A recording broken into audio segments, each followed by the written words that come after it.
Your Excellency, Minister, distinguished guests and friends. Look, this is my first time was in 2015 in Paris, and at that time I had been 3 months in my job in Yara, 3 months in agriculture, and preparing for that COP, we came up with this what we thought was a great idea, and that was to join up with the Norwegian Ministry of Foreign Affairs together with one of the environmental organizations to travel to Paris to talk about food and agriculture. And we had a stand not very different from this one, and we had an event, and no one came. We were alone. There wasn't anyone there. So food was really not on the agenda, even if it is a very important topic. In Glasgow last year, that was my second COP. It was more on the agenda, but now look at the COP here in Egypt. It's food with a very prominent position. Look at this food pavilion and how it shapes so many of the agendas and panel discussions during these weeks. It's really, really good to see. So welcome to this session on how to create a decarbonized, fair and resilient food system. Producing food at the lowest possible cost has really come at an extremely high price. We have expanded way beyond the planetary boundaries and will never reach the Paris Agreement unless we fix the food system. And I'm afraid that we are running out of time. We have passed 1.2 degrees and we're closing in on 1.5 degrees. And look at the impact that is having already. Look at farmer livelihoods. With farmers we work across the world, with drought in China, drought in Europe, flooding in Pakistan, record high temperatures in India, and record high temperatures in North America. And I could go on, and that's just the last 12 months, the last season. And that's at 1.2 degrees. So imagine 1.5 or 2.8, which is the trajectory we're heading on unless we have rapid and forceful impact. And at the same time, more than 800 million people go to bed hungry. 350 million people are facing acute hunger. And that's twice the amount of people just back in 2019. And every 4 seconds, a human being dies from hunger. It's completely unacceptable. So this means that we have to solve the short-term food crisis, but at the same time work on the long term on decarbonizing food. And that means going from words to action. And it really resonates very well with me that the COP theme this time is Together for Implementation. And although we need more innovations, of course, we desperately need a breakthrough in implementation now of already existing technology. With that, we can do a lot. So my hope is that in this session that we can highlight the concrete steps that we can take together. And I would really like to extend my gratitude to Egypt for hosting this COP and really giving food such a prominent position. So it's my honor and my great pleasure to introduce Her Excellency Rania Al-Mashat, Minister of International Cooperation. Thank you. The floor is yours.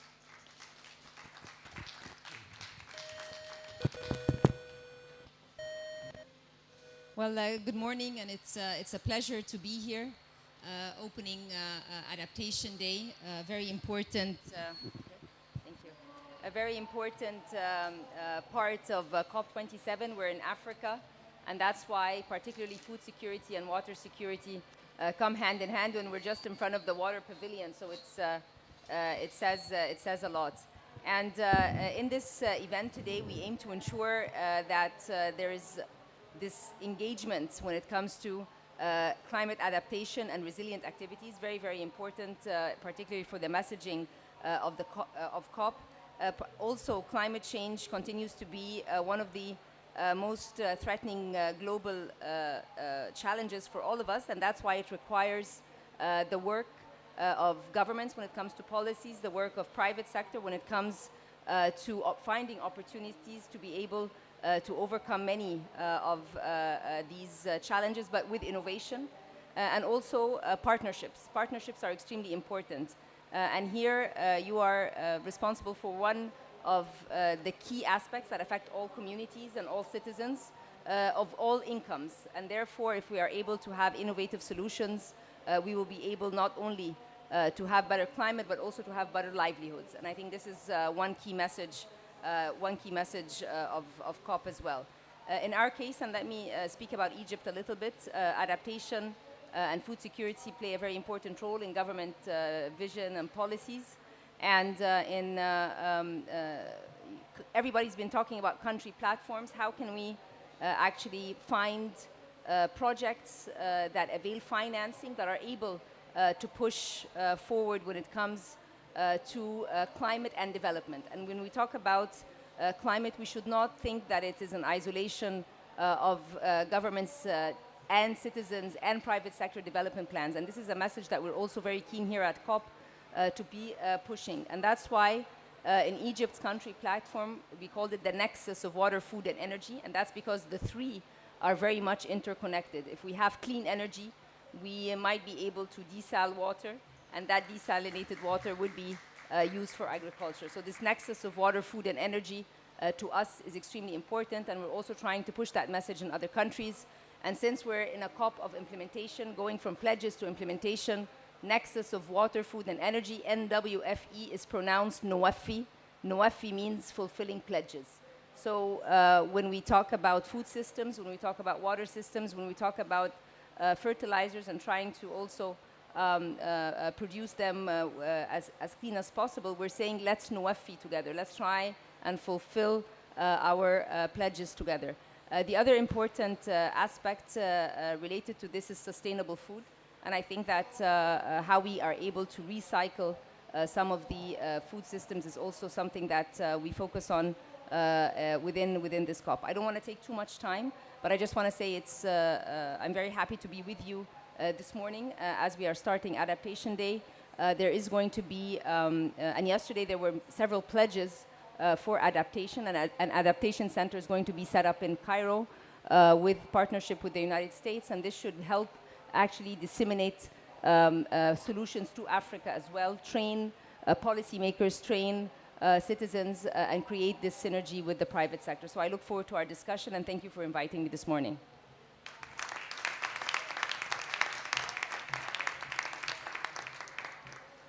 Thank you. Thank you, Your Excellency. So let's NWFI them, if I got that right. Let's NWFI them. The key words I heard there actually were the nexus and partnerships, and I hope that's going to come through on our panel discussion now. So ladies and gentlemen, distinguished guests, Honourable Minister, I'm Simon O'Connell. I'm the CEO of SNV and delighted to be a partner in running this Food Systems Pavilion this year. And I agree with you fully, Svein Tore. Absolutely. 2 years ago, there would have been very little attendance here. This has been the most heaving packed pavilion that we've had at COP this year. So it's great to be here. There are 4 objectives we have for this session now. One is to get a clear stock take of global food security. 2, to reinforce the urgency of negotiating those outcomes that we keep talking about for food systems. 3 is the highlighting of the crucial role of farmers in implementing solutions. And 4 is outline that all-important road ahead. Ladies and gentlemen, if you'll permit me, I just want to try in my own way to contextualize some of those numbers that we keep hearing about. And Svein Tore, you talked about upwards of 800 million people going to bed hungry every single year. I had the great privilege to learn of living in Ethiopia for 3 years until the end of 2010. I was back there last week. Since I left, there are an additional 30+ million people in the country of Ethiopia. I live in the Netherlands. That's an increase of more than 2-fold the population of the Netherlands in 12 years. Staggering numbers, and I think we need to think about that within the context of food security and food systems. Secondly, currently in Ethiopia, there are over 20 million people in need of food assistance. And if you go further down into the lowlands, into the Somali region, you'll see that there's been a fifth failing of the rains. So 5 cycles in a row go over the border into Somalia, and there are 500,000 people at risk of starvation. So the numbers are truly staggering. But ladies and gentlemen, there are also, as we know, opportunities. In Ethiopia last week, I saw the momentum around irrigated agriculture, including on the Shabelle River down in the Somali region. There's momentum around wheat cultivation. My organization, SMV, we're looking at some innovative financing opportunities around oats, which is surprisingly but comparatively new in Ethiopia. And don't say it too loudly, please, but we've actually just set up the first non-collateralized lending mechanism, and we're seeing defaults, ladies and gentlemen, of under 1% without collateral. So that's a little bit of contextualizing of some of those big numbers. I can go on, but I won't, because we have such a distinguished panel and we only have 40 minutes to go through. So sitting next to me, and thank you again for your opening remarks, Honorable Minister, Dr. Rani Al-Mashat is Egypt's Minister of International Cooperation and has been in the role since 2019. Sorry, my phone is unfortunately glitching. Next to the Honourable Minister, we have Tilahan Ahmedi from Agra. Next to Tilahan, we have Sven Tora Holsetter, the CEO of Yara. Further down, we have Alsbeta Klein, CEO of the International Fertilizer Association. And at the end there, Earthrin Cousin, formerly with WFP, from when I know you from my past, Earthrin, and currently the CEO of the Food Systems for the Future. So a fantastic panel here with us. If I can start with you, please, Minister. So what do we need to do? How do we really inject some urgency into the situation? What are the concrete actions that we can take now?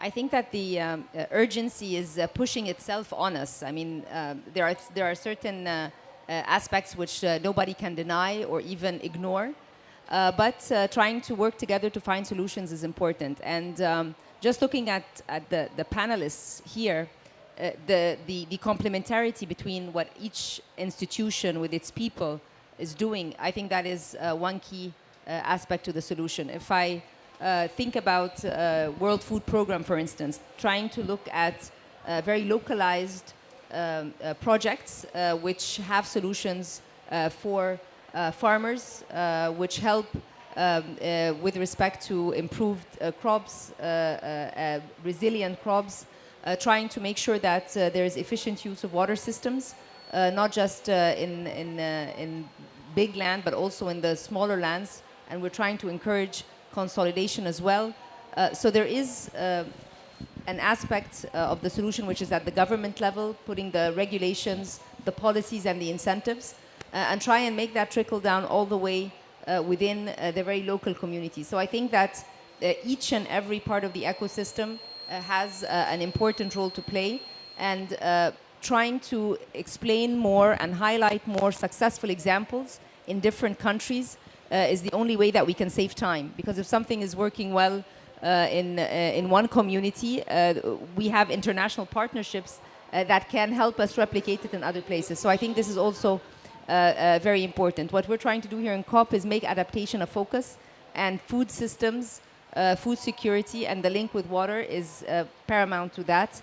So there will be a lot of focus, and then at the end of COP, also some of the resolutions related to adaptation. So hopefully that would be highlighted within the discussions this next week.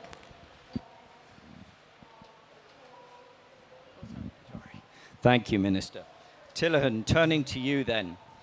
For many years, we've heard about Africa, or countries within Africa, really being the breadbasket of the world. But the import bill is still sadly getting bigger. In a new geopolitical situation, how do you see the role of Africa and African farmers evolving? Thank you very much. Good morning. It's It's a very unfortunate situation that Africa, while it has the resources, are depending on food systems and aggravated by climate risks. In fact, farmers are not sitting and waiting. They are trying their best. They are trying to adjust to the situations from late maturing varieties to early maturing varieties.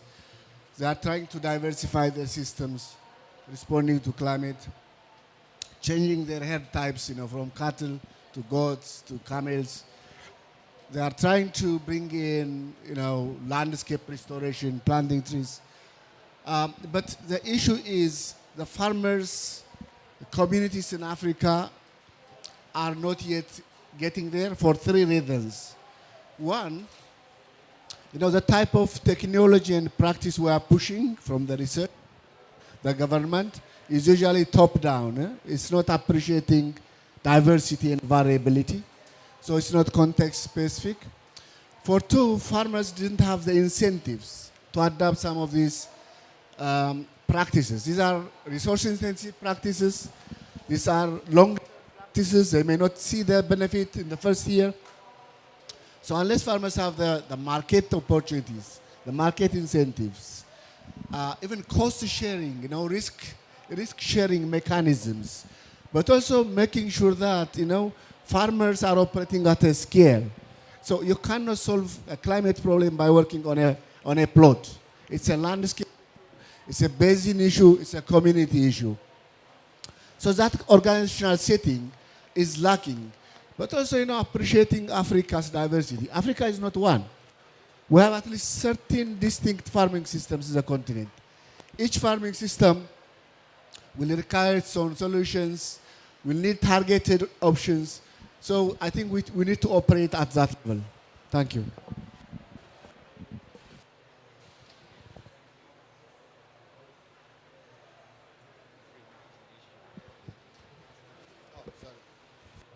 We're gonna do pass the mic up here. Thank you, Tilahan. Svein Tore, turning to you, I mean, you warned about a food crisis already, well before the war in Ukraine. Has it been as bad as you feared it would, and what are some of the solutions? Well, it's worse, much worse than what I thought when we turned on the alarms towards the end of summer last year, and that came after already a challenging situation for the food system, where we see how fragile the global supply chains are, and how that impacted the flow of food, how farmers were impacted by shutdowns and COVID, and then energy prices started to increase through summer last year. And why do we eat food? Well, we eat food to get energy, and it takes energy to produce food as well. So for us, being in the upstream part of it, producing mineral fertilizer, it takes energy to produce that. Half of the world gets food because of fertilizer, and when our prices start to go up like that, well, then it's going to have an impact on the whole food system. And so it's sort of one crisis on top of the other, and then came Russia's war on Ukraine on top of it in February. So it's like one catastrophe on top of another, and really having a huge impact on the food system. And so we're then going in reverse now on hunger, and it's a major wake-up call to all of us how fragile the global supply chains are, how politically exposed the food system is as well, and then we have the climate crisis on top of it. So how do we solve this? Well, it is a very clear signal that we need to have a more resilient food system, one that is more local and also more climate adapted, so that we can deal with all these changes. And we see with climate change and with extreme weather, the farmers that are doing regenerative agriculture, that have focused on soil health, it's much better to withstand the shocks that we see from weather. So here we can do several things at the same time, but unfortunately, the predictions and from more than a year ago, it's one of these times when you really hope, but unfortunately, it happened. Indeed, unfortunately, it happened. Thank you, Svein Tore. Alsbeta, so with the ongoing shortage of food, with the reduced yields, with the ongoing geopolitical uncertainties, how can fertilizer become part of the solution in addressing this food crisis? Thank you, Simon. Great question. So I'd like to take you to a year ago when the world was very simple, because the only question we had to solve for fertilizers was sustainability. How do we make it more sustainable? And come to this situation today, sitting here in November, and we've got 3 simultaneous issues that we need to solve in the industry, and that is availability, affordability to the farmer, and sustainability. And unfortunately, we have to solve all 3 at the same time. We do not have luxury to solve one, and then the other, and then the one after that. So what can fertilizer do? I'd like to echo the word of Honorable Minister, partnerships. And only through partnerships we can solve all 3. So how do we solve availability? We have to solve availability through partnerships between producers and distributors and banking institutions that finance it all and farmers. And there is no other way, and we have to do it through partnership. How do we solve affordability? We have to solve it through a collective action to make sure that the farmer can afford it. But as Minister mentioned, we've got a few binding constraints, and sitting here across from the water pavilion, what is very clear to all of us that fertilizer can be a solution provided we have sustainability, we have healthy soil, and without water, water is that binding constraints that doesn't allow us to move beyond. So what can fertilizers really be a solution? The answer is yes, but we need a lot of other pieces of the puzzle to be in place. We need to make sure that the farmers have access to funding, to knowledge, to best practices. We need to make sure that regulators know what fertilizers do. And as Svein Tore mentioned, they do feed half the population. Just think about the meal today. One of those meals or 1.5 of those meals that you will eat today, you are eating because we have mineral fertilizers. So the solution is not simple, but the solution within the ecosystem of partnerships is there. And that's what we have to strive for today. Thanks.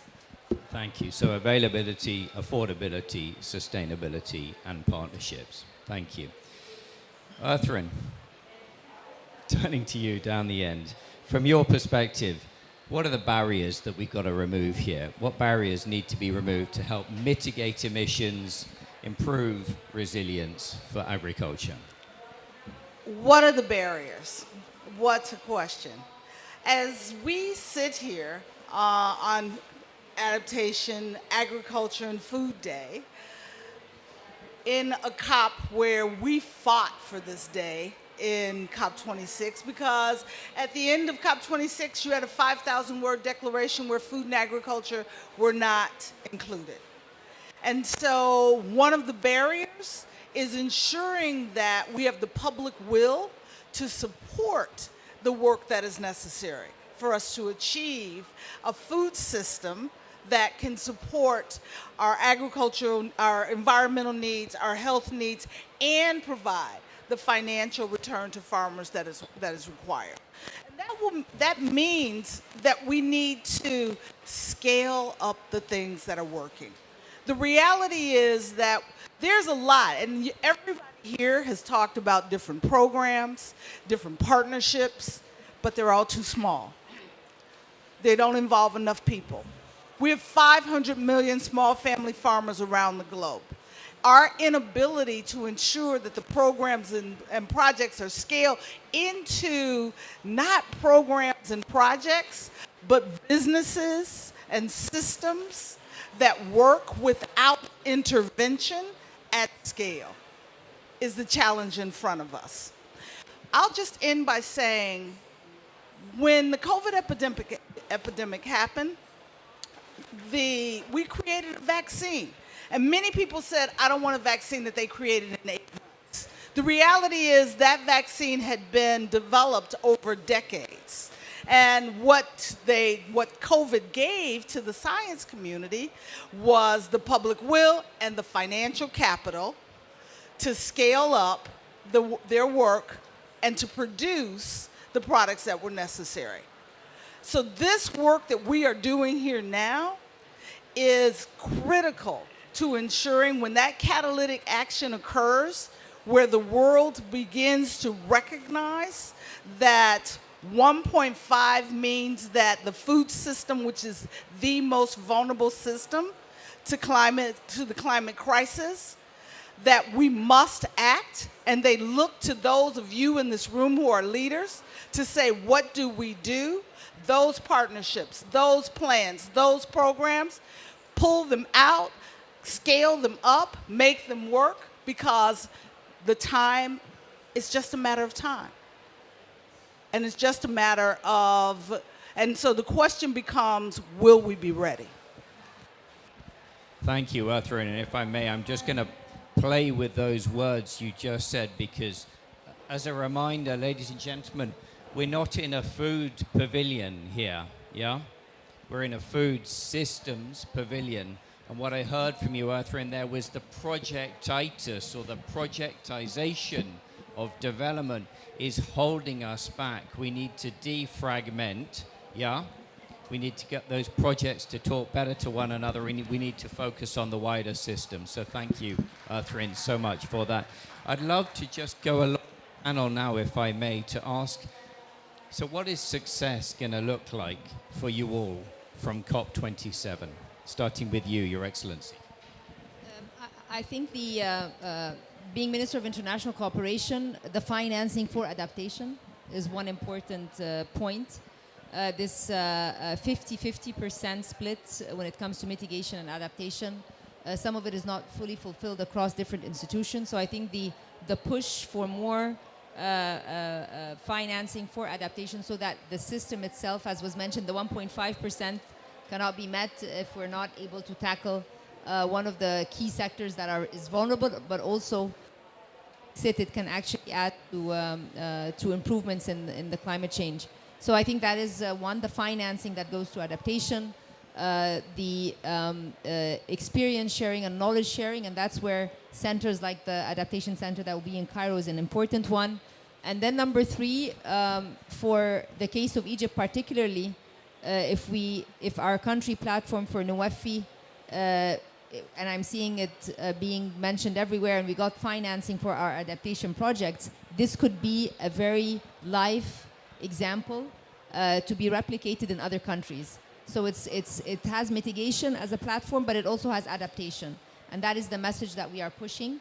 And we were able to secure financing for that. So again, examples that give guidance, if you will, to the financiers who want to provide the financing, but also to the countries that want to design the strategies that include both the focus on food, water, as well as on energy. Following Her Excellency, I would like to see two things. One is, there's a lot of dispersed discussion. I don't know how many people are talking about food systems in this pavilion. In every corner, African pavilion, the whole time we're talking about, food systems. So really bringing the pieces together and see how can we agree on one or two things that we'll do in 2023. Really, what is it, that really can go to countries to, explicitly say, we start from here and take it forward. The second thing I would like to say is, okay, there's a lot of, engagement, discussion, but then, what is it for farmers? What is it for communities? How can we distill some of this discussion and bring it down to the real, victims of climate change? So these are the two things I would like to say. Thank you. Yeah, and from my side, we need to close the commitment gap. If you look at the study done by UNEP and summarize that, we're currently on a trajectory towards 2.8 degrees. And if we add the additional pledges that have been made, I think we're in the area of 2.4 to 2.6. It's important that we realize that that's a catastrophe. I mean, just the difference between 1.5 and 2 is huge. So, let alone being on the path to 2.4 to 2.6, we need to close that gap, and we need to push hard for a 1.5 degree target. Then we have to fully agree with Her Excellency on financing gap. Today, only 3% of the climate financing goes to smallholder farmers. We need to work together with them. And on top of it, we need to redirect the subsidies that are in agriculture today, around $600 billion that go to support wrong practices that are not helpful for the environment or the farmers. So we need to repurpose that. We have to put a real price on carbon, because if we put a real global price on carbon, we also put a price and a value on nature. And then lastly, regenerative farming. We need to really focus on that, speed it up, and not make it too complicated. Thank you, Svein Tore. Asbjørn. So for me, it's a couple of things. First of all, agriculture is often deemed to be a victim and a perpetrator of climate change. What I'd like at this COP is a recognition that agriculture also provides solutions. Farmer is the one that is going to take care of the soil and provide solutions. And the second thing I'd like to see out of this COP is the understanding that decarbonization of the food system is not only a cost, but a business opportunity, and scalable business opportunity at that. Thank you. Thank you. Scalable business opportunity, right there. Earthrin. Thank you. Very concrete. At this COP, in the declaration, we need to ensure that we include agriculture and food systems as words in the declaration, recognizing that agriculture includes not just food, but fiber, fuel, as well as feed and food. And so ensuring that we have both those terms in the final declaration is quite critical. That when we talk about adaptation, that we're also including preemptive humanitarian action to ensure that we are investing in the work that is necessary to avoid humanitarian crisis, providing the fertilizer that is required to ensure that farmers can adequately plant, but plant in using sustainable intensification processes that better recognize the value of crop protection and fertilizer in a context used in a context specific manner to support the soils in a way that keeps them healthy and productive. And finally, I would suggest that I would echo the support that many have said regarding the need for increased financing for both adaptation as well as mitigation.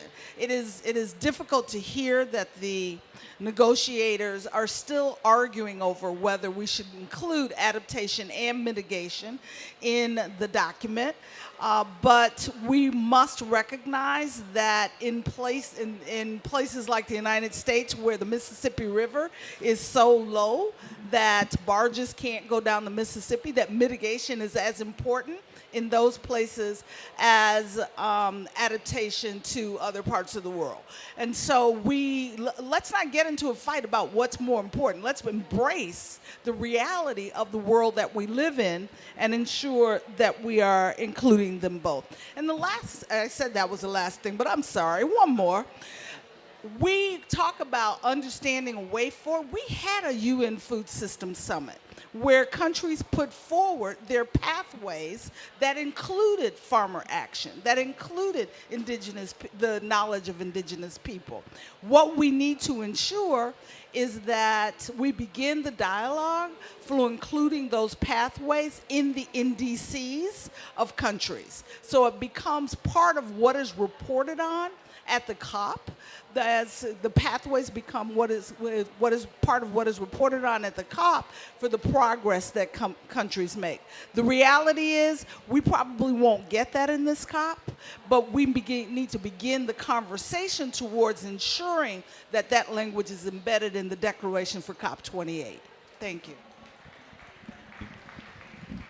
Thank you, Earthrin. And let's not have a fight, about adaptation or mitigation, but let's make sure they're both adequately funded, right?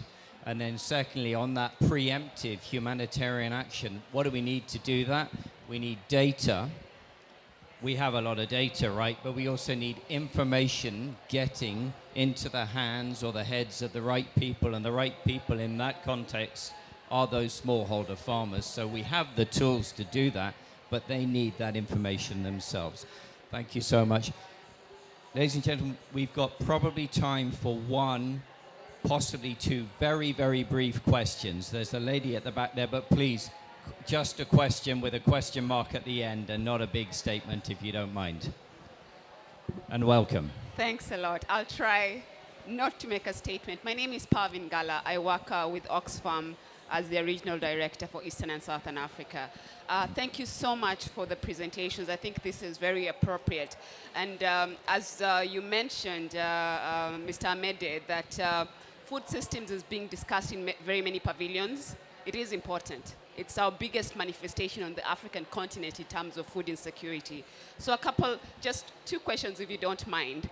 One, connecting very much to your point around food systems, not just food, you know. And one of the things we've been talking about within Oxfam has been that there's a very big investment, as it were, with a big agribusiness, big, you know, suppliers, and the value chain, as it were, is controlled very much by agribusiness, you know. So Thank you. It would be great to hear from you. Yeah, so it would be great to hear from you in terms of your reflection on smallholder versus big agribusiness. The last one for you, Mr. Amede, is around genetically modified food, because that is something, again, which plays into the loss of diversity that you mentioned, and it would be great to hear from you in terms of how does that connect at the moment with the food systems discussion and how we address the gaps around that. Thanks. Thank you. I think I'll turn that back to the panelists, those questions there. Does anybody want to take those? Tiller. I want to take what's targeted to me. You know, I'm a researcher. I used to be a principal scientist at CGIR system. You know, the way we think about genetically modified crops, I'm not a breeder, I'm a soil scientist, is, you know, as far as they solve the critical challenges of the system, in most cases, plant breeding is also modification, even conventional one. But in the African continent, we have so many indigenous crops that are yet to be exploited. A huge germplasm in sorghums, in millets, in root crops, you know, in cassavas, in teffs. Those are, I think, the first things to be exploited. And there's very limited investment on those crops. Most of the investment in agricultural science is going for few crops: maize, rice, wheat. So how do we make sure that these crops, which are really looking for, you know, value addition, market opportunity, germplasm development, can be supported? And then we can talk about genetically modified crops. Let me just add to that. I feel like I need to. I sit on the board of Bayer, and I went on the board of Bayer for a reason, because the solutions that we need are diverse. And we need agribusiness to do the right things, to ensure that the solutions that come online, that we are investing in those crops that are historically ignored. We are providing the best seeds that are drought resistant, drought tolerant, that are wind resistant. We make those seeds available to small farmers across the globe to ensure that we can increase the productivity of their yields. The reality is, and you said this, that much of the work, the genetic engineering work we're talking about today is not GMOs of the past. We're looking at CRISPR-generated seeds that provide us with the same science that we use using the same RNA intelligence that we use to develop the biological tools to support the virus. Though using that science now to support the technological advances of what I call high-tech breeding, to support what is required for a productive for a productive food system in the future is quite critical. We cannot replace, however, small farmers, indigenous knowledge with large farmers and agribusiness. Thank you. We need them all. We need them all. Thank you, Thrin, so much.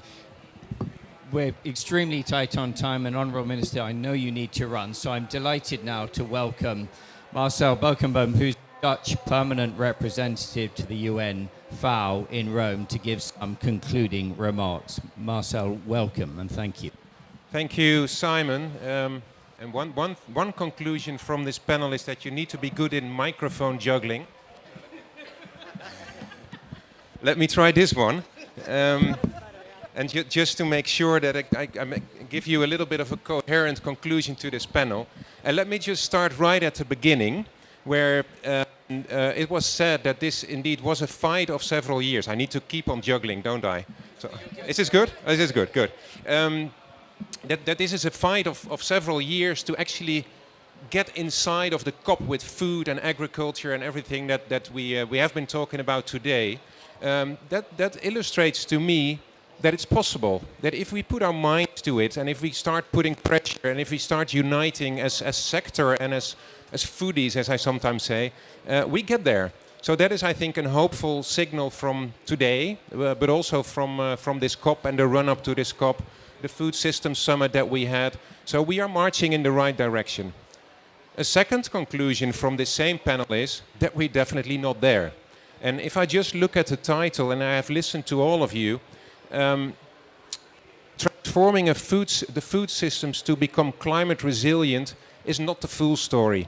We have also heard about economic shocks that actually influence fertilizer prices and farmers' materials. We have heard about the pandemic, that is another kind of shock. So there are multiple shocks that affect how we operate in food systems and how we ultimately get good food on the table. And that I add nutritious food, because it's not only about quantity, it is about quality as well. What I also heard, and that is another way of looking at what we have been discussing here, and I was very glad that there was so much attention for the farmer himself, him or herself, all the way from the smaller farm to the big agro farmer that was in the question. We should always think from that perspective, and I think that has been illustrated here. Whether you are a big multinational corporation or you are a small farmer, we are all operating in the same system and we depend on each other. So that is, I think, a good one. And then finally, Simon, I know we are very tight for time. I pick up what Erthrin said on the final declaration. We are here at a COP that many years ago started as a multilateral meeting. There was no media attention. It has grown into what it has become now. But at the heart of this COP, people are working on this declaration, on steps forward on paper, so we can actually get back to that. So, as you say in the United States, talk to your congressman. Here, talk to your delegate. Put pressure on them, because we do need words of that kind in the declaration. And I'm very happy that we have a representative here from the presidency. So I'm sure that we'll be there at the end of this week. Thank you. Thank you so much. So, call to action, talk to your delegates, focus on the collaboration, and don't lose sight of the wider systems. Thank you for a fabulous panel discussion. Round of applause.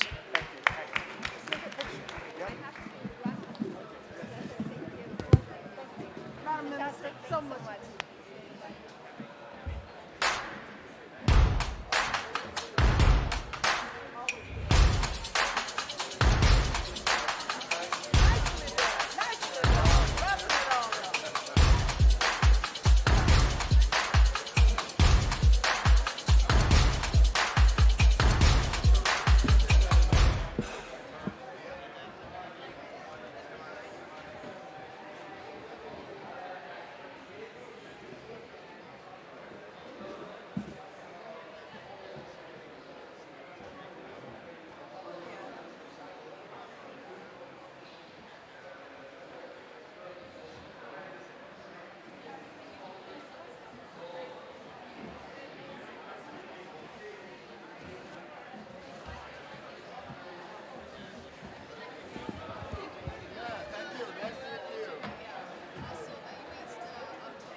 Hello.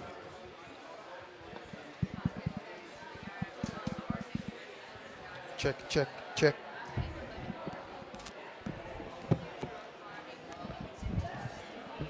Check, check, Test. Check, check. check, check, This way. I mean, you have. check, check. Hello? Hello?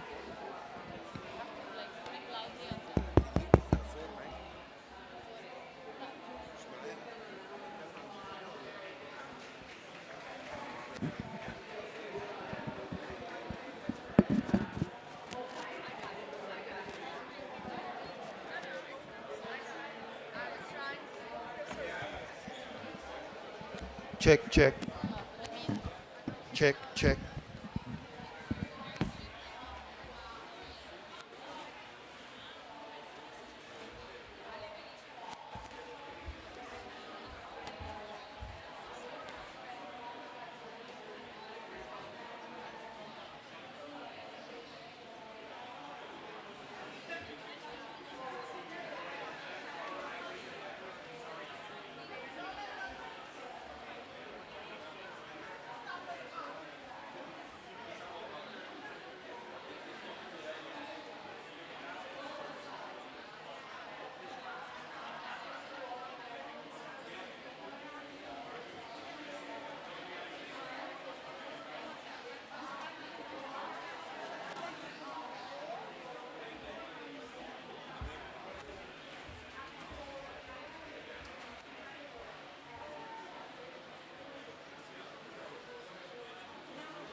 the red and green one?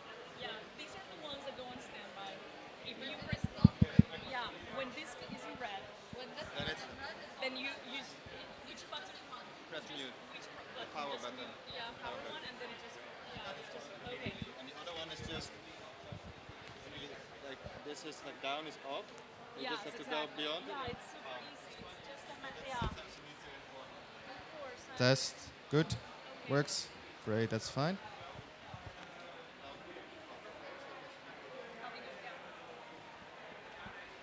Test. Other one. Is it okay? Test. Good. Good.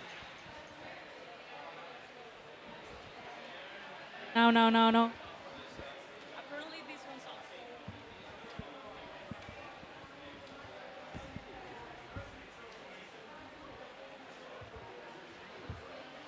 Test. 1, 2, 3. Works fine. Yeah, that works fine.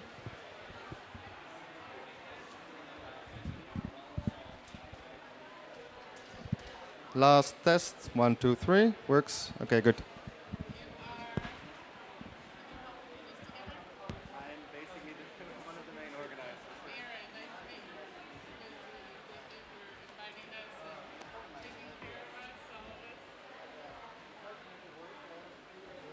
Or shall we sit under our pictures? Is that the way to do it?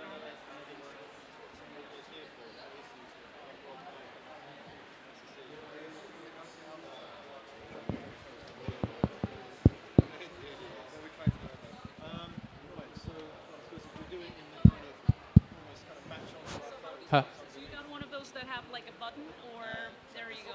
If you happen to see this in red, you just press the button. That's it. You should do it. Hello? Yeah. It's really, you almost have to like Straddle it. Yeah. See which one is The most that? important thing is that you have to be very close and looking now it's quite pretty quiet. But as soon as Yes. the water pavilion or our neighbors start doing programming as well, it's very noisy. That's really important.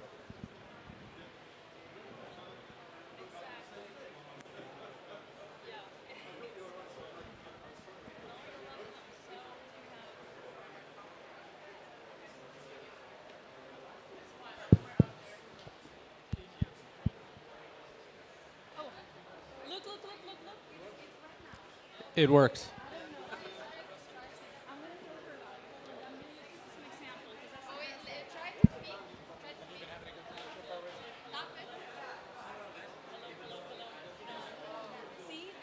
Check, check, check, check. Hello. Help Check, me check. get the cups that are used Check, out. check, check, Should we get another water? check, check, Refill. Can you just Check, refill with check. the big? Thank you.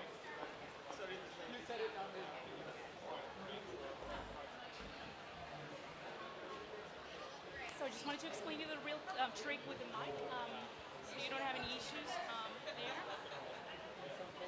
There's two types of this happens to be red. That's it.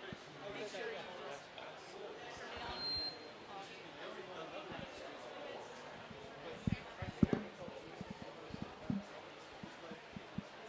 Do you need anything? Like we're gonna here. So one question I did have is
here. We're going to bring other This chairs happens so to you be can be up red. there too. You just press a button. That's it.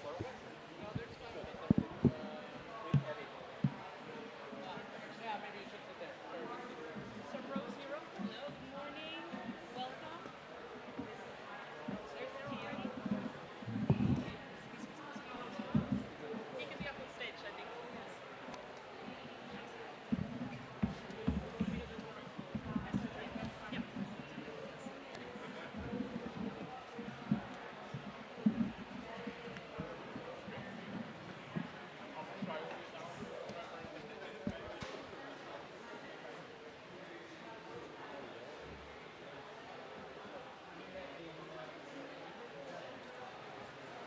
Okay, good morning.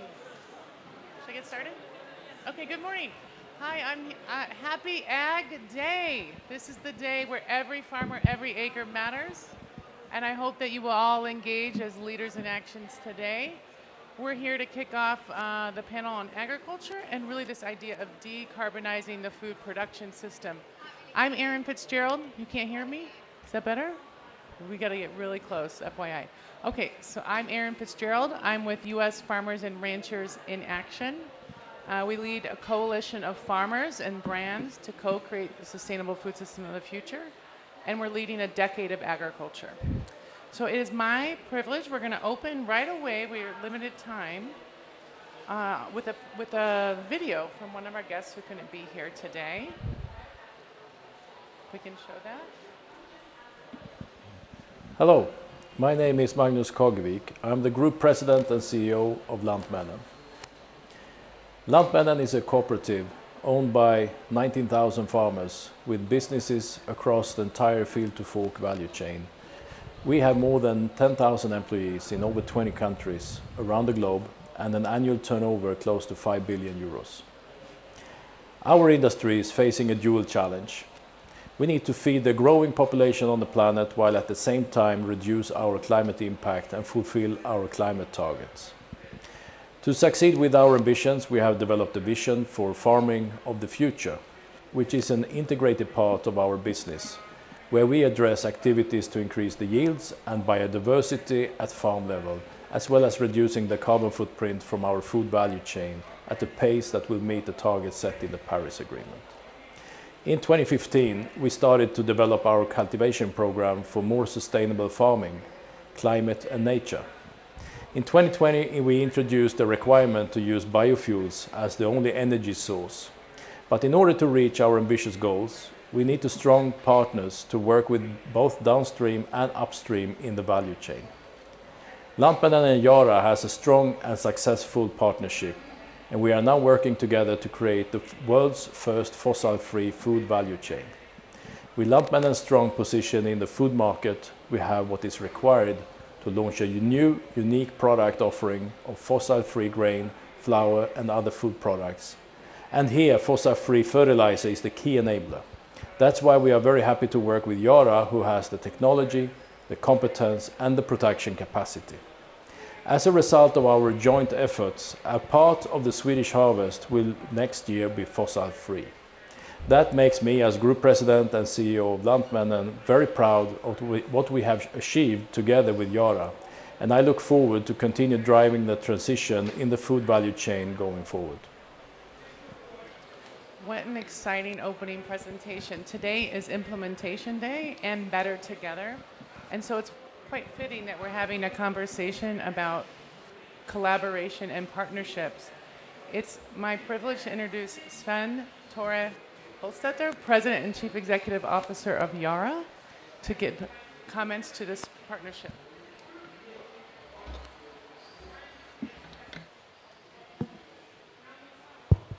Well, thank you so much, Erin, and thanks for your leadership. After having seen that video, you might think that I'm here to do a sales pitch for green fertilizer, and you're completely right. That's exactly what I'm going to do. The point is that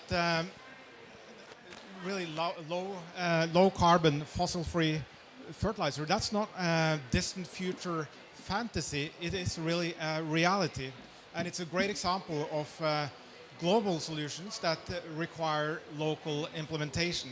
So we teamed up with Landmen, and at first we only had three things on the agenda. It was an idea, it was a shared ambition, and we had mutual trust.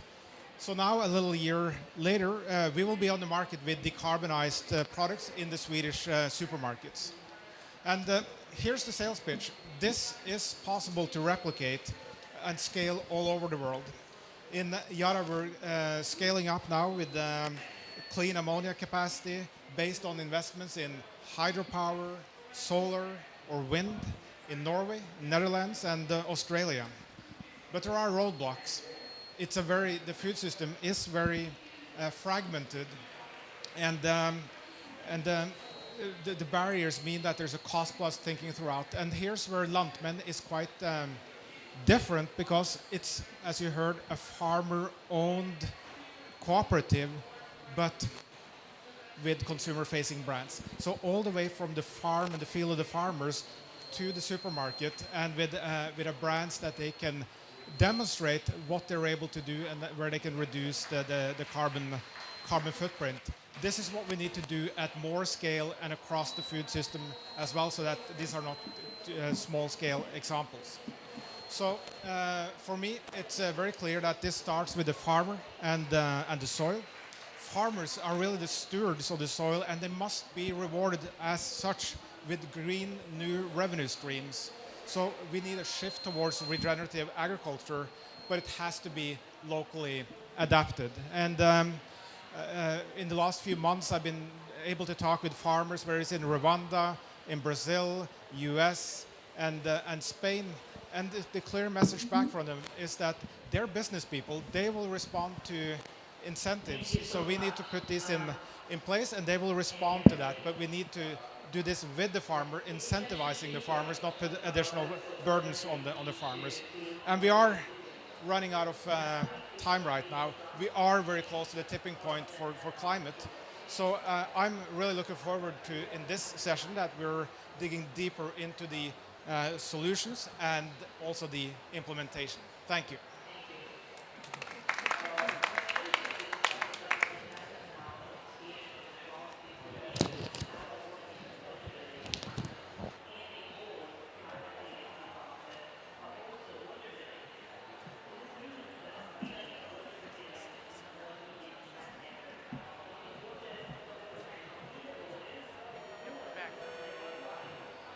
Can everyone just give a round of applause to, hello, can everyone give a round of applause? Sorry, I didn't get to come up. I think there's no better way to start this idea on Implementation Day and Better Together than an inspiring partnership that's also dedicated to working with partners. And if you haven't met the Yara team that is truly dedicated to our partners, definitely go there. They're an amazing squad of leaders, and I call them the Geek Squad. They know a lot. So I want to introduce our panelists for today. We have Rob Cameron, Vice President and Global Head of Public Affairs and ESG Investment at Nestle. Elliot Formal, Chief Executive Officer of Agoro Carbon Alliance. And I'm going to try and do this my best, because it's actually the most beautiful name, and I'll have her repeat it. Betty Chinyamunyar. No, say it. You want? I try. But wait till you hear her say it. It's beautiful. And then Rizky Pandu Permana, from the Chief Executive Officer of the National Smallholders Farmer Association and Country Director of SNV. I got them confused. Sorry, guys. And then we have Theo De Jager, Executive Director of the Southern African Agra Initiative and former WFO President, past chair. So we will get started. As we think about today being Ag Day, I want to also encourage you to meet a farmer. Many of us that are here in the farmer constituency are using the hashtag on social called FarmersAtCup. And if you want to meet a farmer, you can just put that in your hashtag and try to meet a farmer. I would encourage you to do so. We have two farmers here on the panel that'd be happy to talk about what type of leadership they are taking on their farm. Rob, first question to you. So when you think about you as the largest beverage company, what is the one transformation that you are seeing at Nestle that can have a real big impact in making the food system more sustainable? And thinking about this idea of better together and implementation, what can we take away? Thank you, Erin. Ooh, wow. Sorry about that. Thank you, Erin. Is this sound okay? Yeah? Good. Well, I'll try and speak very closely to the microphone and hopefully you can all hear. Nestle is often described as the world's biggest food and beverage company, but it's not a description that many of us in the company particularly like. But there is one thing that I think we should own, and it is that Nestle probably has the world's biggest food and agriculture value chain. And that really is important because we know, and you don't need me to repeat the numbers, how impactful agriculture is when it comes to climate change. We've made a firm commitment on net zero by 2050, and we need to reduce our emissions by 20% by 2025 and by 50% by 2030. This means action now. So to your question about impact, we have to get on with it. And there are a number of things that we know, 3 things we know we have to do if we want to impact now. Forests, which we are extremely active on, and I'd love to talk about it, but it's not the topic today. Secondly is regenerative agriculture. And you heard a little bit about this from Svein Tore just now. And that, for me, is the huge transformation. And there's a third component, and it's the glue that holds all this together. And you've heard it before, but it's the concept of a just transition. And I'm very intrigued by the fact that the ILO is actually using that as the title of its stand. I think regenerative agriculture could be the single biggest shift in agricultural practices for 100 years, since the invention of the Haber-Bosch process in the 1920s that gave us the immense power that fertilizer brings. But we're now embarked on something different. A lot of it, as many farmers in the room will know, this is not necessarily all new practices, but what we do know is that a greater focus on soil health, a focus on biodiversity, a focus on trees, a focus on water, and above all, a focus on farmers, because this has to be done working with farmers rather than to farmers. If I was to go a little bit deeper on our value chain, and if you want a single commodity, the work we have to do in dairy is going to be the biggest. And I think if we can get across dairy and resolve the challenges there when it comes to methane and carbon emissions, there we have a chance of making something really powerful happen. I don't want to talk for too long because I'm not sure how we're doing this in terms of time. So you're still okay on time. I'm okay on time. Okay. Follow up on the dairy. You know me, I'm a former dairy girl. Tell us what you're doing there. I mean, the thing about dairy is that obviously livestock can be a key part of other aspects of regenerative agriculture. And I think sometimes I understand as a former vegetarian myself, when it was unfashionable. Sorry, I didn't mean that sound like that sounded really bad, didn't it? It's just that it was the 1980s and it was really hard then. But I do understand the concern because having said that, if you believe the numbers that the Global Dairy Platform would suggest, there's 1 billion people that depend upon dairy for their livelihood in some way or other. So you've got this huge livelihood thing. You have a nutrient-dense product. So whilst I understand the concerns that people express about dairy, it is here and it's not completely going to go away. We've made a huge shift on plant-based, and we do see plant-based proteins as being a very important part of our journey.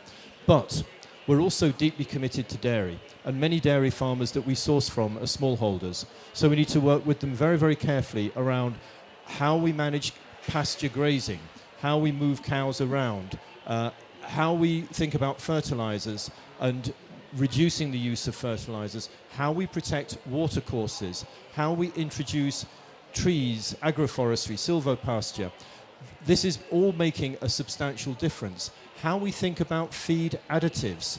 Many of you may have heard of DSM's product, Bovar. We think this is a really, really important product. We have other products, Asparagopsis is going to make a significant difference, we think. But of course, we have to think about this through other lenses. It's not just about does it reduce the methane, but also what impact does it have on the composition of the milk? What impact does it have on the derivatives that we draw from that milk? What about taste? And so on. So there's lots of things that we need to think about. We also, above all, need to think about animal health.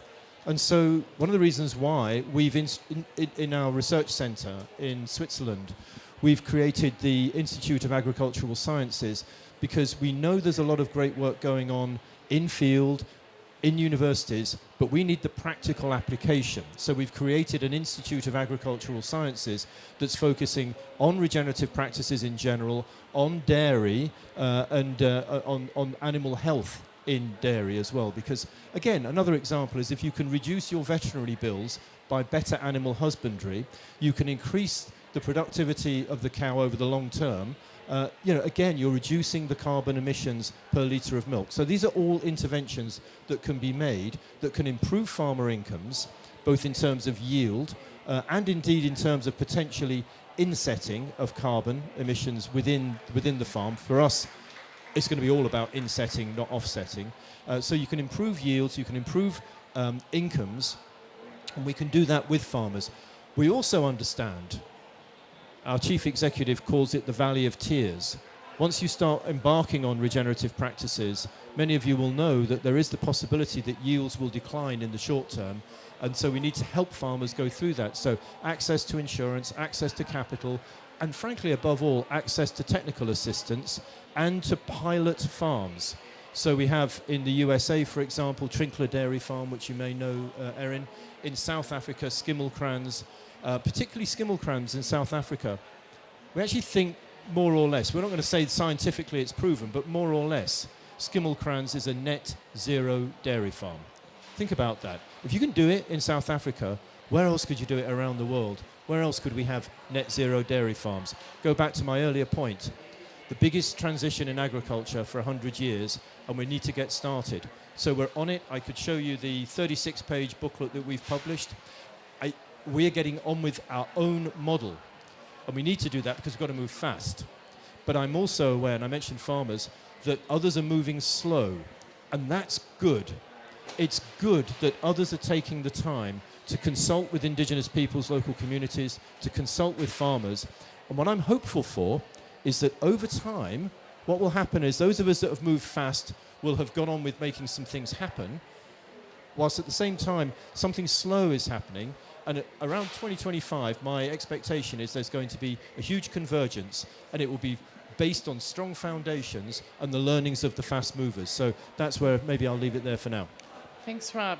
I really appreciate your focus on, when you said regenerative focus, just transition, and really partnering with the farmers on the technical, and you talked about that valley. People don't realize we work with 600,000 farmers 600,000 directly. farmers. 600,000 farmers directly. Think about the number of people that we're touching.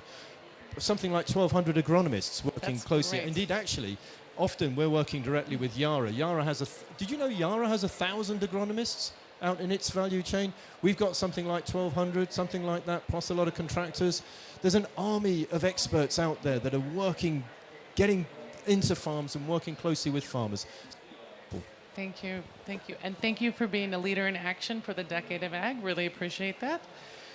Okay, Elliot, on to you. How does carbon farming, we're talking about this idea of decarbonization, could carbon farming be that fourth crop for our farmers? Tell me about that and how you might be empowering our farmers to truly transition to regenerative farming.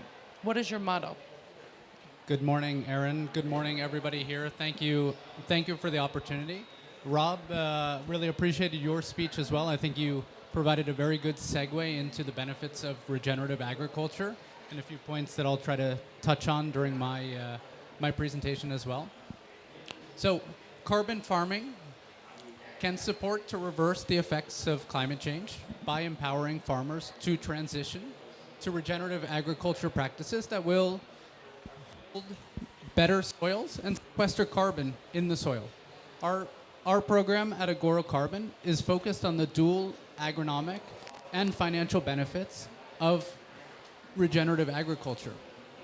We are fortunate to be backed by Yara. As Rob just mentioned, Yara has a 100-year history in supporting global crop nutrition, and we are very much focused as a starting point in carbon farming around the agronomic benefits, the education to farmers in terms of implementing these practices.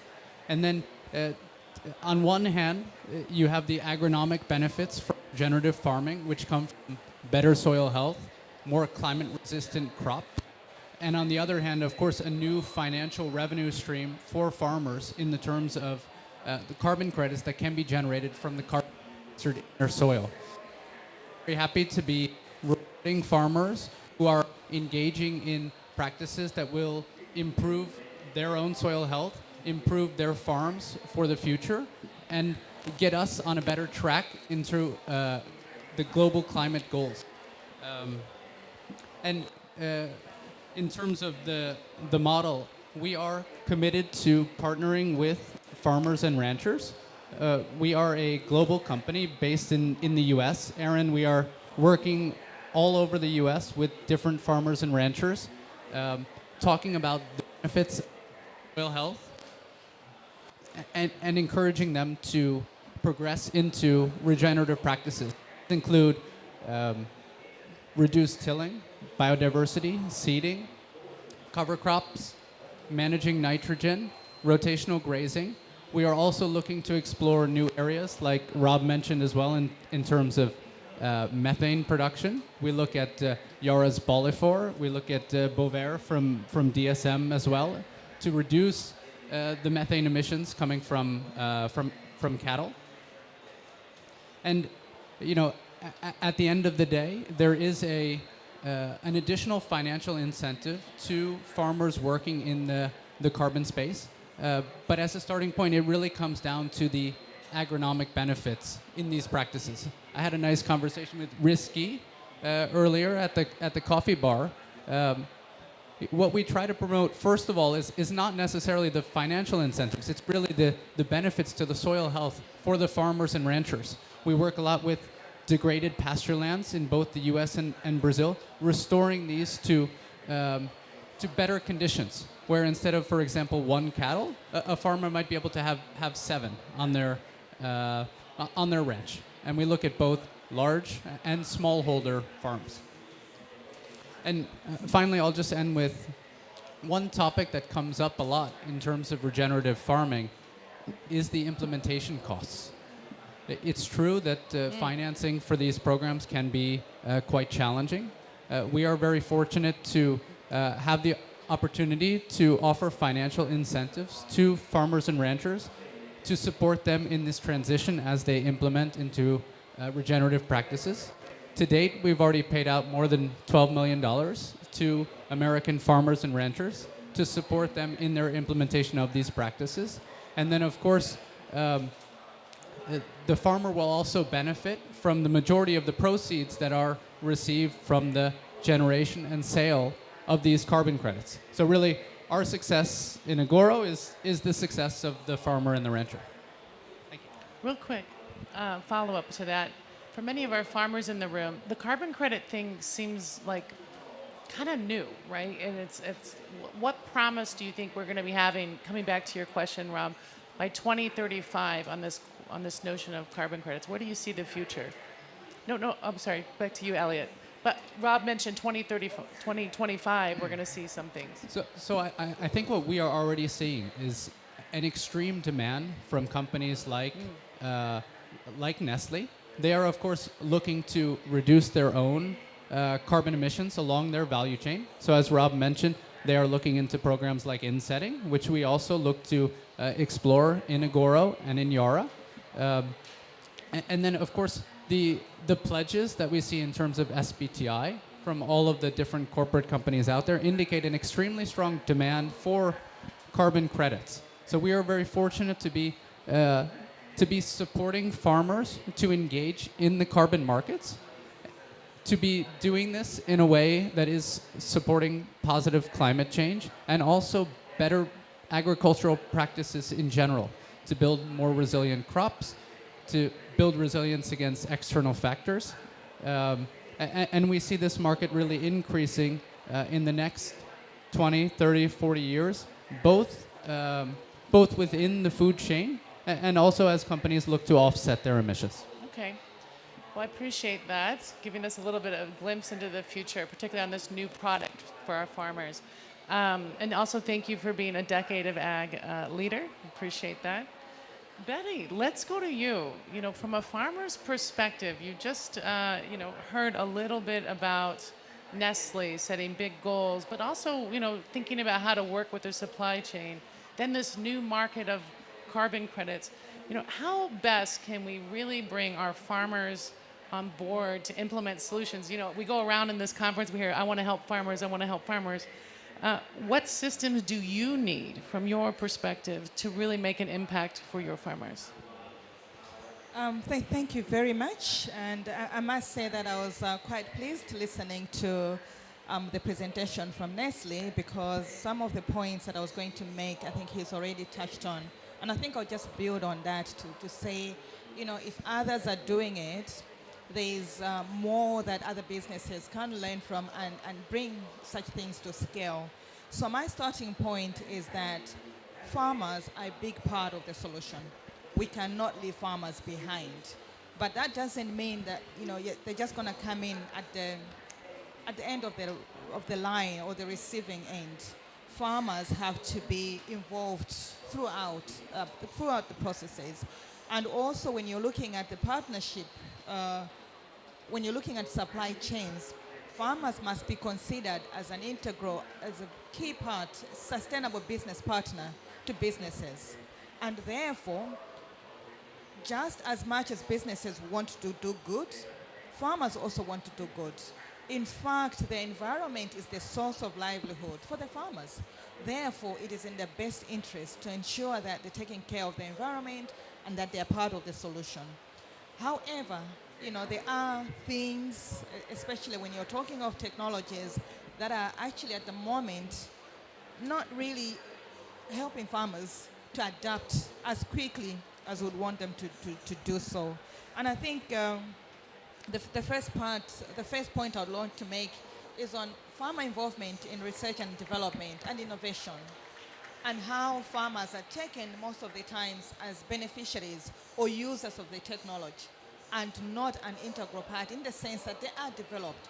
What are the objectives that farmers also would want to be seen as these technologies are being developed?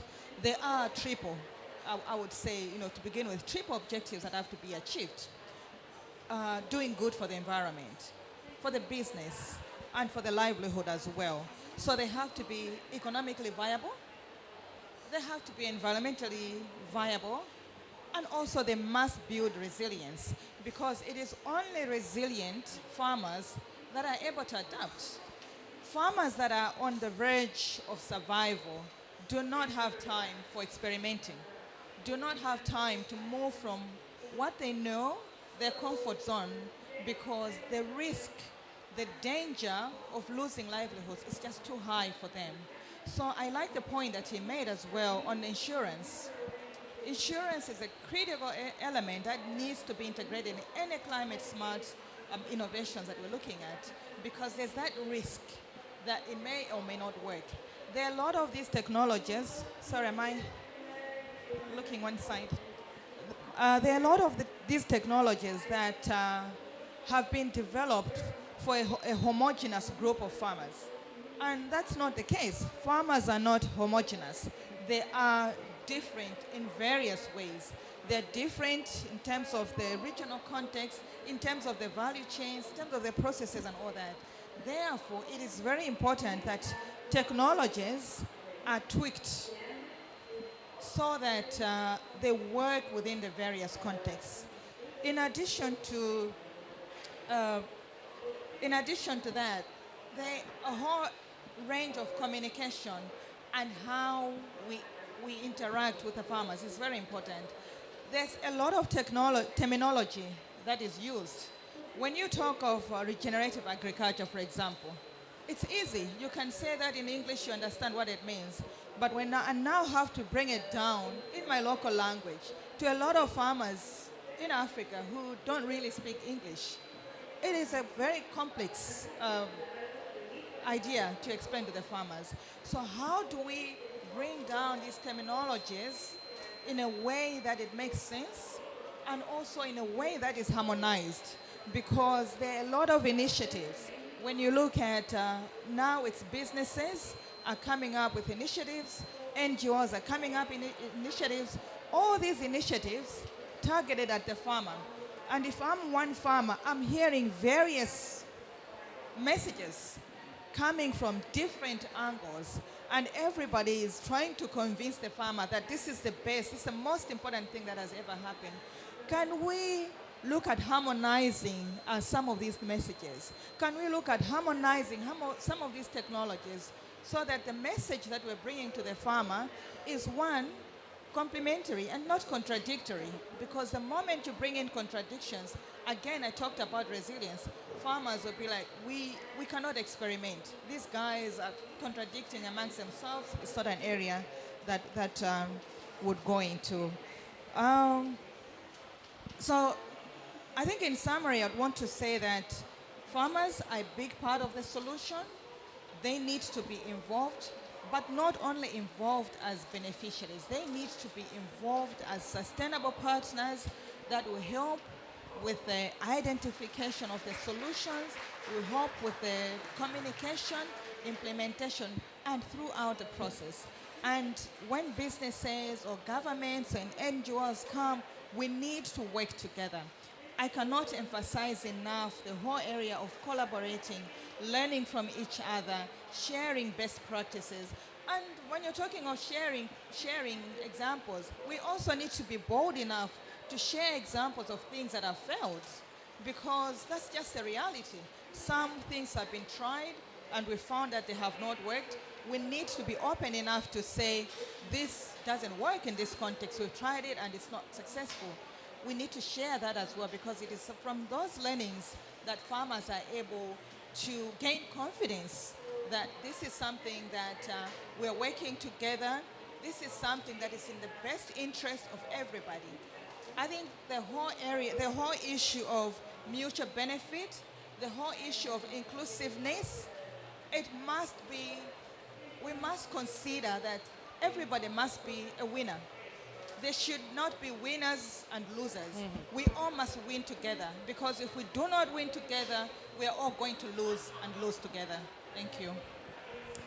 I love that, Betty. Farmers need to win too, if I can summarize that last point. That was just great. And I think this idea that the consistent communications to farmers and working with the farmer groups, I know I could speak to that, and Theo as well. I really appreciate that. So our next panel actually is really unique in that, Risky, you bridge the worlds between business and the farmer groups. Can you speak to us kind of the role that you see that's critical in that co-creation space between our farmers and the business sector? Okay, thank you, Erin. Good morning, everyone. I'm from SNV in Indonesia. So yes, I mean, like when you're talking about the bridging, or we call it also facilitating, SNV globally, we are working extensively with some of the private sectors. Yeah, so it's also in particular for our agri-food sectors, because it is also part of our approach, what we call as an inclusive market and the green investment. And in Indonesia, for example, we are working with some of the companies, like from small and also the multinational company, like a Unilever, like L'Oreal, Danone, Friesland Campina, for example, in some of the priority commodities like palm oil, coffee, dairy, and rubber, many other commodities. So what we are doing with these companies is basically we are developing the supply chain which is inclusive. What we are saying inclusive is we should ensure that the low income group is included within the supply chain. And the second one is it should be environmentally sound. So one of the examples is that we are also working on the approach, what we call deforestation-free supply chain approach within the supply chain. So basically what we are doing on the ground is like we are working with the farmers, capacitating them in terms of their productivity, their quality, their business capacity, and also how they can also implement the certification standard, for example, or the sustainability standard. And in some of the projects, we're also working on the woman economic empowerment approach because we think that is also one of the key. We're also talking about the farmers.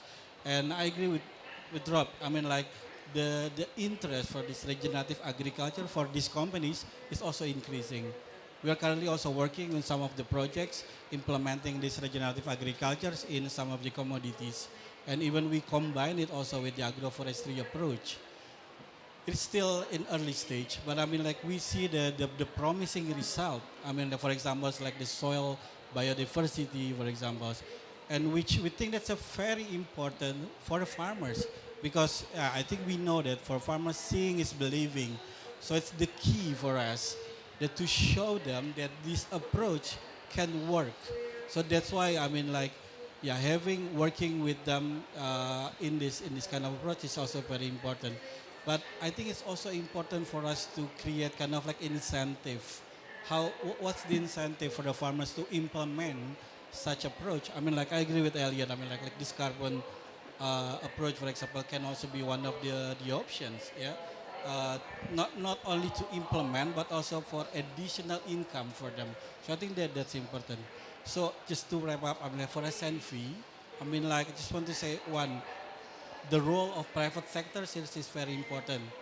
I mean, like the deeper collaborations among partners, yeah, private sectors, farmers, and also NGOs like SNV is very crucial.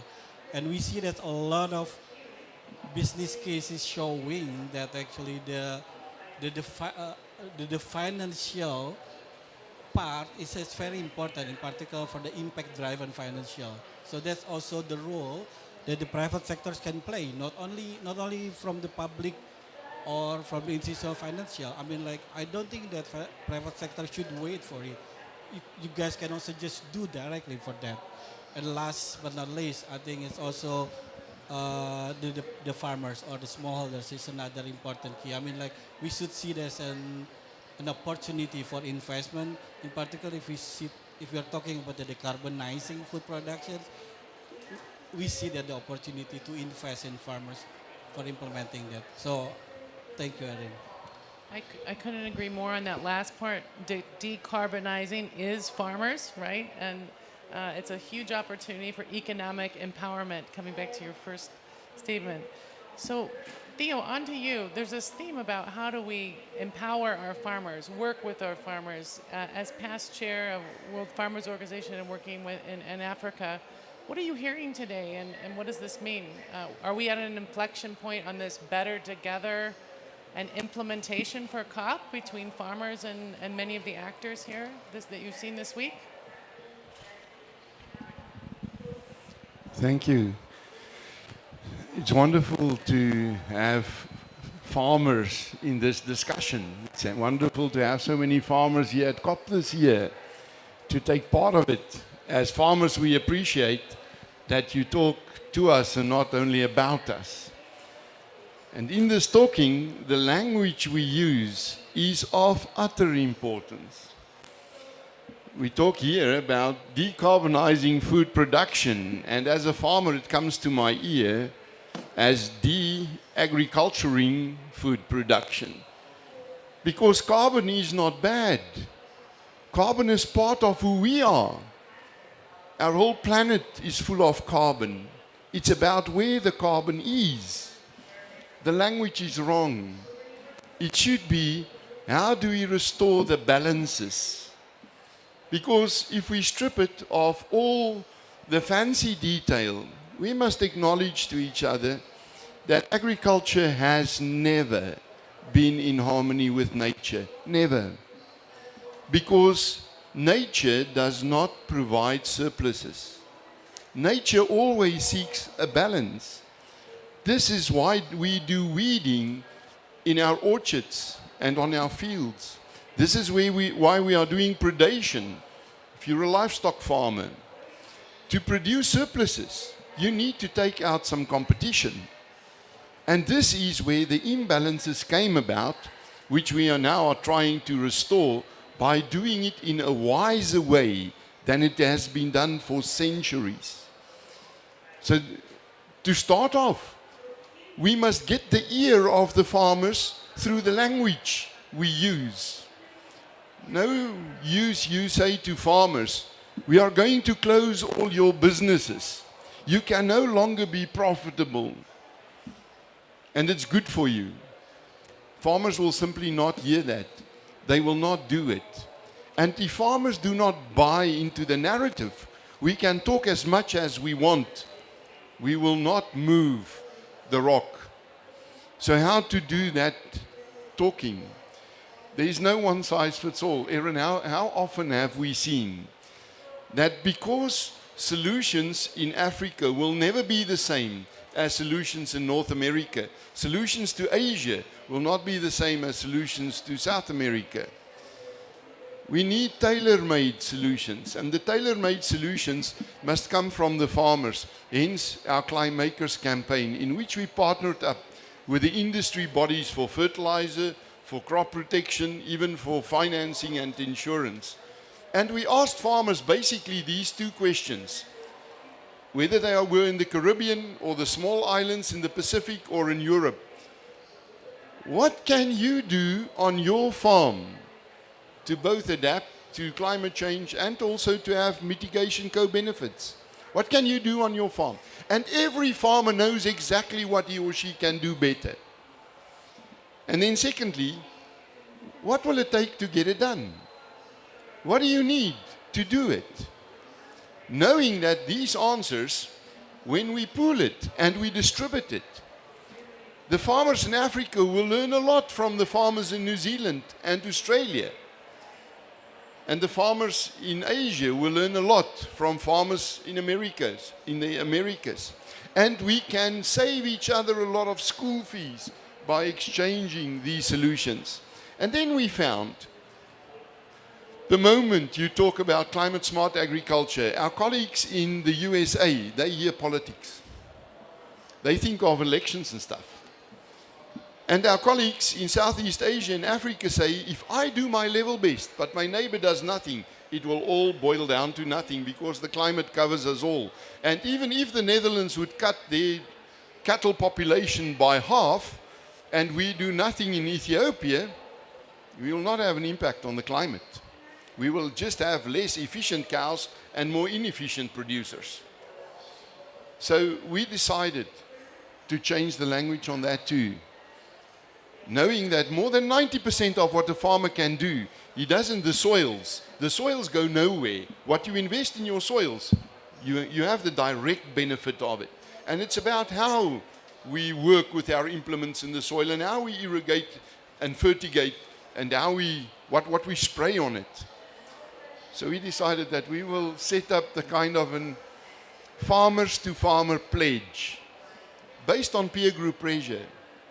And we've already started it in South Africa. A pledge which is less than half a page, in which I say, me, Theo de Jager, will on this small piece of the planet, which is under my custodianship for a very short space of time. It's been there 1 million years before me, and it will be there long after I will be gone. I pledge that on this piece of the planet, which I must take care of, that I will pass it on to the next generation in a better condition than what I found it in. More life in the soil, more vibrancy, more resilience. And if 10% of the world's farmers can do that, we will hit a massive dent into the challenge. Okay, Theo, I think you just gave everyone the challenge there. I really appreciate that. And if we think about this better together on Ag Day, what, just in one sentence, as we think about our farmers, our 111 farmers that are here across all the panels that are here today, and many of our farmers who are watching back at home, who are out in their fields right now, or in the Southern Hemisphere, or in harvest right now, what can we do better together? And as we march towards COP28, give back to you. Me. Last closing tweet. 1 sentence. For me, it would be to beef up the communication between farmers and consumers, between the rest of the players in the value chain, and most importantly, to the young farmers, those who are not yet 30 and who only dream about being a profitable farmer today. When they talk about financing here at COP, I plead for resources for the communication officers and farmers' organizations. There are no more important people today working in the farmer space than the communications officer, because we need to spread the message. We are done. It was very fast, but I know our panelists are dying to talk to all of you.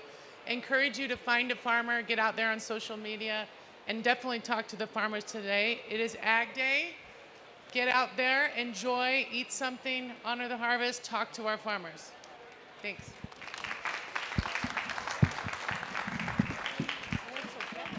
And the mics.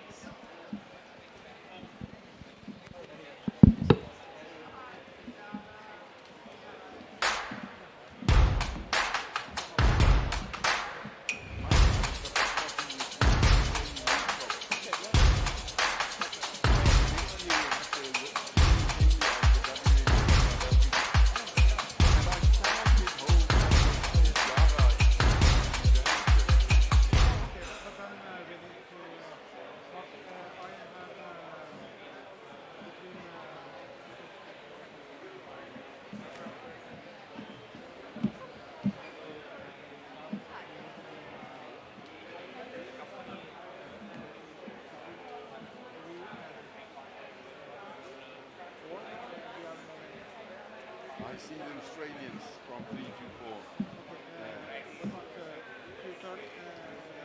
2:35, because we have a conference. 2 o'clock is this clock, right? And it should be to about 2:45. 2:45 to... Sure.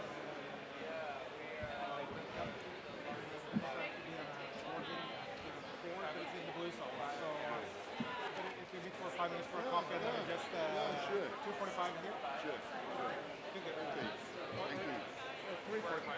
3:45 here. I'll make sure that we get the message.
Hi, I'm Karnaj. I work with Yara. Yara, right? Oh, Yara. Okay. I heard of you. We are a blockchain provider and sustainability platform for agri and food supply chain.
Thank you so much. It was very good. Great question. Thank you.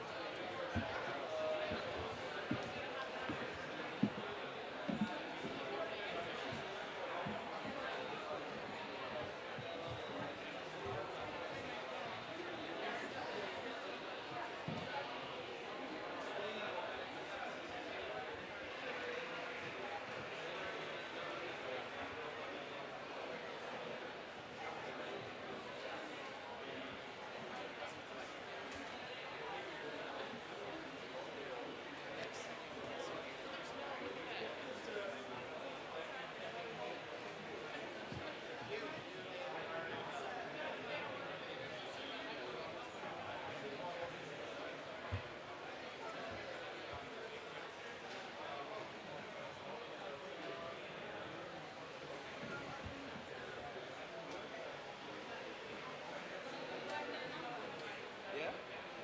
Just send them the pin to the location. I've checked with John because John should most likely know these people. Just send it to the Malawi person. Okay.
You just say Aaron for me having your phone number and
Hello, everyone. Welcome to the session. We're just going to give 1 minute for the tech team to get ready for this session.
Hello, everyone.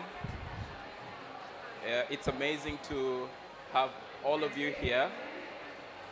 Welcome and thank you for creating time to attend Financing Resilient Agriculture session. My name is Vincent Otieno. I work with One Acre Fund. One Acre Fund serves smallholder farmers across 9 African countries. Our main goal is to empower these smallholder farmers to produce food for their families. And beyond that, we are also empowering the smallholder farmers to generate profits from their produce. Now, COP27 is about implementation. And there cannot be a better time than this to include smallholder farmers in the conversations about the implementation of climate change actions. Smallholder farmers are devastated by climate change. Across the 9 African countries where we operate, these farmers are struggling to combat drought, floods, pest diseases, all of which are attributable to climate change. There is a silver lining, nonetheless. With small changes in practice and crop mix, including planting of trees, these smallholder farmers can weather the next storm. In Malawi, for example, One Acre Fund is empowering smallholder farmers and training them on the production and application of compost, which they use to enhance their soil fertility. As you all know, soil fertility and healthy soils is one of the tools that the smallholder farmers have at hand to build resilience. Now, the good news is that these smallholder farmers are beginning to appreciate that they have to be part and parcel in the creation of a healthy climate, because they need a healthy climate to produce food for their families. So that's the good news. The challenge, however, is that these smallholder farmers are struggling to raise the upfront investment they need to build resilience to climate change. Now that's the good news and the challenge. Now, the bad news is that we have approximately 608 smallholder farmers across the planet, feeding billions of people, including you and me. But only 1.7% of climate finance is set aside for these smallholder farmers. We need to change this. My hope for COP27 is that as the world shifts focus to the implementation of climate change action, smallholder farmers must make it to the priority list. So today, I'm pleased to have a very vast panel of seasoned professionals who've worked closely with smallholder farmers, are working with smallholder farmers right now, working closely with the government, have managed entities that drive impact, and these amazing panelists are going to answer these questions today regarding how do we finance climate resilient agriculture. So allow me to introduce my guest of panelists. And the first to invite on stage is the CEO, Acumen, Jacqueline Novogratz. Thank you, Jacqueline, and welcome. Our second panelist of the day is the immediate former president of World Farmers Organization, Dr. Theo. Our third panelist, appearing virtually, is Mr. Nkomo Mandla. Sorry, that's Kome from One Acre Fund. The fourth, also appearing virtually, is Mr. Nkomo Mandla from CGIAR. Welcome, Mr. Nkomo. Thank you very much. And we also have the Ministry of Agriculture Malawi represented today by Mr. Kefasi Kamoyo. We have from SNV, Mr. Dijan, who is the multi-country program manager. Welcome on stage. And our final speaker is the director, Africa Wildlife Foundation, Nancy Githaiga.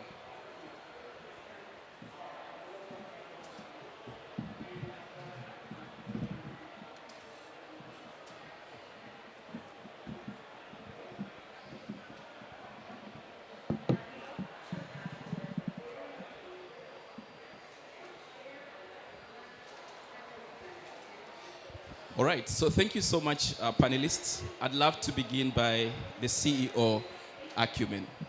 We have a lot of respect for Acumen, for pioneering models that deliver and drive impact, especially to the poor. At this point in time, smallholder farmers are struggling with climate change, and they're depending on social enterprises and entities that deliver and drive impact to provide solutions and innovations that will enable them combat climate change. So Jacqueline, what do you think is the role of the impact entities in supporting smallholder farmers adapt to climate change? Thank you so much, and it's great to be here, and it's certainly great to be here with all of my co-panelists. Acumen and myself personally also has deep respect for One Acre Fund as a real model for social enterprise and why they're so important. Acumen has at the center of our model this idea of patient capital, that we need long-term philanthropy to take bets on entrepreneurs that are building social enterprises to solve some of our critical problems. And in agriculture, those that put smallholder farmers at the center. And One Acre Fund does that really beautifully. It's important because what an enterprise can do is actually listen to the farmer as a customer and understand their needs. For the first 10 years, we actually made a lot of mistakes because we were investing in companies that weren't fully understanding what it took for a farmer to succeed. And over time, we've really come to understand that a farmer needs multiple entry points.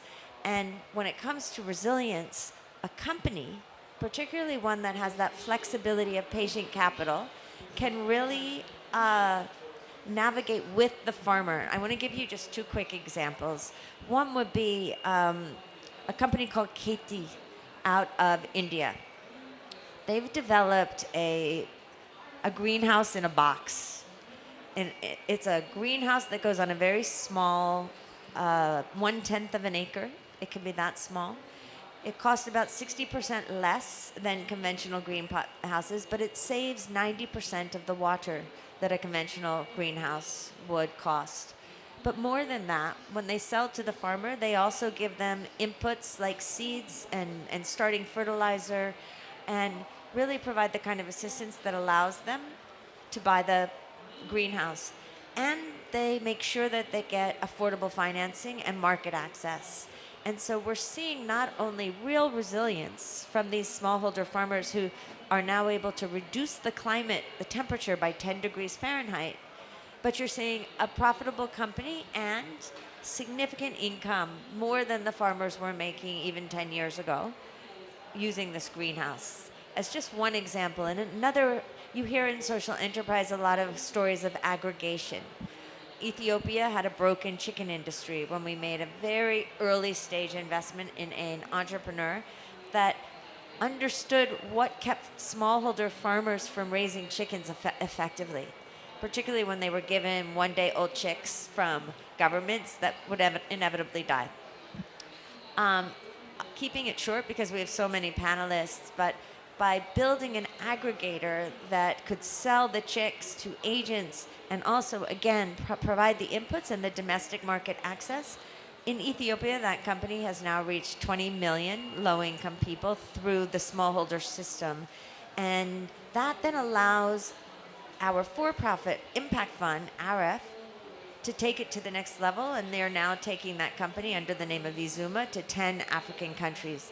That's the power of social enterprise, and it's why today we're building a new $30 million philanthropic facility called Trellis, with a much deeper understanding of these multiple entry points that are needed, not only to enable the farmer greater resilience, but to do so in a way that can then help them build real companies that we can then scale and change, as you said, change the agricultural system and put the smallholder and the earth, frankly, at the center of our systems rather than either profit or top-down support that isn't getting us to the place we need to go.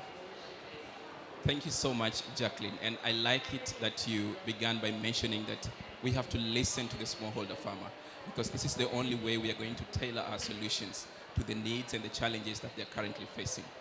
Thank you so much. My next panelist is Dr. Theo. Dr. Theo, your contribution to the transformation of agriculture is commendable. What is the best approach to supporting African smallholder farmers to combat climate change? Thank you very much. I had this wonderful opportunity to have visited 44 African countries, not the capital cities, to go into the deep rural areas and to shake the hands of farmers on their farms and ask them about their aspirations and their dreams and their challenges.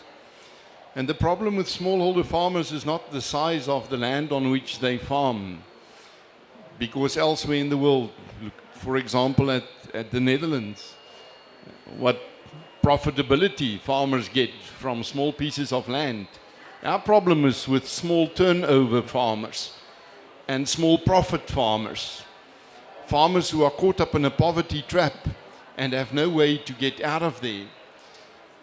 Farmers who desperately need to produce more without using more land and without using more inputs. And this is only possible through technologies. Smallholder farmers on our continent have been left behind when it came to mechanization and modernization, because it also left them behind in commercialization. And no use, they now try to catch up, to run, to catch up with farmers elsewhere in the world. They have to leapfrog. And then they have to wait for the future to catch up with them, and it's possible today. Because you know what, if you go into those families in the deep rural areas of Africa, the youngsters have smartphones and tablets, and they understand how to work it. And they see there's a different life out there and different ways of production.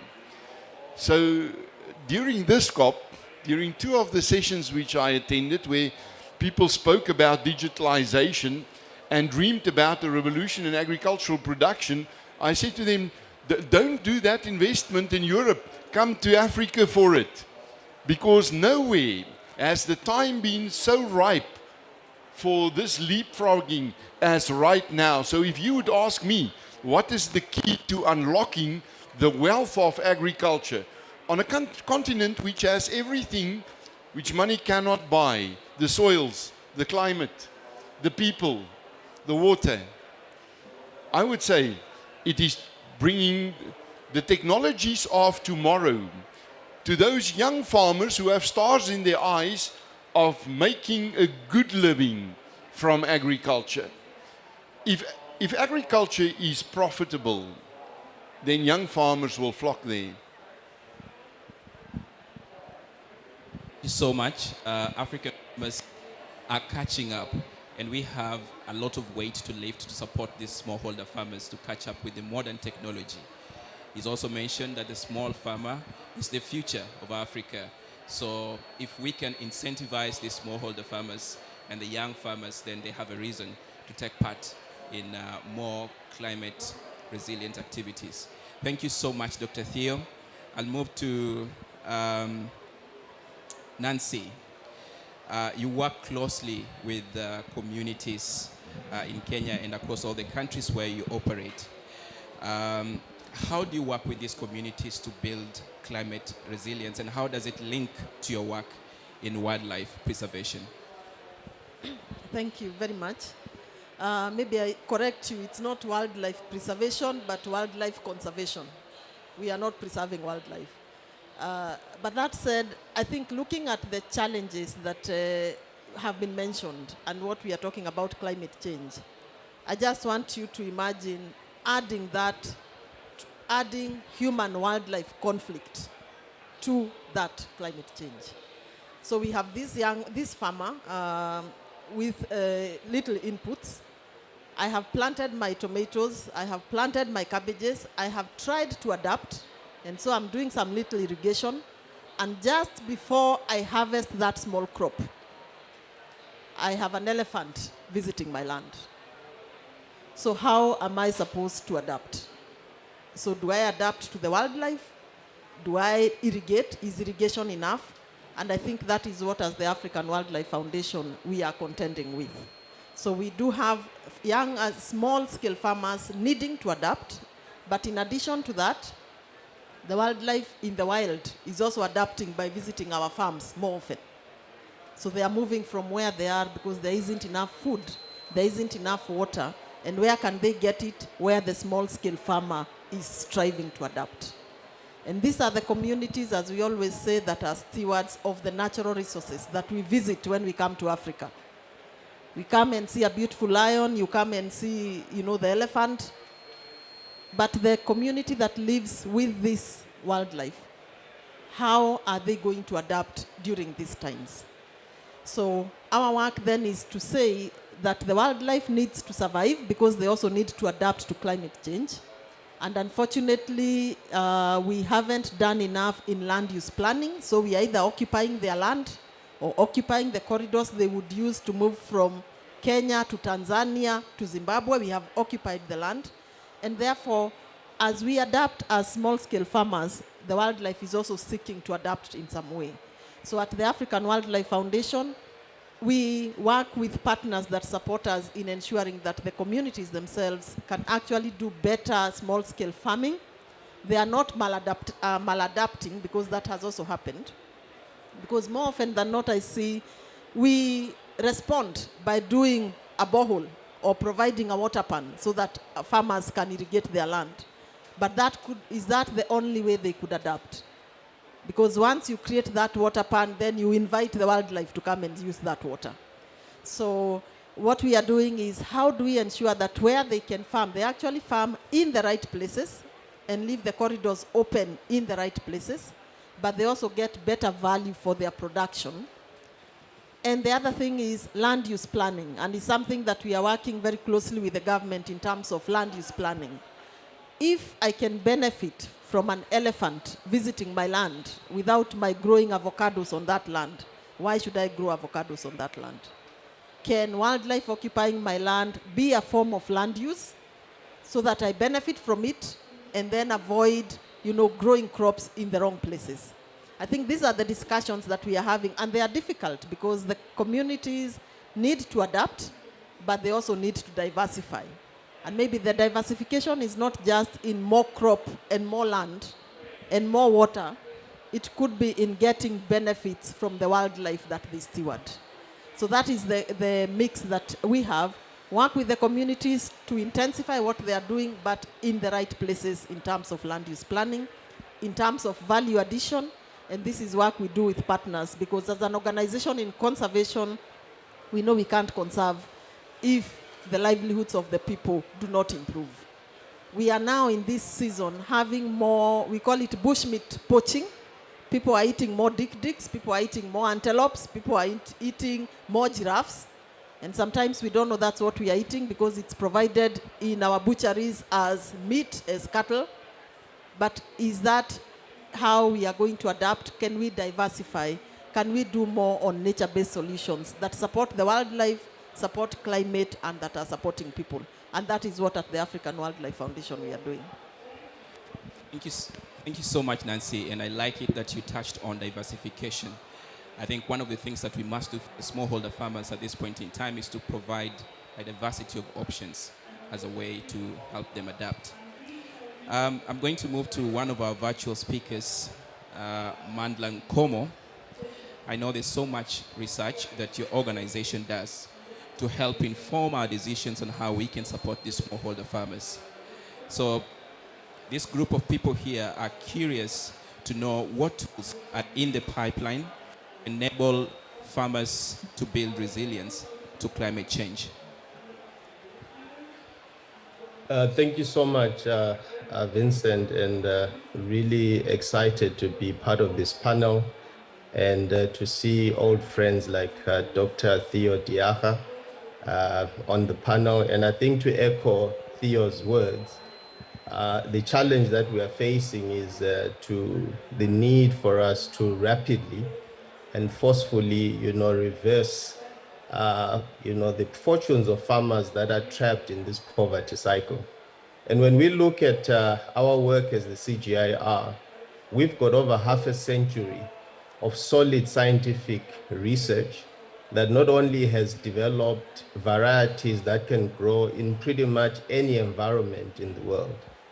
And what we have seen over the years is that, however, if we're truly honest, we've not been able to successfully solve one major problem, which is how do we get the good science that sits within the CGIR into the hands of those farmers that Theo was talking about, especially the young and upcoming farmers who are actually going to carry the food security hopes of the globe in their hands.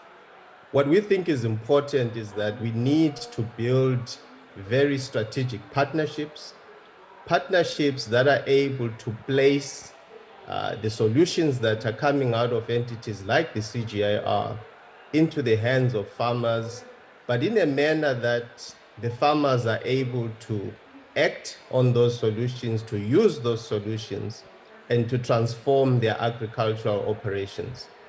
I think when we look at the issue of climate, it's important to see the value that organizations like Acumen and yourselves as One Acre are doing in providing the finance, because it is the finance that will make things move. But the question is, what is making the finance move, specific solutions? And our view is that we need to deploy ready-to-use and actionable solutions for farmers to be able to respond to climate change. Our researchers across all our centers within the CG have come together to put together what we think is one of the boldest and most ambitious initiatives, what we are calling excellence in agronomy, where we are saying we want to be demand-driven. We want to listen to what the farmers' pain points are. We want to listen to what the last-mile knowledge disseminators are saying the pain points are, and we want to co-create with them solutions that can be rapidly used by farmers. And so from a climate perspective, we've put up together a number of solutions, particularly those that we think will put opportunity in the hands of farmers to have a very strong adaptation response to climate change. You'll agree with me that it's not just finance alone, it's not just varieties alone, but it's also information which is delivered to farmers in a timeous manner.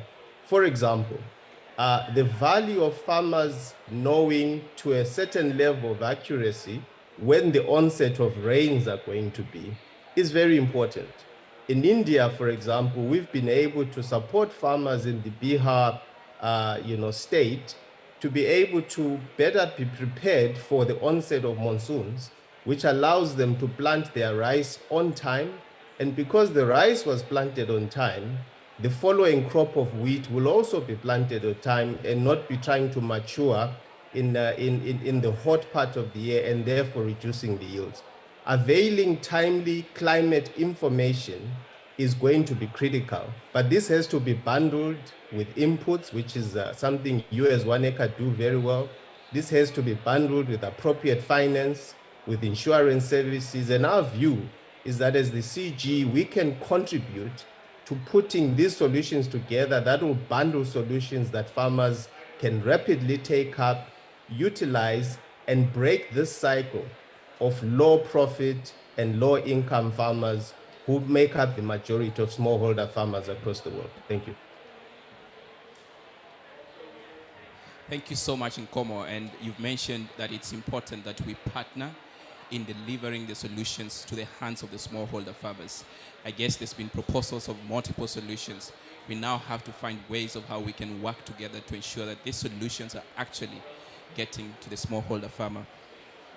All right, now let's get a government perspective. And I'm glad we're joined by a representative from the Ministry of Agriculture, Malawi. So, Mr. Kefaso, where should we drive climate finance to best help Malawian smallholder farmers build resilience, and what's the role of government in this?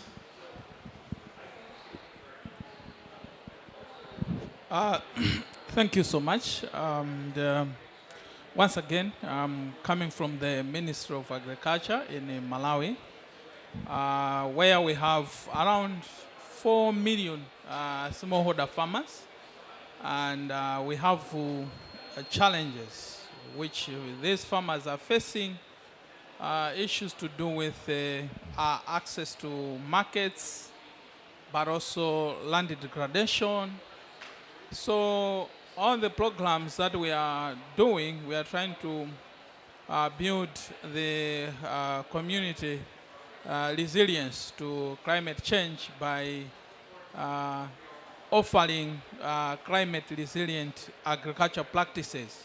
So in Malawi, what we are doing basically in the ministry, we are trying to promote crop insurance, crop-based insurance, whereby these farmers are supposed to do soil and water conservation. They have to conserve their land.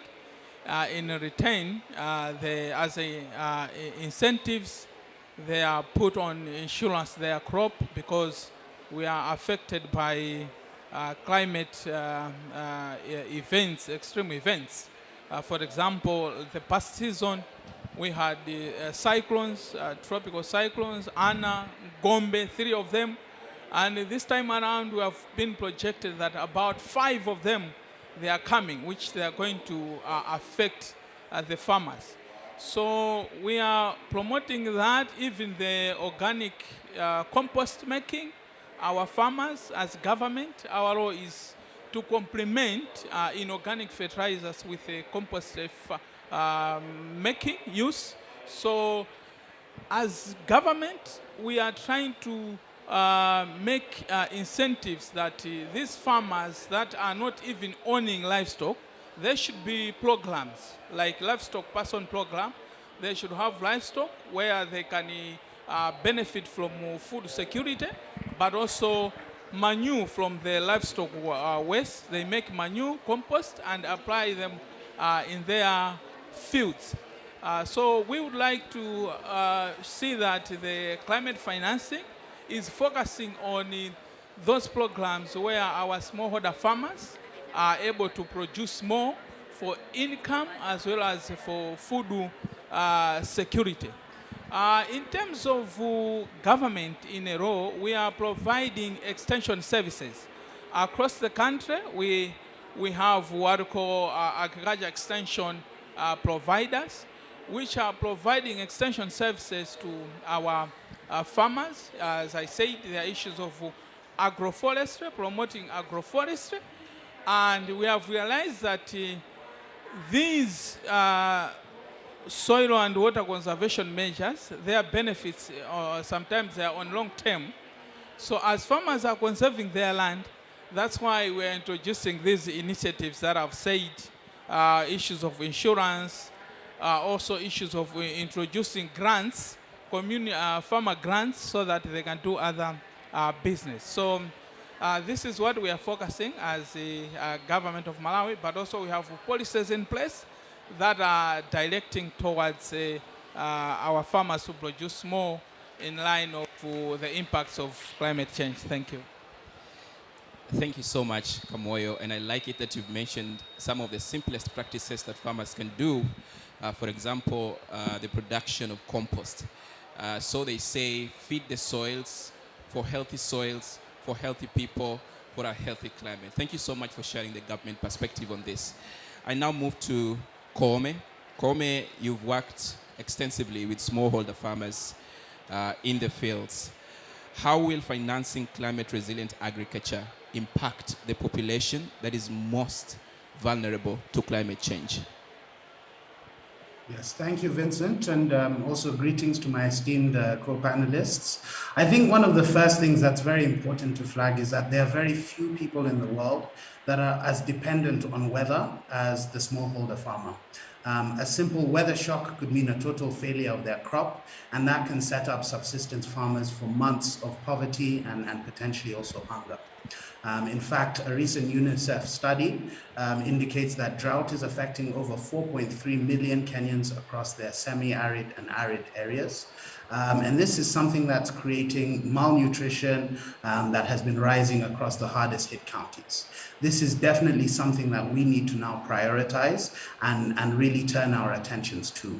And I think improving funding for climate resilient agriculture can really help promote adoption of more resilient crops by our farmers, which in turn will also maximize the plant health, build soil fertility, and reduce the reliance on traditional weather patterns. Something that we're seeing in Kenya is widespread drought across the northern regions, and some of these points can really help provide access and provide resilience within those farmers. Now, in addition to that, there are a number of areas that we highlight that require further funding. And I think some of these areas have already been covered by some of my co-panelists, but I think the points remain the same. We need to find ways to improve fertilizer blends. This will ensure better crop resilience, as well as also improving access to optimized seed varieties. And in addition to that, scaling agroforestry species. They have huge impact in the nitrogen fixation. They also support erosion control, as well as also carbon sequestration. One Acre Fund's actually doing a lot to kind of fight this right now, particularly here in Kenya. We've set up 94 tree nurseries across the country, and to date this year have been able to distribute 12 million seedlings this season. We're additionally targeting 200 nurseries and the distribution of 25 million seedlings by the year of 2024. These are some of the activities and initiatives that I think would require further funding, and some of the things that can also build the resilience for our smallholder farmers. In addition to that, something that I know has just been mentioned is also improving the provision of crop insurance. I know as One Acre Fund right now, we are the largest provider of agricultural crop insurance in sub-Saharan Africa. And I think that is something that will not only help the farmers protect their incomes, but also allow them to now take more calculated risks. I think lastly, maybe just to add, is also really improving market access and promoting the adoption of more resilient crops. I think there's a lot of opportunity to educate farmers to change their growing patterns and also provide them with better technology and information to make more informed planting decisions, thus making themselves more resilient, as well as also providing access to market to provide them, improved income avenues. Thank you. Thank you so much, Kwame. Financing will ensure that will increase farmer uptake of the adaptation options that they have on the table.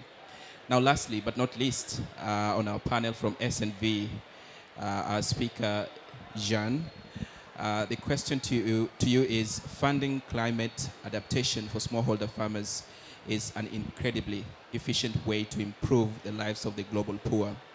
How can COP27 deliver wins that will improve the lives of the poor? Okay, thank you. I will maybe start with what I think is the good news. It is that more and more people are convinced that the climate is changing. It is funny to say that, but even we know that in terms of awareness on policies, on technologies, on actions, it is still very slow. And in certain countries, at certain areas, it is not existing. If you refer, for example, to the estimate of the World Bank on the cost of climate funding, it is estimated that the cost is around $300 billion per year by 2030. What it is the situation now? It is less than 2%. Another reality is that even from this 2%, the most funding coming from the public and less than the private. Another also issue is that this funding is going to the highest income countries. It is a fact. Where are the most smallholders? Where are in Africa? Yes, in the south part of the world. But let us say, in the case of Africa, we can see that farmers are already suffering from the climate change in their own production. If you consider in terms of emission, yes, Africa is, let's say, only emitting less than 4%. That means we need to have in mind, from my own perspective, I hope it is also your own perspective, that funding the climate adaptation is not a generosity. It is an equity. It is important to have it in mind. So, with many conferences, we are talking about declarations, but no real action. I think we should stop declaring without action. Yes, we need money to fund, but we need to invest where it is suitable and where it is useful for the world. It is why I want to say, yes, maybe we need to stop the war and conflict and invest in green. It is important, and invest in green. We do have many examples, I can say, where we have some cooperation trying to invest in the climate adaptation. I can say, for example, give you an example, on the biodigester technologies and market development, where the Dutch cooperation is investing since decades in many countries, close to 20 countries across the world, and reaching the level of having 800 100,000 biogas digesters at household level. I can also give another example where now it is also the program leading. It is a program, dry line Sahel program, where the Dutch cooperation and the Danish are investing 106 million of euros for this program. In Burkina, in the Niger, and in Mali, really targeting to the small farmers, where we are bringing, let's say, technologies, where we are bringing good practices, where also we are bringing input and capacities for them really to invest in adapting their own practices to the climate. Thank you so much, Jean. We only have 4 minutes left, and I'd like to give this opportunity for just 2 questions to the panelists before we wrap up. Just the 2 of them.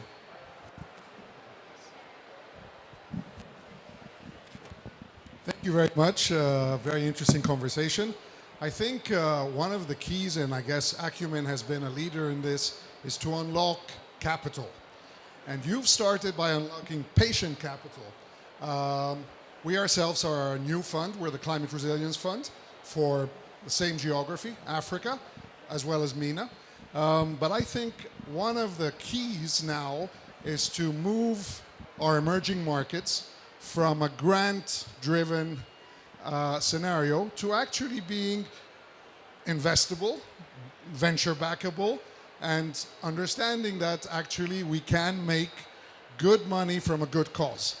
So, and understanding the importance of Africa in relations to global climate resilience. Yeah.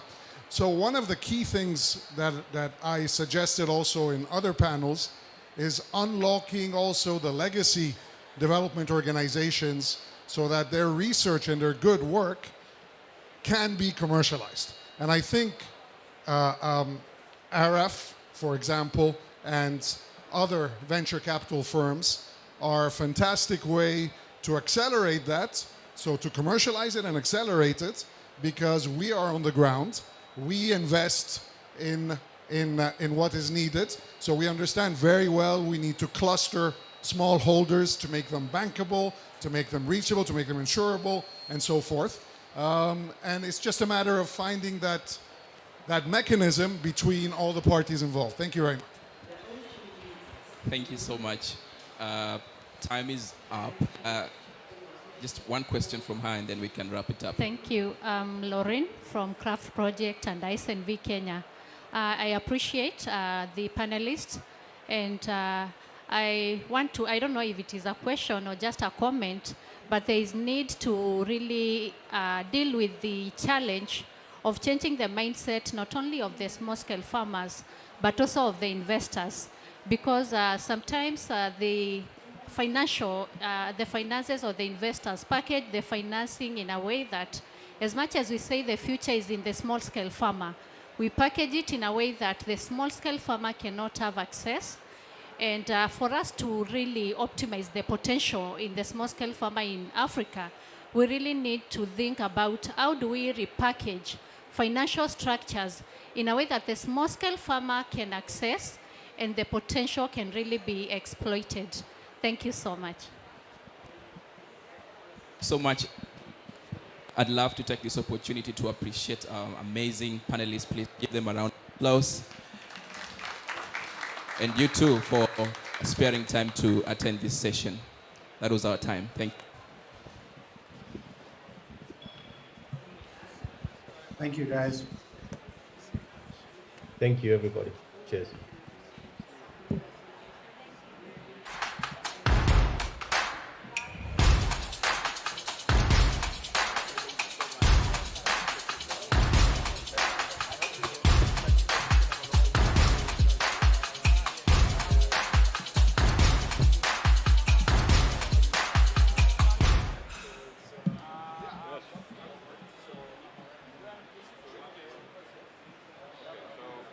You were moderating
They're not yet here.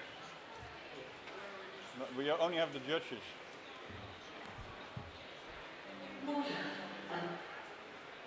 Inga is not there. Lieke is here. Inga and Lars.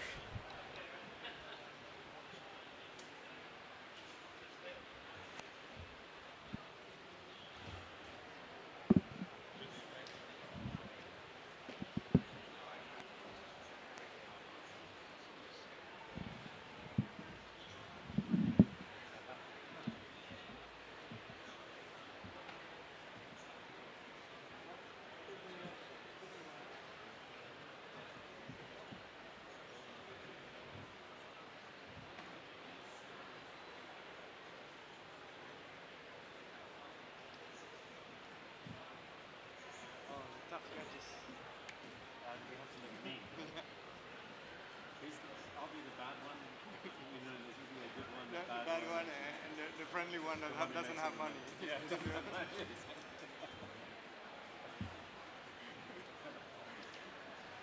So hopefully they don't take 50% of the shares.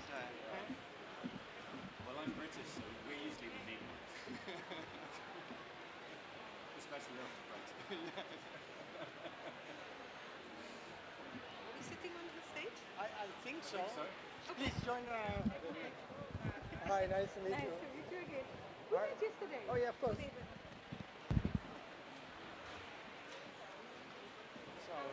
please, Meet you. Inga, welcome. Great to have you. So,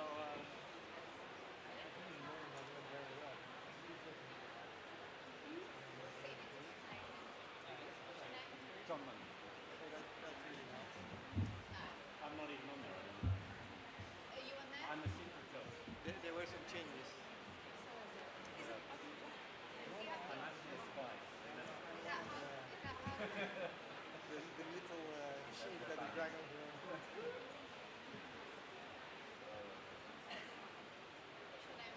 John Munn. M-U-N-D-Y from 1 acre.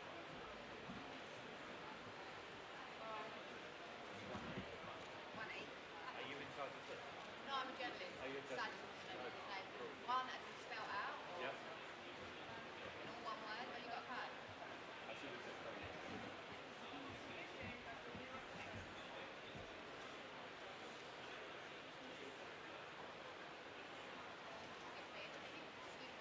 Your half phone? Yes. Okay. Check in. Okay. Right there. When am I going to get those pictures? I think they put it in a folder. But I have to figure out where the folder is. But we should. Yeah, I'll figure it out. There's a lot of things to follow up on. So, yeah. Yeah. Photographs. We couldn't get her a badge, otherwise. Sorry. Yeah, it's so pity because she put so much effort. Put her in Simon's office. Simon O'Connell. Yeah? Put her in Simon O'Connell's office. Yeah. Probably meet her.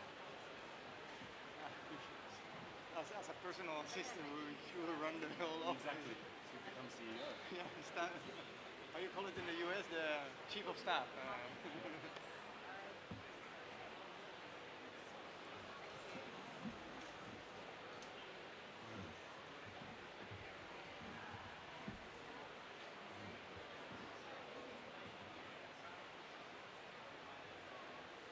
I just ask something? So is this event that people are going to talk about their technological, like things that they're working on, and some of you are going to judge them?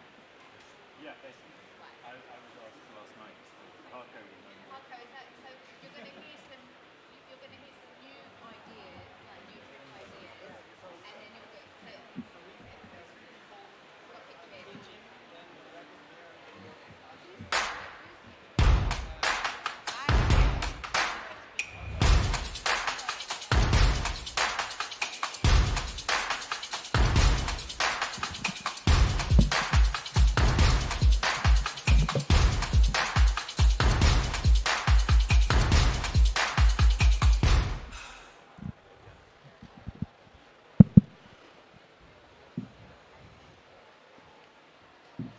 Good afternoon, ladies and gentlemen, and welcome to this session on climate adaptation services.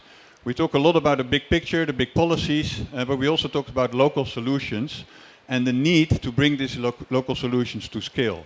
So today we will talk in this session how climate adaptation services can be used to support adaptation measures, but also reach scale. There's a lot of examples, but how can we reach scale? I think a second challenge or key question for this session is what successful approaches are emerging and what role can they play in climate adaptation? And thirdly, we would like to specifically during this session zoom in on digital technologies in terms of climate adaptation services. So the format for this session is a kind of a dragon's den. So we will have 5 short pitches, pitches by people who have been working on innovations for digital and also for climate adaptation services. And then we have 2 judges, 2 juries. And the juries can ask the questions right after the pitch, and they will also score the best pitch, so to say. So there's a bit of a competitive element in this. So I would like to introduce the judges. We have with us Marcela Paranos. Welcome, Marcela. She is from the Initiative for Sustainable Trade and working on global carbon finance. So she's bringing in that investment perspective and investment angle. And then we have John Mundy. Welcome, John. He is the Senior Partnership Manager with the One Acre Fund and working on carbon and technology. So with that, without further ado, I would like to go to the pitches. And the first pitch is from Dr. Inga Jacobs-Matta, and she is the regional representative Southern Africa with the International Water Management Institute. Thank you, Inga, and welcome. And the pitch is really about scaling climate-smart agriculture and climate information services through the ICRA Zambia Accelerator. We can't wait to hear more about this accelerator. Inga, the floor is yours. Thank you so much. Good morning, everyone. Is it morning? Good afternoon? Really great to share with you an initiative in Zambia that we are super passionate about. It's this project, it's a World Bank funded project, currently taking place in 6 countries. And Zambia is the Southern African focus country.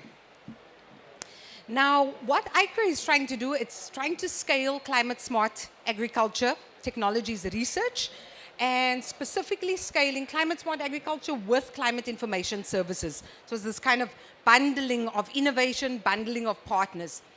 Also, what we wanted to do in Zambia is we really wanted to work with SMEs because we believe that they are the glue that link the farm to the market. So what we came up with is this thing called the Accelerator Program. It is a program where we provide scaling grants to agri-SMEs to scale a number of innovations, climate-smart agriculture, climate information services, and then we couple it with technical assistance. Now, I come from a science-based organization, so we say that this is the first science-based accelerator program in Zambia, where we provide this very targeted technical assistance on whatever the SMEs need, from financing to business model, to agronomic practices, that sort of thing. It's quite an ambitious target if you think about it, because what we are trying to do in 2 years, we're trying to reach 350,000 farmers, and we give them scaling grants of 50,000 each to these bundles of partners. So that works out to less than $1 a farmer if you think about it. So really the scaling strategies of these businesses was really key. And we've got one of our champions here, Miss Esther Zulu. Esther, can you wave? That is Esther. She is one of our agribusiness accelerator partners. Esther chairs farmer federations of about 120,000 farmers in the eastern province in Zambia. So just with Esther alone, she comes with a mighty group of farmers together. Now, this is just one of the partnerships, how they look. right? Because we've now partnering with these 14 agribusinesses, but they are all partnered into 5 bundles. One of the bundles looks like this. So what we have is we've got Lupia, which is a microfinance institution. They work with Vitalite, which is a solar pump provider in Zambia. And then we've got Lima Links. So we've partnered these guys together. Vitalite provides solar pumps to farmers across Zambia. Those who can't afford it will look to Lupia, who provide this finance product for the solar pumps. And then Lima Links is a one-stop shop digital platform through which they can market, profile suppliers, but also get climate information services around early warnings, forecasting, and the like. So these are working together under just one of the bundles, and like I said, there are five bundles. Esther and partners work in bundle 4, which is a slightly different one. So they are bundling different types of climate smart agriculture, from solar to integrated aquaculture, agriculture, to drought tolerant seeds, to livestock and legumes. And then I just want to add one more thing, because it's not only about supporting agribusinesses, it's also about strengthening the entire pipeline. So making sure that we work with universities to have graduates that can then take up this challenge and work in these agribusinesses. So I just want to show you a little clip, if that's possible, of another complementary program that supports the accelerator. I2G is important because it focuses on strengthening the capacity of agribusinesses to scale climate smart agriculture and climate information services. It works really well with our accelerator program, because accelerator partners can then host interns, they can support incubation activities, as well as hackathons. This I2G program will help higher education institutions like ours, like the University of Zambia, and in particular School of Agricultural Sciences, by enhancing our partnership with the private sector, so that our students can be placed in internship, and as they do that, they will benefit from this partnership.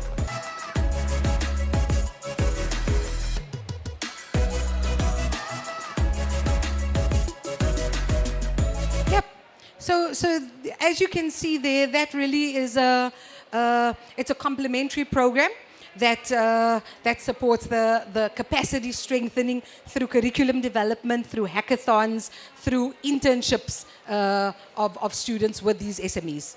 So that's just the first cohort, and thank you very much.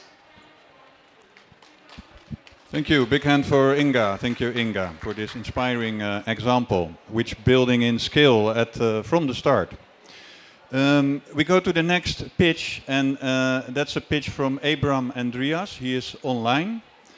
Abraham is the founder and managing director of LERSHA. And Asha will share a pitch about agroclimate advisory services to build the resilience of smallholder farmers, and specifically focusing on digitalization. Andreas, are you online?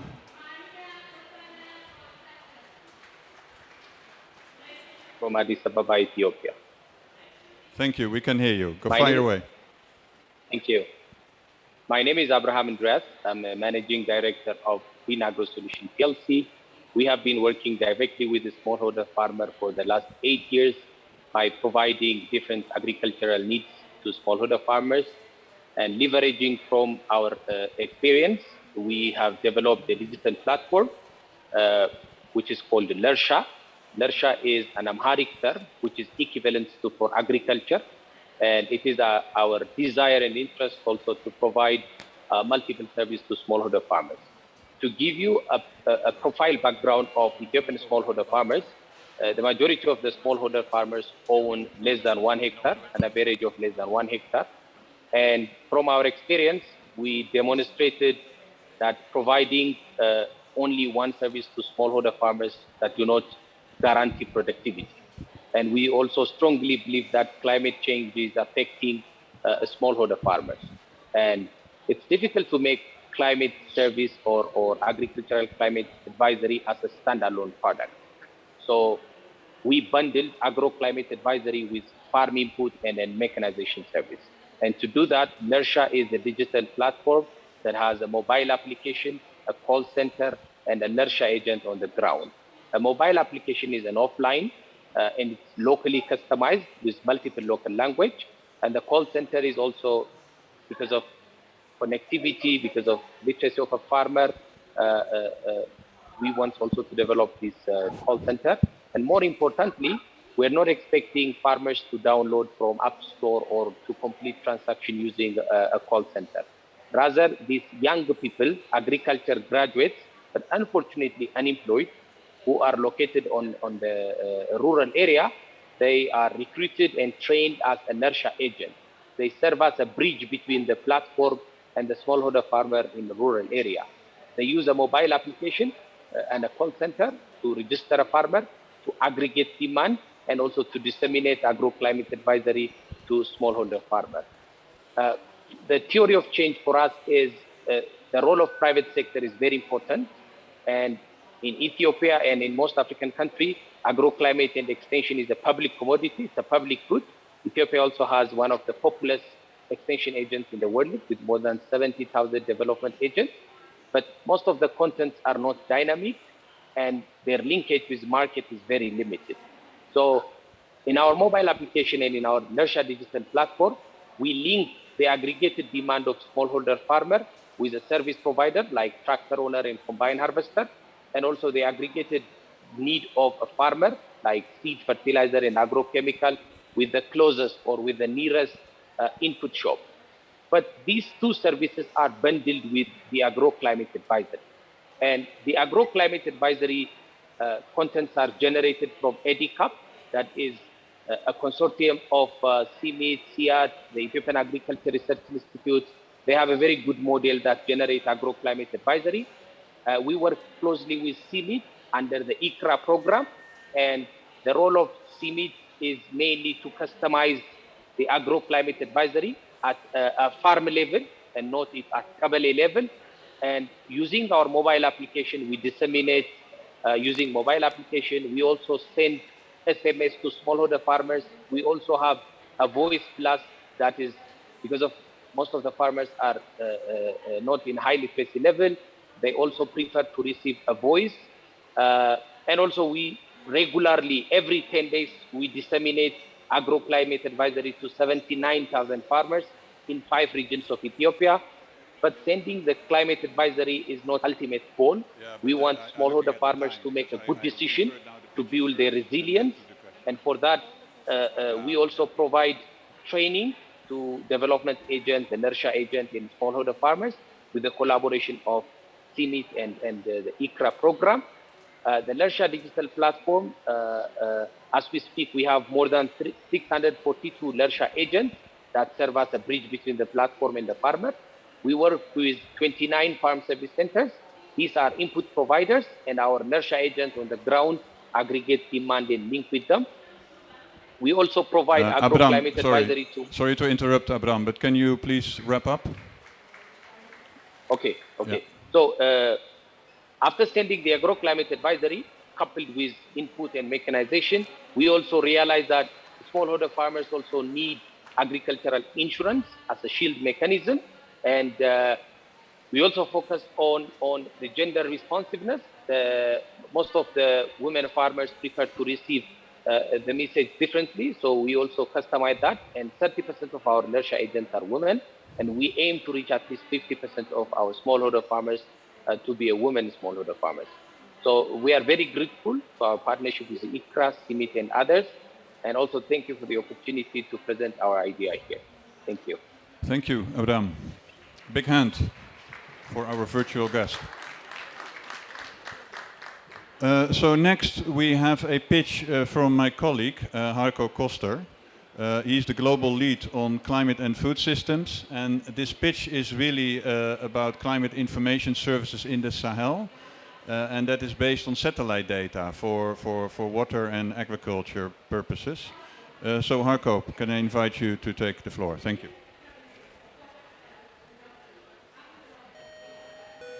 Thank you. What I'm going to present you is an amazing application of a digital climate adaptation services designed for the Sahel, for the most vulnerable communities, pastoralist communities and farmer communities in the Sahel.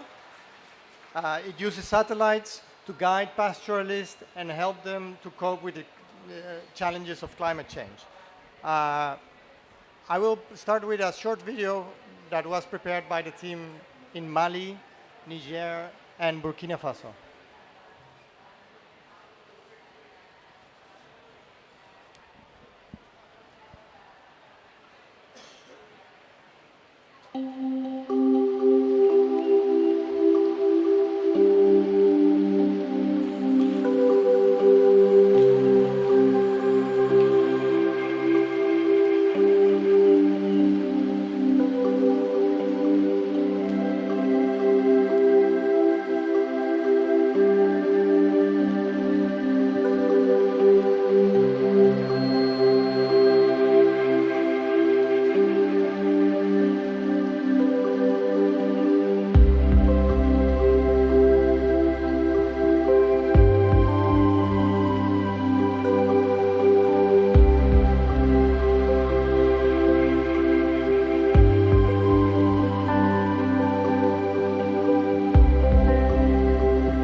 Thank you. What is so interesting of this case is that it is a digital data-driven services that provides information for decision-making for both pastoralists and farmers in the most vulnerable areas. It is an initiative supported by the Dutch and the Swiss, but it has involved several partners. Of course, the farmers associations and pastoralist associations to identify the users' needs, but also private sector, a large telecom company that is providing this commercial service, as well as research organization and the government. What it does is it uses GSM telephone, very basic telephone technology to provide data for decision making based on satellite information, but also participatory data that has been collected and maps and geographic information services to help farmers and migrating pastoralist communities to adapt to climate change. Next to information, it also provides other services. It provides also a marketplace for products to be sold, but also to place order on seeds or inputs, on fodder in the migration paths of pastoralism, and equipment. Finally, and this is also the last innovation that we are bringing in, we are expanding this to also provide digital finance services. Access to modest credits for pastoralists and farmers. By the use of this application, we get information about the liquidity and solvability of the users, which gives them credibility to access funds. So in the future, we hope this also service can be provided. Can I ask you to wrap up, Harko? Thank you. So the success of this has been so far that we have 1 million callers, 98% satisfaction, lots of participation of women, 30% of women are using this application, and finally, a 39% income increase in pastoralists and farmers. Thank you very much. Thank you, excellent, Harko. Satellite-based data information services. Then we go, the next pitch is from Lars Dijrut. Lars will be online. He's the CEO and executive board member of Earth Optics. And this case is about soil data measurement and mapping. Lars, I see you online. Welcome and fire away. Thank you. Thank you, everyone. Hi, my name is Lars Dijrut. I'm the CEO of Earth Optics. Approximately 200 billion tons of CO2 could be returned to the soil through practice changes on our global ranches and farms. And achieving this will reverse over a decade of net human emissions. Furthermore, humans are now managing over half of the Earth's biomass. So learning how to measure and manage soil carbon is something that we must do to turn our food and fiber production systems from part of the problem to part of the solution. But soil is highly variable across fields and seasons. So measuring the effectiveness of soil carbon programs over periods of less than 10 years has been challenging and costly. This impacts adoption of incentive programs and keeps farmers and ranchers from effectively managing their soil carbon assets. Imagine if you only knew your farm yield every decade instead of every season. To solve this, we built a machine learning-based soil measurement system that combines vehicle-based sensors, satellite data, and critically, a few old-fashioned soil samples sent to a lab for training for the machine learning. Our CMapper system dramatically improves resolution of soil measurement and accuracy, not just for carbon, but for all soil health attributes. Our system increases carbon quantification accuracy by a factor of 10 while cutting costs in half. Let's walk through how this works, and then let's see it in action in a short video.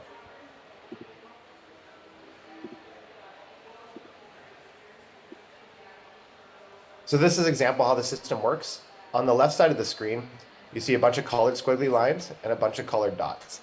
This is 1,100 acres of several fields in Mississippi in the United States.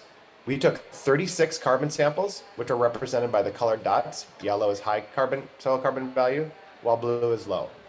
It's difficult to see all 36 carbon samples because they're embedded in these colored squiggly lines. Those are the tracks of our vehicle-based sensors with the model already applied to it. So if we're doing our job correctly, it should be difficult to find them because the color should be the exact same for the soil sample as it is for the sensor-based model. The end result is this middle panel, which is a carbon map. Now, few people have ever actually seen a carbon map of soil, and this is such high resolution, it's one of my favorite things to show people. You can actually make out rectangular field boundaries in the carbon map. You can see this yellow swoosh from the eastern to the northern side. That's high carbon content because of a high clay content soil type that tends to hold more carbon. And you can see yellow ribbons on the southern side. That's this river on the bottom that floods the field several times a year, depositing rich silt carbon. So what's so cool about this is our system doesn't know anything about field boundaries. It doesn't know anything about soil type or flooding rivers. And so to see all those effects subtly represented in the carbon map lends a lot of credibility to how accurate this system is for representing small carbon changes. Perfect. Can you play the video that will show the system in action in the field? Hi, my name is Dr. Lars Dijrut, and I'm the CEO. Not that one. That's in case the video connection. Approximately 200 billion tons of CO2 could be returned to the soil through practice changes on our ranches and farms. Achieving this will reverse over a decade of net human emissions. Furthermore, humans are now managing over half of the Earth's biomass, so learning how to measure and manage soil carbon is something we must do to turn our food and fiber production systems from part of the problem to part of the solution. You can stop that video, that's the wrong Soil one. is highly variable across fields and season, so measuring the effectiveness of soil carbon changes has been challenging and costly. This impacts adoption of incentive programs and keeps farmers and ranchers from effectively managing their soil carbon assets. To solve these problems, we built a machine learning-based soil measurement system that combines vehicle sensors, satellite data, and critically old-fashioned soil samples sent to the lab to improve accuracy and resolution of soil measurement for not just carbon, but all soil health attributes. Our system increases quantification accuracy by a factor of 10 while cutting costs in half. Let's walk through how this works, and then let's see it in action with a short video.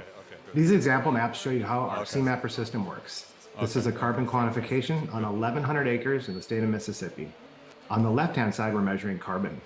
The colored circles are traditional soil samples. Yellow is high carbon, blue is low. There's actually 36 carbon samples on the field. Some of them are hard to see because they're color-coded for their carbon concentration, and embedded in squiggly lines which represent our sensor data collection. Those squiggly lines have already had our model applied to it, so they should be the same color as the soil samples where the soil samples were taken. So Lars, I don't know if you're still there. I think there's a bit of confusion here because we get 2 times the same story. So let's move to the next pitch. Thank you, Lars, on the soil measurement and mapping input and your pitch on that. The last pitch is from Lieke. The last pitch is from Lieke Verhofstadt. Lieke, welcome. Lieke is the Business Development Manager for Global Food and Agri Networks at the Rabobank. And she will talk about Sustain Africa, which is an emergency response and resilience program. Lieke, the floor is yours.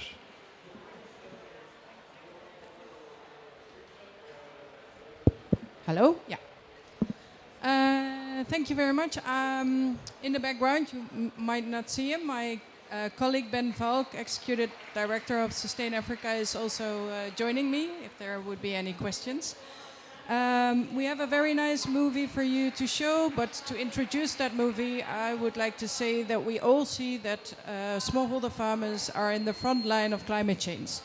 They meet a lot of challenges in that, but due to other developments in the world, like the Russian-Ukraine war, they also challenge a lot of challenges when it comes to fertilizers. So Sustain Africa is an emergency response initiative from Rabobank together with the African Fertilizer Agribusiness Partnership, the International Fertilizer Association, AGRA, and the Gates Foundation.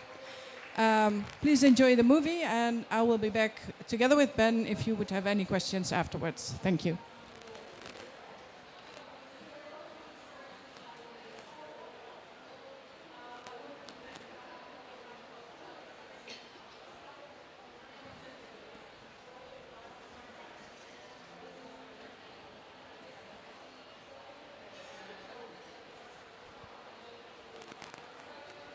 The movie. In more news tonight, government in partnership with the private sector players have flagged off over 20,000 metric tons of emergency fertilizers following the launch of Sustain Africa initiative in Uganda. Now, this is aimed at boosting the quantity and the quality of food production in the country by enabling smallholder farmers with tools to access fertilizers at the subsidized cost. That was the news in Kampala on September the 18th this year. My statement is that there is a sustainable roadmap for fertilizer use for Africa. Many climate-conscious people don't like fertilizer. It's a huge source of emissions, and the use of it is very often imprecise, to say the least. So why would we need fertilizer in Africa? First of all, fertilizer use in Africa is way, way lower than anywhere else in the world. Africa, unlike Europe, does not have a nitrogen problem. It has a soil health problem. Fertilizer prices spiked from $600 a ton to over $1,400 last year. And uptake in 2022, as a consequence, will be an estimated 3.9 million metric tons lower than in 2021. While environmentalists may consider this a good thing, that fallback should actually happen in Europe, in US or in Brazil, but not in Africa. Sub-Saharan Africa will, as a consequence of this fallback, see 60 million people become food insecure, additional to people already suffering that, and over 100 million people towards 2023. So, what is the Sustainable Fertilizer Roadmap for Africa? The roadmap we propose restores the uptake of fertilizer for producing cereals, fruits, and vegetables in a sustainable manner. And that means, first of all, precise application of the right kind of fertilizer. Soil mapping, pH management, and training of farmers and agri-dealers is imperative. Second, the inclusion of bio and organic fertilizers wherever possible, which reduces the need for the use of minerals. Thirdly, the introduction of regenerative ag principles. Fourthly, the crop rotation and diversification agenda, which is good both for nutrition as well as for soil health management. And lastly, huge emphasis on post-harvest crop care to reduce the unacceptable 1/3 of food loss before it ever reaches consumers. Altogether, these interventions constitute the Sustainable Fertilizer Roadmap for Africa. It can largely mitigate the downsides of government subsidy schemes for fertilizer, and it provides the best combination of short-term food security interventions and working on the long-term food system goals that we've all agreed. It's actionable, it's financeable, and a practical agenda for Sub-Saharan Africa in 2023. Sustain Africa is a program that integrates all of these elements in its approach. It's a practical and hopeful program that is largely executed by African organizations and by people on the ground who work with farmers, agro-dealers, input suppliers, government officials, and other stakeholders. So please, join us on the Sustainable Fertilizer Roadmap for Africa. Thank you, Lieke, and thank you, Ben. Question? Yes. So I think these were the pitches, 5 pitches. We now have a little bit of time, not an awful lot, but for the jury, John and Melissa, to ask some questions for clarification or to ask some critical questions. Yeah, to purge the business case. Thank you. And maybe also the pitches can join the floor, because I think that talks a bit nicer. Thank you. I'm going to begin if that's okay. And can you put the people online up as well? Thank you.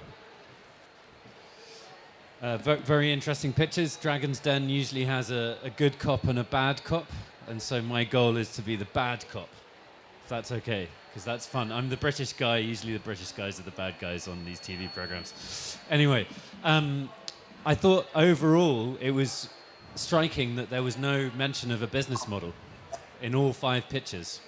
And a lot of very good organizations, SMV, CGIR, even a large bank, without a business model. So I was surprised that there was no discussion of hybrid social enterprise models, business models for scale, revenue generation. But my main question, actually, I have 2 questions I wanted to ask. First was Rabobank and Sustain. And I have some inside knowledge, and I see my old friend Ben Volk on the screen as well, so he knows that I like to be quite direct. But One Acre Fund is a potential partner of this initiative, so I have some inside knowledge. I apologize. But are we really solving the immediate challenge that Africa faces this season and next with a quadrupling of fertilizer prices, with what sounds like a lot of long-term behavior change efforts around regenerative agriculture? So that's question number 1 to Rabobank. Question number 2 to the soil carbon gentleman. I think maybe that wasn't Lars, maybe not his initial intention was that video, but question number 2 is really what else is there? I mean, soil carbon is great, but actually we need the soil nutrients to be monitored, and is that information that he's providing? And I'll let my co-panelists ask a few questions now. Thank you, John. So let's go to these 2 questions first. Ben, would you like to respond to that question? Yeah, sure. Thank you. Let me just assure you, John, that there is a business model behind it, because otherwise I could never do this. What we plan to solve for next season is to close just over half of the fertilizer gap. The gap of fertilizer used for food crops is estimated at 2.5 million metric tons, and our aim is to do 1.3 of that. That is in 20 of the 34 sub-Saharan African countries. So the countries that we would work in, we would solve the short-term problem largely. Thanks. Thank you. And then the question, I think, is for the soil, is for Abraham. Would you like to respond to that? I think it might have been for me, actually. Oh, yeah, sorry. Yeah, sorry. Oh, no problem. Yeah, so that was a great question. And actually that hits on something that we believe quite firmly. In order to make sure soil carbon measurement can be affordable, we think it's critical that it's integrated in traditional soil nutrient measurement. That usually happens once every year or every 3 years. And so in fact, yes, we measure all standard soil nutrients, and key to our system is because it's machine learning based on soil samples, we can make maps of whatever you can measure in a lab at dramatically lower costs because we dramatically reduce the number of samples needed to make those maps. And so we map a full slate of soil health and soil nutrient parameters in addition to soil carbon. Thank you. Melissa, any questions from your side?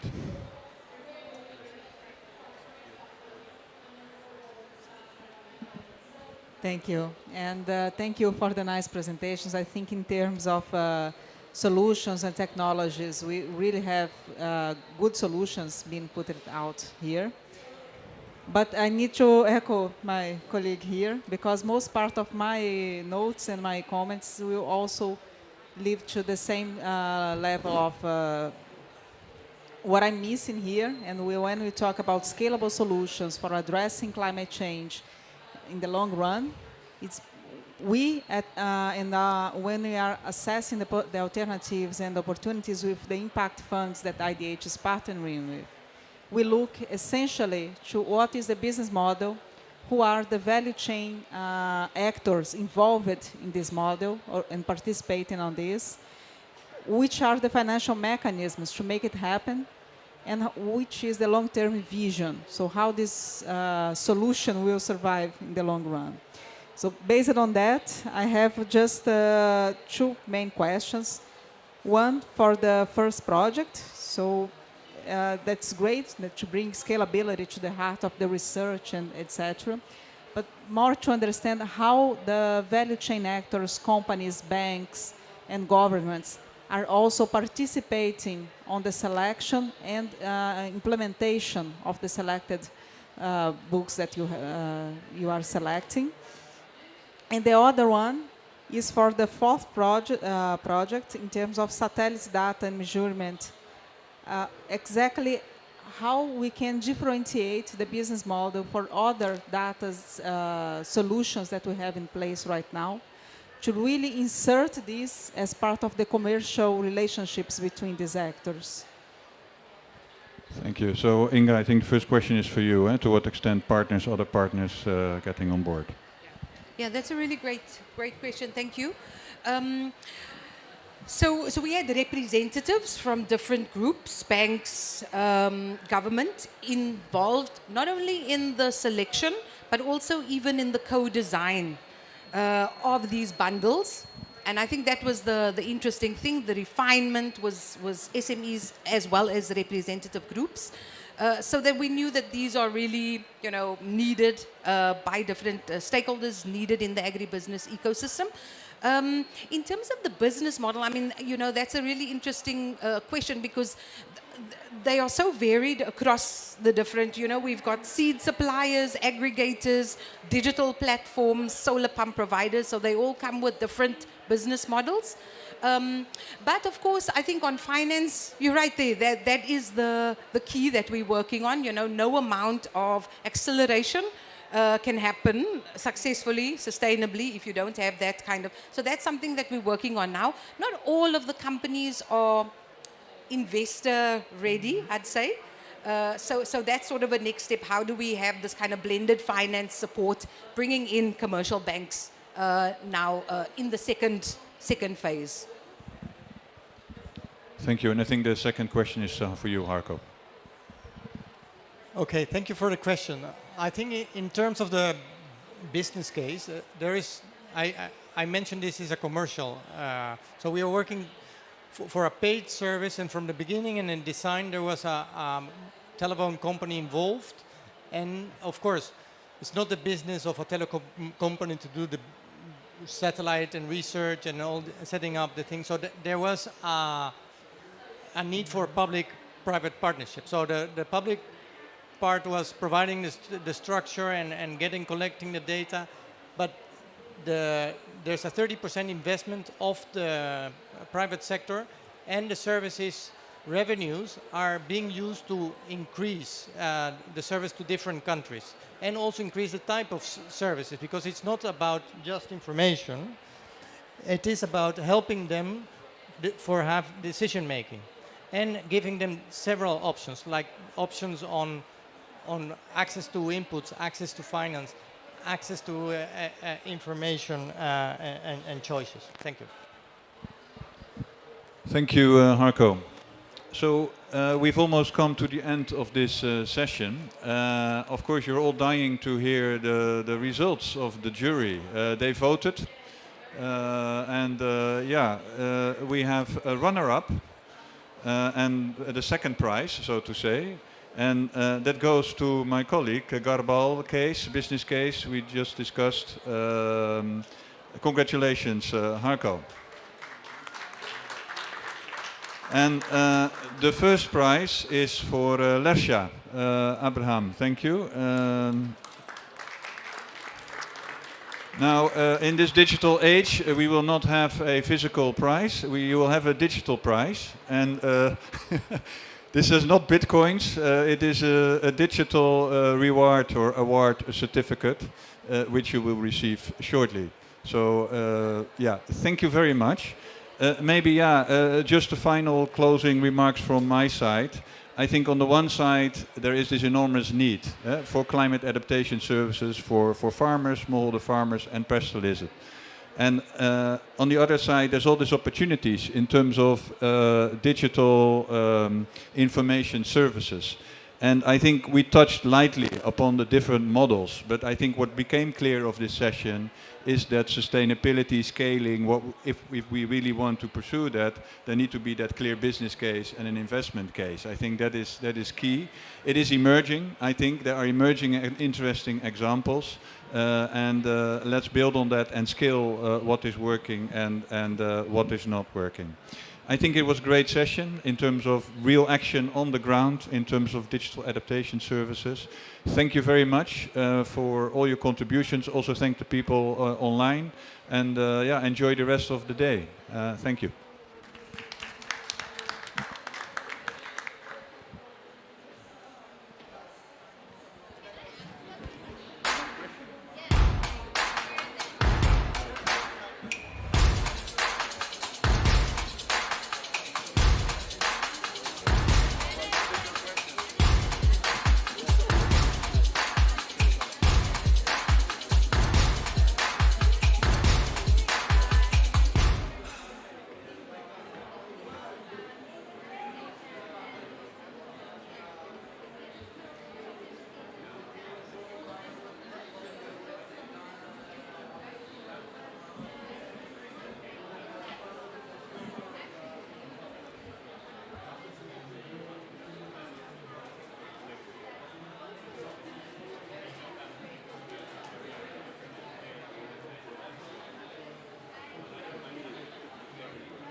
Hello?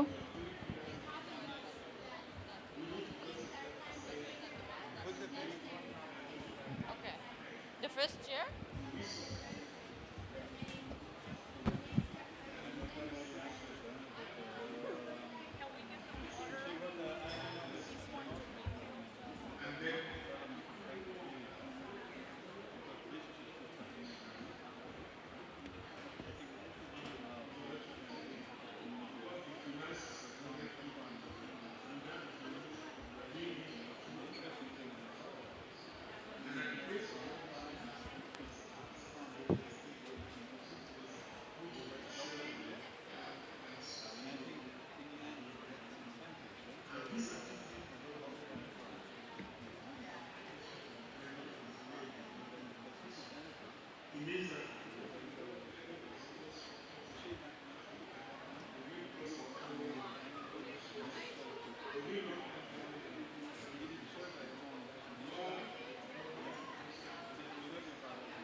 Welcome, everyone. We're going to get started with this session. May I invite people to please take a seat and don't shy away from the seats that have folders on them. You're welcome to take those. It's a goodie bag for those attending. Yeah, please come forward. Don't be shy. And we will have time for question and answers during the session. It's great to have everyone here. We're going to get started now because we have a lot to discuss in this important session. My name is Cristina Rombitis Del Rio. I'm with the Food and Land Use Coalition, and I'll be your moderator for today's session. If I could ask for my presentation to be put up in just a second. So we have a number of distinguished panelists who will be here with us today. To talk about climate resilient agriculture. And if I could just ask for the door to be closed, it's a bit noisy. I know people are still coming in, but great if you could shut the door a little bit. Fabulous. So we're here at a very important moment at COP. Today is Agriculture and Adaptation Day. And it's a very important moment in the negotiations as technical discussions are concluding and we're moving into ministerial discussions next week. And there's important decisions being made on agriculture, on the Core Nivea Joint Work Program, on financing for adaptation, on financing for agriculture. And so this discussion couldn't come at a more important time. We're here to talk about scaling up climate resilient agriculture and using the national adaptation plans, nationally determined contributions to do that. And I thought I'd just take a moment to discuss some analysis that colleagues at the World Resources Institute have done. Of course, I'm standing right in front of the QR code. But in short, they've looked at all of the NDCs that have been submitted, the first round NDCs and the second round NDCs. And I think it's really telling to show that and coded all the actions relating to adaptation within those. And I think it's really important that food and nutritional security, along with water, along with our friends across the way at the Water Pavilion, those are the top two areas of action that countries have identified as a priority. So that's the good news. Countries know that there's a need. Next slide. The bad news is that a lot of the actions don't have a time frame of action or measurable targets or indicators to tell us if they're going in the right direction or not. Next slide. They also don't have the finances identified. Thank you. They also don't have the finances identified nor the costs identified. Nor do they necessarily have measures that are specifically targeting populations, specific populations, and in particularly women and gender equity often are not incorporated. So the means of implementation, the things that we need to do to actually get action happening on the ground, those details are not fully embedded in the national adaptation and nationally determined contributions. So that's a bit of a concern, and we're going to be talking today about how do we actually drive action on the ground and hearing from examples from really across the world.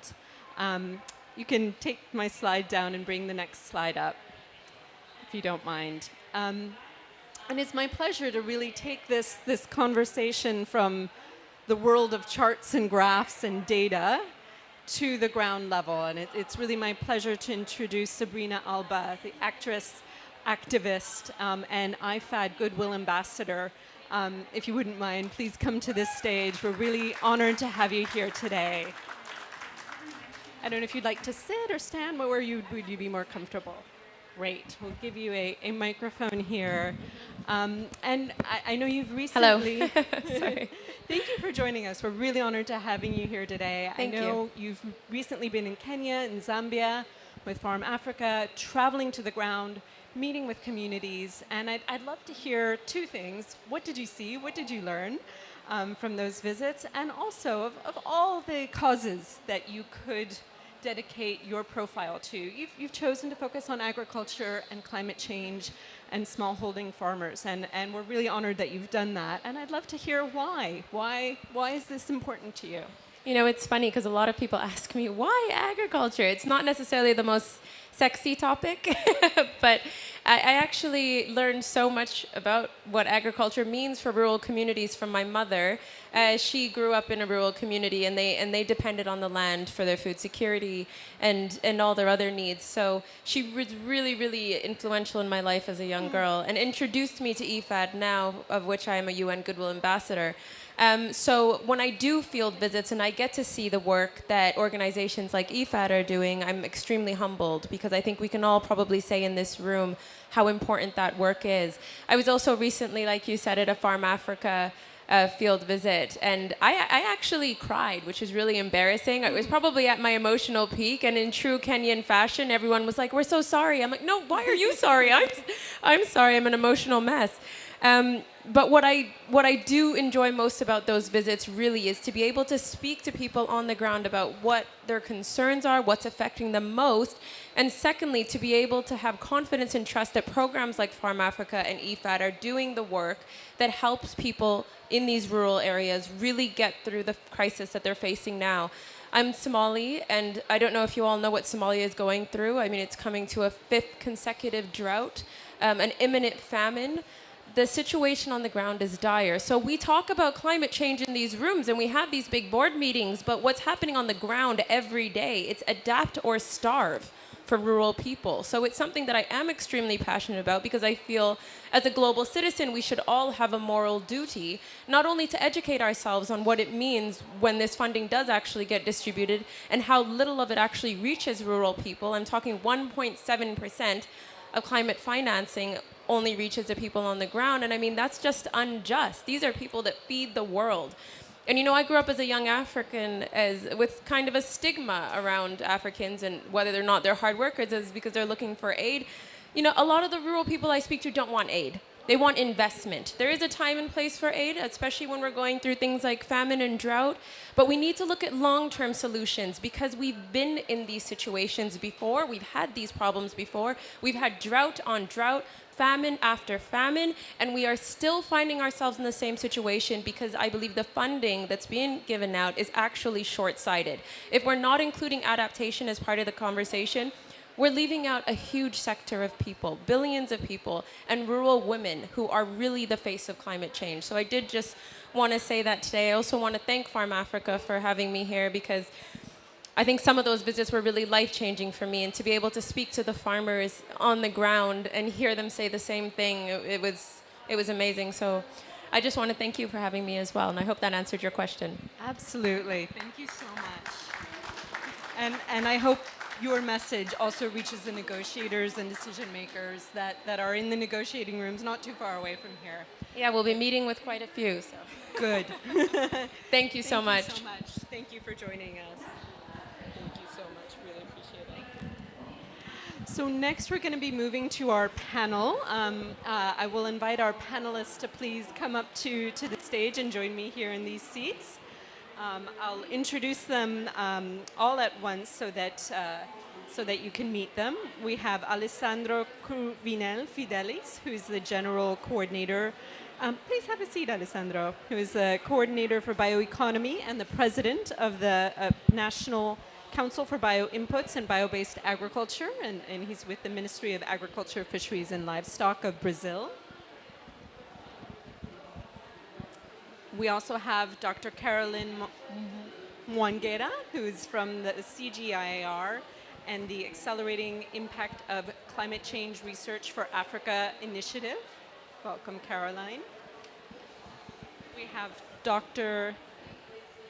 Nam Pham from SNV Vietnam joining us. Welcome. Welcome, Nam. And then for concluding remarks, we have Harko. I just lost my notes, sorry. Harko Koster, who is the global lead for climate and business at SNV, the Netherlands Development Corporation. Welcome. Great.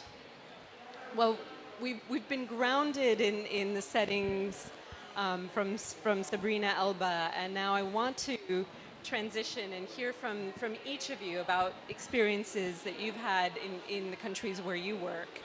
And I think we're going to start with you, Alessandro, to hear about experiences from Brazil. You have a presentation to show us. I want to make a note that Brazil, we learned the other day, feeds 1 million people globally. And really takes that responsibility seriously and is looking to do it sustainably and resiliently as possible. So I'd love to hear about the innovations that are coming from Brazil to help feed 1 billion people. Okay, Christina, thank you very much. Thank you for the opportunity to be here. And I will try to be to summarize what we're doing in terms of sustainability in Brazil. We have and how we are going to make the connections between the NDCs and national adaptation plans, putting this in action. How to move from 0 to 72 million hectares with practice, good practice, sustainable practice, low carbon practice, and how to move from 0 to 1 billion tons of carbon mitigation also, making agriculture. How are we doing that, and how are we planning and what we're doing for the next 10 years also. Of course, as Sabrina said, and all everybody is talking about that, how are we going to plan? We need to have initiatives for long term, okay? So, just to begin, it's important I would like to remark that financing, innovation, and governance, it's very, very important, these 3 pillars, okay? The ABC plan, low carbon plan, agriculture that we have in Brazil, we start in a very simple way. It's important to start simple. We cannot come for the first time and bring, let's say, for example, agroecology or organic or any kind of technology that will shift the life of the farmer in 1 year. It just is not going to happen. So what we did there, we selected 6 technologies and start to work each one and making the movement for the farmers step by step. So we have the integration, crop, livestock, and forest integration. So it's a very interesting technology that the farmers start to have contact with this and start to move forward for the other technologies. But after 10 years of the first phase of ABC plan, we have now the ABC Plus. And the ABC Plus, we have these goals for 1 billion tons of CO2. We have the aim to adopt 72 million hectares and, of course, increase resilience, conservation of natural resources. All the goals of adaptation are connected. We want to have plus 30 million hectares with practices to recover and degraded pasture, 12.5 million hectares of no-tillage system. Yesterday, some guys didn't have an idea what is non-tillage. This is a picture that shows very clear how does it work, what's the importance of no-tillage. You can see a massive cover of organic matter in the soil, so it's very important for resilience, for example. This is the integrated crop livestock forestry where we have the 3 options. You have the cattle, you have the grass, you have the crop, and you have the forest in the same area, making the rotation. So it's a very interesting technology that we are using in Brazil. Of course, the commercial forestries. And I would like to highlight the bioinputs. Bioinputs is a green, I would say, revolution that is happening in Brazil, the use of bioinputs. I am responsible for the Brazilian program of bioinputs, and I go deeper in this program, the connections of bioinputs with soil, the benefits that it have, the importance of innovation with bioinputs, and also irrigated systems and waste management, and also intensive filtering. Well, the bioinputs Brazilian program, we have a very clear goal to expand and strengthen the use of bioinputs towards sustainable development. So this is very clear. It's a public policy that we have, and we have this strategic objective. So it's part of the governance. It's very important to know what will be the strategic objectives that we are going to have. Regulatory is a very important issue. Science, technology, innovation, finance instruments, technical competence, production, foster the production of bioinputs. The farmers in Brazil are starting to make them own bioinputs inside the farms. So it's a revolution. It's something very different. So all the bioinputs that are used in Brazil now, 30% are already made by their own farmer. It's a massive difference because he will start to reduce his cost and he can have less dependence of, the chemicals, pesticides, etc. And also, in the end, the policy needs to go to the ground. So for do that, we need to have the policies in the states and municipalities. So it's very important that the municipalities and the states stay together with us because they know what are the problems that are facing. And as federal government, we give direction, put the strategy, but we need to have these policies in the ground. Well, just to have an example of regulatory, the bioinputs products, we have 600 products available. It was very difficult to register a new product in Brazil, so regulatory is important. Now we have 100 new products per year. So for each 3 days, we have a new bioinput registered in Brazil. So it's very important.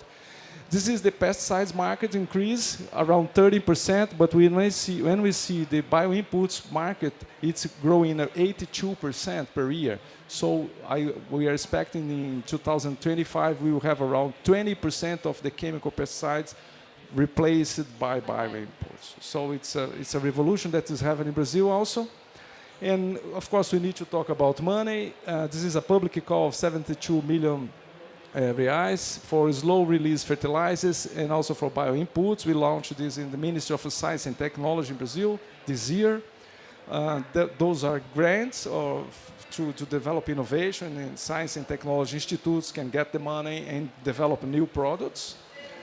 I will bring to you one example of one product for 2 bacterial that has the potential to leverage the phosphorus that is retained in the soil with a potential of $40 billion.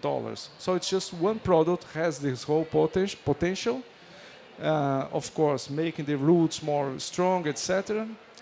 And another example is the Pastomax, a second product. So it's very important to have innovation, Christina, because as you can see, the potential of one product to make the fixation of nitrogen in pastures, because in soybeans it's already known, but for pasture it's not very. We don't have many technologies for pastures, so we can reduce at least $2.5 billion per year in terms of nitrogen use. And as you know, nitrogen is 300 times more damage for the climate compared to CO2. For this reason, we are also proposing a project in the Green Climate Fund. It will be the biocarbon project. We are willing to receive $100 million to implement this next policy regarding the nitrogen fertilizations. Well, I'm finishing, and just to give an example of Daniel, this guy has 1,000 hectares, and he is, the red line is his cost, the blue line is the productivity, the yield that he has per hectare. As you can see, when he starts to use the regenerative agriculture, bioinputs, slow release fertilizers, plants recover all the technologies for sustainable technologies, he started to reduce his cost, and now his guy, of course, is very happy for the amount of money that he's making. And it is very important for the program that the farmer needs to, not just to change because it's good, but also because he will make money having more sustainable agriculture. The difference between those two lines is profit. Excellent, yes. And of course, in the long term, low cost food, and it's a very strong connection with food security. Fantastic. And I might ask you just to wrap up in 1 yes, minute of course. or so. Capacity building, we have also the BioFab Labs and Innovation Bioinputs Network that we are organizing. And just to summarize, financing, innovation, and very, very important is the governance of the whole process. Fantastic. Okay, thank you. Thank you so much, Alessandro. It's great to see the innovation that's coming, and I frankly didn't know that bioinputs really had this much power to save money, to improve the health, to reduce fertilizer and pesticide use, and of course that makes the agriculture system more resilient in many different ways.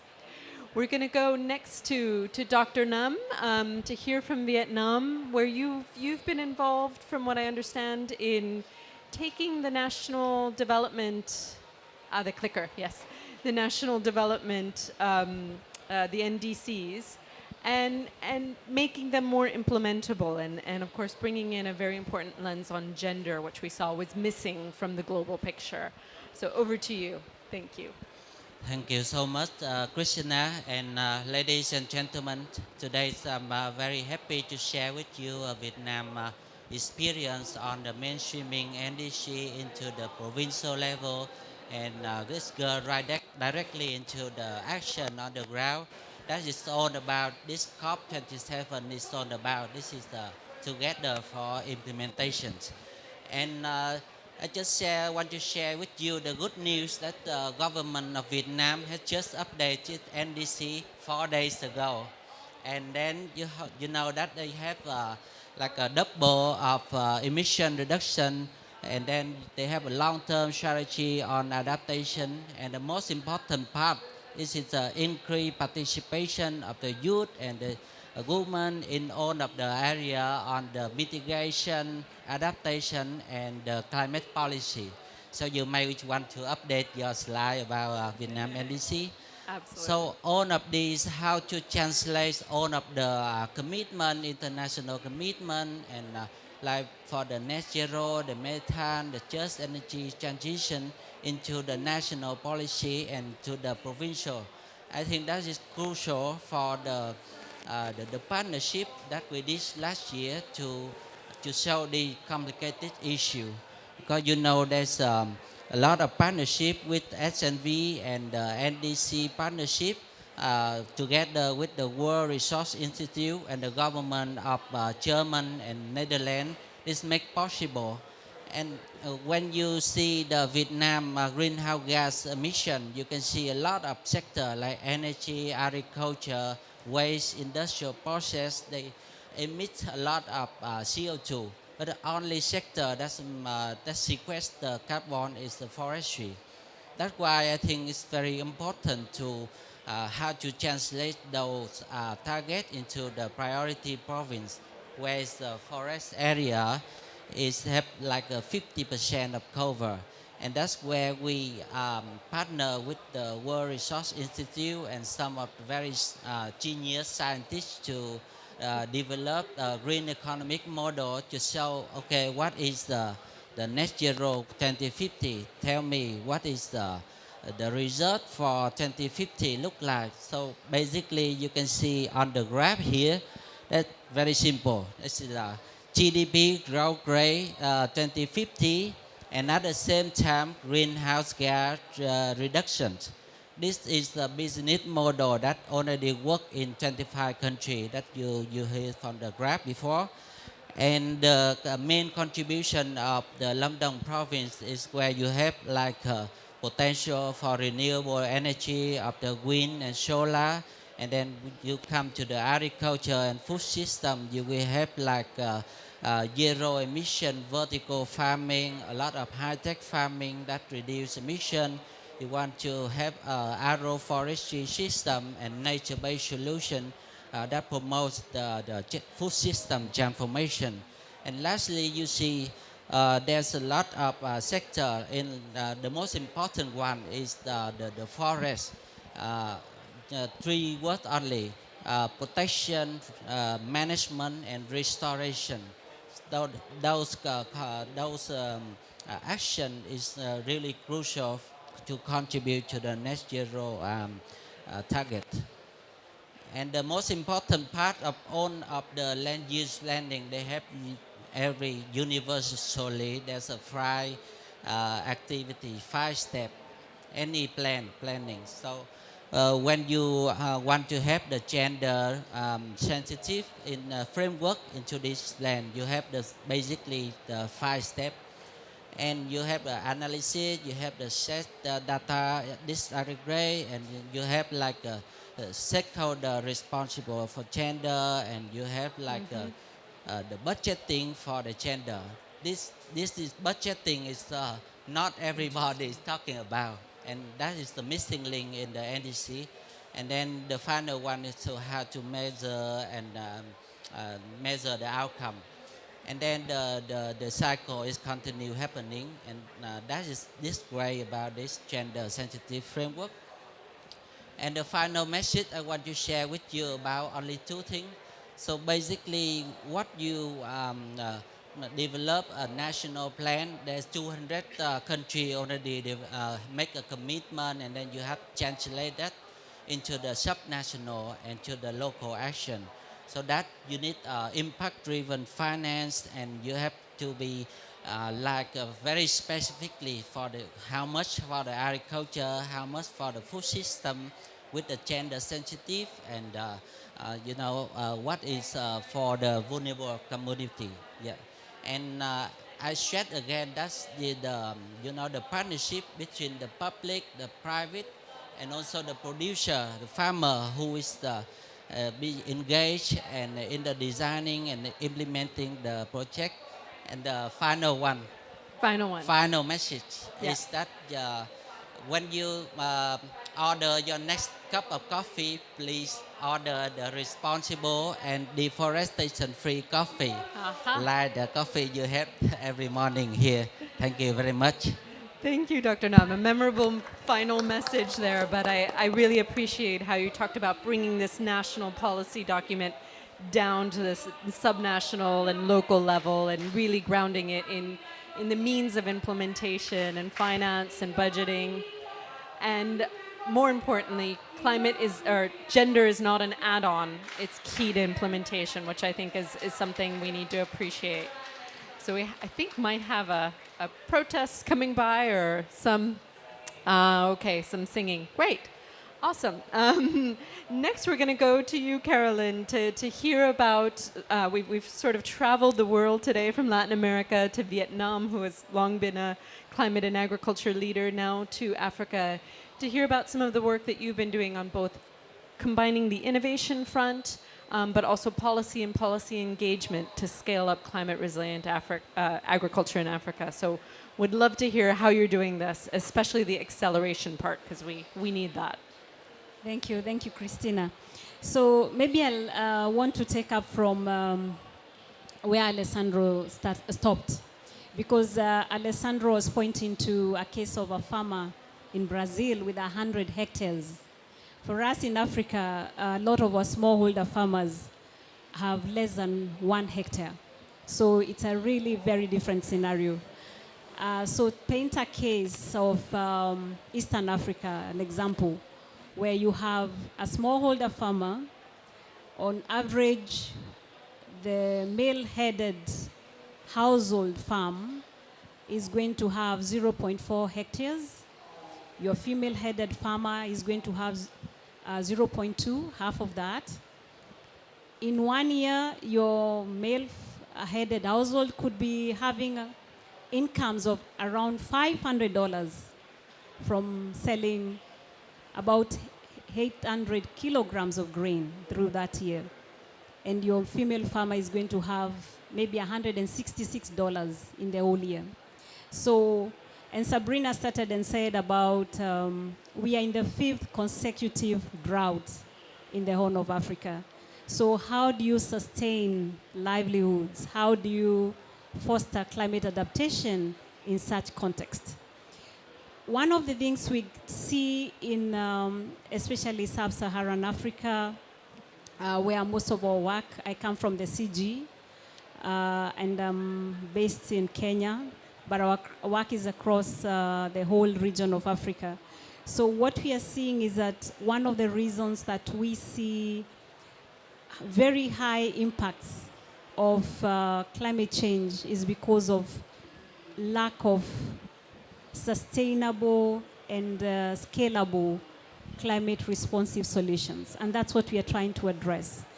And one of the things we want to tackle is the question of also how do we make sure that their solutions are inclusive and gender responsive. Because I have painted a case where in your female farm, you're going to find, for instance, we did a study in East Africa, and we visited over 1,000 farms in Uganda and Tanzania. And what we found in those farms is that the female headed farms, what you typically find is that they're going to be more open to, for instance, look at energy smart solutions and technologies at the household level. But the male-headed farms, you're going to find them having improved varieties. They're going to be having water technologies. And when you go back to try to understand why is that the case, you find a picture of smart breeds, improved breeds, water technologies cost money. So the man is likely to have the assets, the resources, the incomes. You remember already he's having almost twice the amount of incomes that the woman has in the same farm. So that already tells you why we need to really look at those nuances, how gender is limiting, is contributing to the limitations that we find. So I'm going to give you 3 examples of how we are tackling this challenge.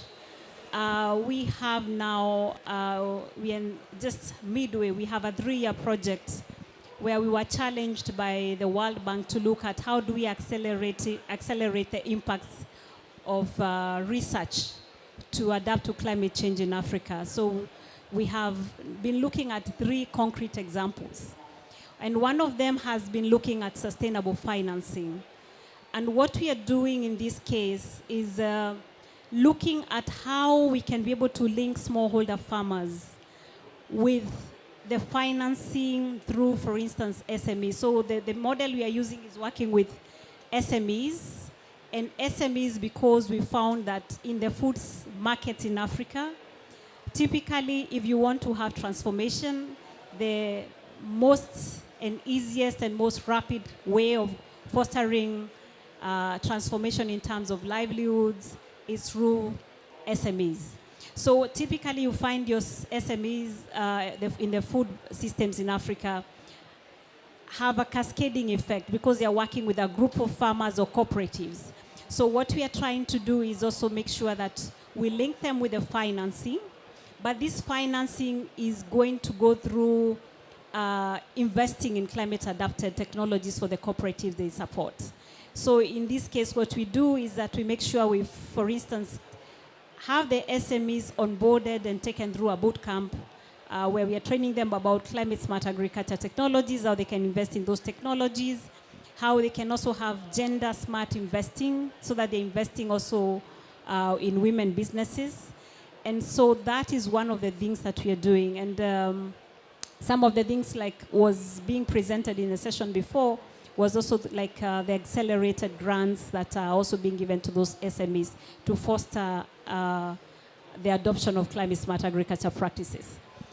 Carolyn, we're running short on time, and I do want to hear about number 2 and 3. So, okay, so very quickly, the second thing I want to emphasize is that for us, we find that partnerships is very important. And so what I wanted to say is that we are grounding partnerships from local to national to regional level, because if you have to translate the NDCs into implementation, we found that we need to really be able to go down to ground level partnerships, which is an opportunity also for co-developing those technologies, validating those technologies, as well as cross-learning. So we also look at having spillovers where we are addressing solutions and linkages, not only in one country, but across. So we take a regional approach. And the last one is also talking about just also the power of looking at testing those technologies and validating them on the ground. So that's, I could summarize it as what we are really working on. Yeah. Do you want to say a minute or two on what the testing looks like? I didn't mean to truncate yes, you so much. The testing is really to test what is the bundle, because we are looking at how we bundle technologies so that they can be accelerated. So for instance, how we bundle natural resource management technologies with water technologies. And also now we are coming up with something we are also calling gendered bundles. What's a bundle that, for instance, a woman is likely to adopt? So we look at those bundles and then we work with the SMEs to scale. So for instance, bundling a market service with climate information. Yeah, so with a seed that a woman would want, you put it in one bundle and you approach them with that as one single solution, not just, so you bring the ecosystem of actors to develop, to come together. They approach the farmer with one solution. Yeah. But behind that, you have several partners who are supporting the bundle. Fantastic. You've really brought it together there with that last comment in a package. So it's access to finance, access to a bundle of technologies, particularly targeting women and understanding what women need in a really shrewd way to help accelerate the pace of change and adoption there. Fantastic. I think we have time for maybe one quick question. Do we have any questions from the audience here? Oh, I was managing time too carefully. Yes, we have a question in the back, sir. If we could get a microphone over to you. Please tell us who you are and your question. Thank you. Thank you very much. My name is Dereje. I'm from IGAD. It's a long acronym, Economic Community. Two quick questions with regard to smallholder farmers. One of the issues that's coming up is profitability. I mean, it's not even paying back to the family as a business when you look at the whole market chain. What is your observation in that direction? Number two is Caroline, on your issue number one. It looks like very much of where government is functioning, it's an extension service or a private sector service. Where is CGR fit into that number one description of yours of tasks that you have described? Thank you. Great. Carolyn, do you want to take those? I think the first was about return on investment, if I heard correctly. Yeah, and then the second one I think was on, I couldn't hear very well, but it was on governance and the need of having functioning extension services in order to deliver the...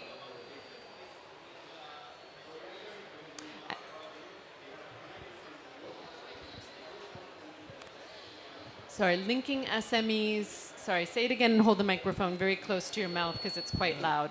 My question was, it was focusing on linking SMEs with smallholders. Huh? Got it. So this looks like it's either the private sector task or the task of extension service through government. And where is CGR fit into that? That's the question I want to ask. Carolyn, do you want to take those two? Okay, yes. So, of course, government-led extension is still a critical part, but we know there's a big gap. And extension services have not been staffed and funded adequately, and the situation has not been changing the last maybe 2 decades. So I would say like we have one extension officer on average in Africa for every 1,400 farmers. So the public model of extension is not adequate, and that's why I feel like private-led support is seeming to be moving very quickly, and especially through digital tools and technologies. That's what we are seeing as one of the ways that we are scaling information across Africa. That's the one that's really been solving that challenge. Yeah, so the CG is also really on board in terms of accelerating information sharing, knowledge through both digital tools and traditional tools. But we're really taking on digital approach because of the aspect of scalability. Yeah. Great, thank you. I want to turn to closing remarks to Harko to synthesize and bring this together, if you might. There's so much rich content, so over to you, Harko. Thank you. No, what a fantastic panel. I think, yeah, it brings in from the whole world and also different partners, which is, I think, very important. We have government, research organization, and implementing actors. The urgency is clear. Adapt, or starve. We hear today. So I think it's great that we hear that the ambitions have been increased. That's good. Commitments today, we are hearing several commitments to put agriculture in the center of the discussions at COP. That's better, but what's best is action. So that's what we need. And we still see that, for example, during the Finance Day that SMV organized, only 4% of public finances, climate finance is going to agriculture. Without that, we cannot start action. But what we are not asking for aid, we're asking for investment. So I think I have 3 messages that I take out of here. First, for implementation, we need to cost things, budget, and then mobilize investments. I think the Brazil example and the Vietnam example shows this pathway is very clear and has the transformation to scale. That is important. The second main takeaway that I have is localize, either from national to local, like what we saw in Vietnam, bringing down those high-level ambitions to the province makes it clear what it is. Is it about energy? Is it about agriculture? Is it about food? And also make it clear what is the role of vulnerable populations, of young girls and women, boys and men, and differentiate your pathways. I think the example of gender bundles, technology bundles, everyone has different solutions. Make them clear and also budget them, like we've seen. Finally, I think the importance of partnerships. None of these organizations will achieve if they don't work together. I think the government has an important role in aligning the policies at regional level and national level. This bioeconomy is a great example of really transforming not just the actions but also the policies to enable that, regulations, for example. Second, research. I think Embrapa, CGIAR have to provide the data and the research that this is viable, that they are bring that there is a business case here. And third, implementation agencies.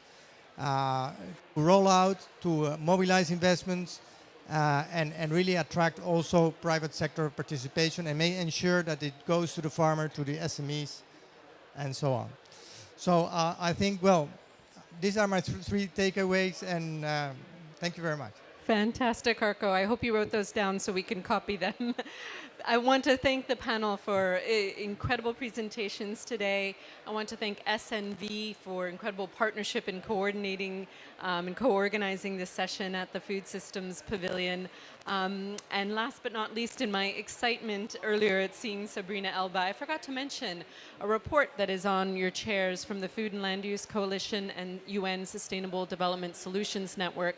It's a report that looks at the NDCs and specifically with regard to food and food systems transition. So looking at where food security figures in, where food loss and waste, where protecting nature, where a variety of different actions that are important for food systems transformations figure or don't figure in some of the nationally determined contributions. So I really encourage you to take a look at this and see what the analysis reveals.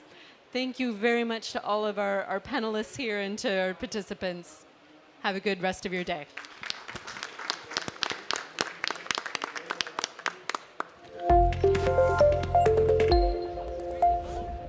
I keep learning more and more and wanting to take notes on all these presentations. Thank you so much. It's really interesting. Fantastic to meet you. Really interesting work. Yeah. I really like the bringing it down to the local level. That's so important to make it happen. You're much taller than I thought. I bet you hear that a bit. They're helping us to get on this. Great, and those remarks, I really do hope you wrote them down because that's spot on, captured everything. Yeah, this is great.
some chairs if that's okay, because we only have 4.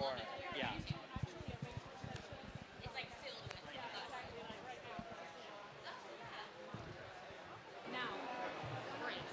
So press that left.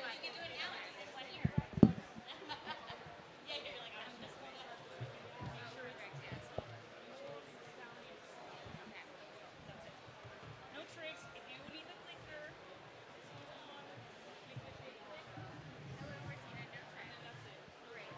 This is the next event now. No? But the thing is, I have to leave after 20 minutes. I saw it. You're the first question. Okay, okay. Because I saw it. No problem. this one right here is okay, super. Make sure people speak like exactly. Hey, Harko. Hey. Hey, Harko, how are you?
Is any order you want us to sing, Danny? For everybody.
Good afternoon, everyone. I'm so pleased to be here. My name is Danny Nierenberg. I am president and co-founder with Bernard Pollock, who's here in the front row, of Food Tank. We are a research and advocacy organization devoted to highlighting stories of hope and success in food and agriculture systems across the globe. The next hour and 20 minutes will be divided into two parts. Each half will feature two panel conversations. During the first part, we will focus on the status and prospects of scaling climate resilient agricultural practices and national action plans, the nationally determined commitments. And in the second half, we'll focus on building nutrient-dense food systems. I want to leave plenty of time for conversation, so let me jump right in on our panel, which will focus on nationally determined contributions that meet the needs of eaters and policy. So joining me in the conversation, we have Martina Fleckenstein, the Global Policy Director for Food at WWF International and one of my favorite people in the world. We have Sashwati Bora, the Global Director of Regenerative Food Systems for the Nature Conservancy. Hello. And we have Sarah Farley, the Vice President of the Food Initiative for the Rockefeller Foundation. And finally, I'm pleased to introduce Dr. Lee Recht, the Vice President of Sustainability for Aleph Farms. Thank you all for being here. Round of applause. We need some energy in this room. Thank you. So Martina, who's very busy today, I'm really hoping you can set the stage. Why are the NDCs so important for food and agriculture? And along with that, where are you seeing progress for incorporating food and agriculture systems into the NDCs? Thanks a lot, Annie, and it's really a busy day, and I'm super happy because it's the first time that we have really food and agriculture in the COP presidency. This never has happened before, and I think this is a huge step when we talk about food systems transformation. Having said this, one of the levers for food system transformation are the nationally determined contribution under the Paris Agreement. And what is important, they are mandatory for the member states. So the member states have to fulfill the commitments. They are measured about the progress. And that's exactly where we, as WWF, with other partners, have started to have a deeper look in how is food systems considering production, food loss and waste, and diets, reflected in the nationally determined contribution. We had done a first assessment in 2020, and unfortunately at that time there was only a low number of member states who mentioned measures connected with food systems. There was always a lot on the production side, but there was less on the consumption part.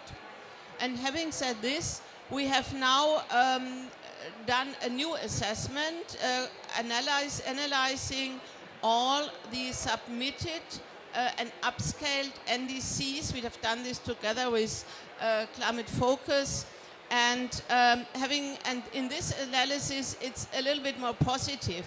At least 93% of the member states are now mentioning food systems somehow.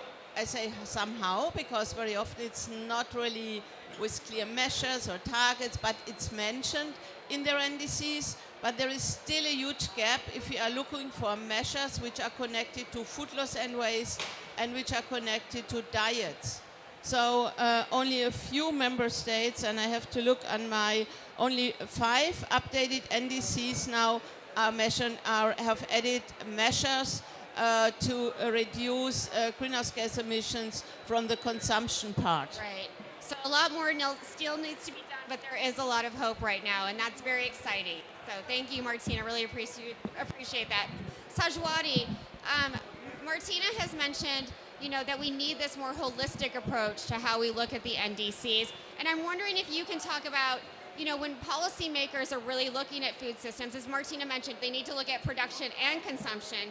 But how do we ensure that they're also looking at not just those mitigation strategies, but the adaptation strategies? Yeah, and I just wanted to also just reflect on Martina's comment about this COP is seeing the most attention on food and water. And that's because, of course, the backdrop of we are seeing the biggest drought in this region. We are seeing the food crisis, energy crisis. And the last time that the food crisis happened, and I was at the World Bank, I remember working on this. That was the last time in 2008 and 2012 where there was a lot of attention, a lot of great initiatives, and then everyone forgot about it, right? So we should not be waiting for a crisis to discuss food and agriculture and its linkages to climate and other issues. And I think one way to do that is the NDCs, because you have an opportunity to see what commitments governments are making, and then to measure progress like WWF is doing. But there is still a lot to be done. I mean, the food systems is responsible for around 34% of greenhouse gas emissions. And this excellent report that came out from the Global Alliance on Future of Food, it said we are spending 3% of that on food systems, right? Climate finance, only 3% of that is going to food systems. So obviously, we need to increase funding. We need to increase funding for adaptations and resilience, not just on sort of, curing, but preventative method, which means that we need to invest in food and ag. But also, I mean, how explicit are these, right? Is it just about talking about food systems, or is the government really putting it some explicit, specific measures? And I think for me, the biggest challenge whenever I see these NDCs they are done by these environment ministers. There's a lack of alignment between, because if you go to any country, right, agriculture is in a ministry, nutrition is in health, rural development is separate, animal husbandry is even separate. So there is lack of alignment. So yes, there's a commitment from the climate and environment ministry possibly putting it in NDCs, but is it really translating on the ground on sort of nature-based solutions in ag, in consumer? And the last point here is also, all of these transitions will require, this is a lot, right? We are asking transitions from producers, processors, consumers. Not everyone will equally benefit. So are we looking at trade-offs? And those who are negatively impacted, are we looking at what it means for them? Are we designing compensatory measures?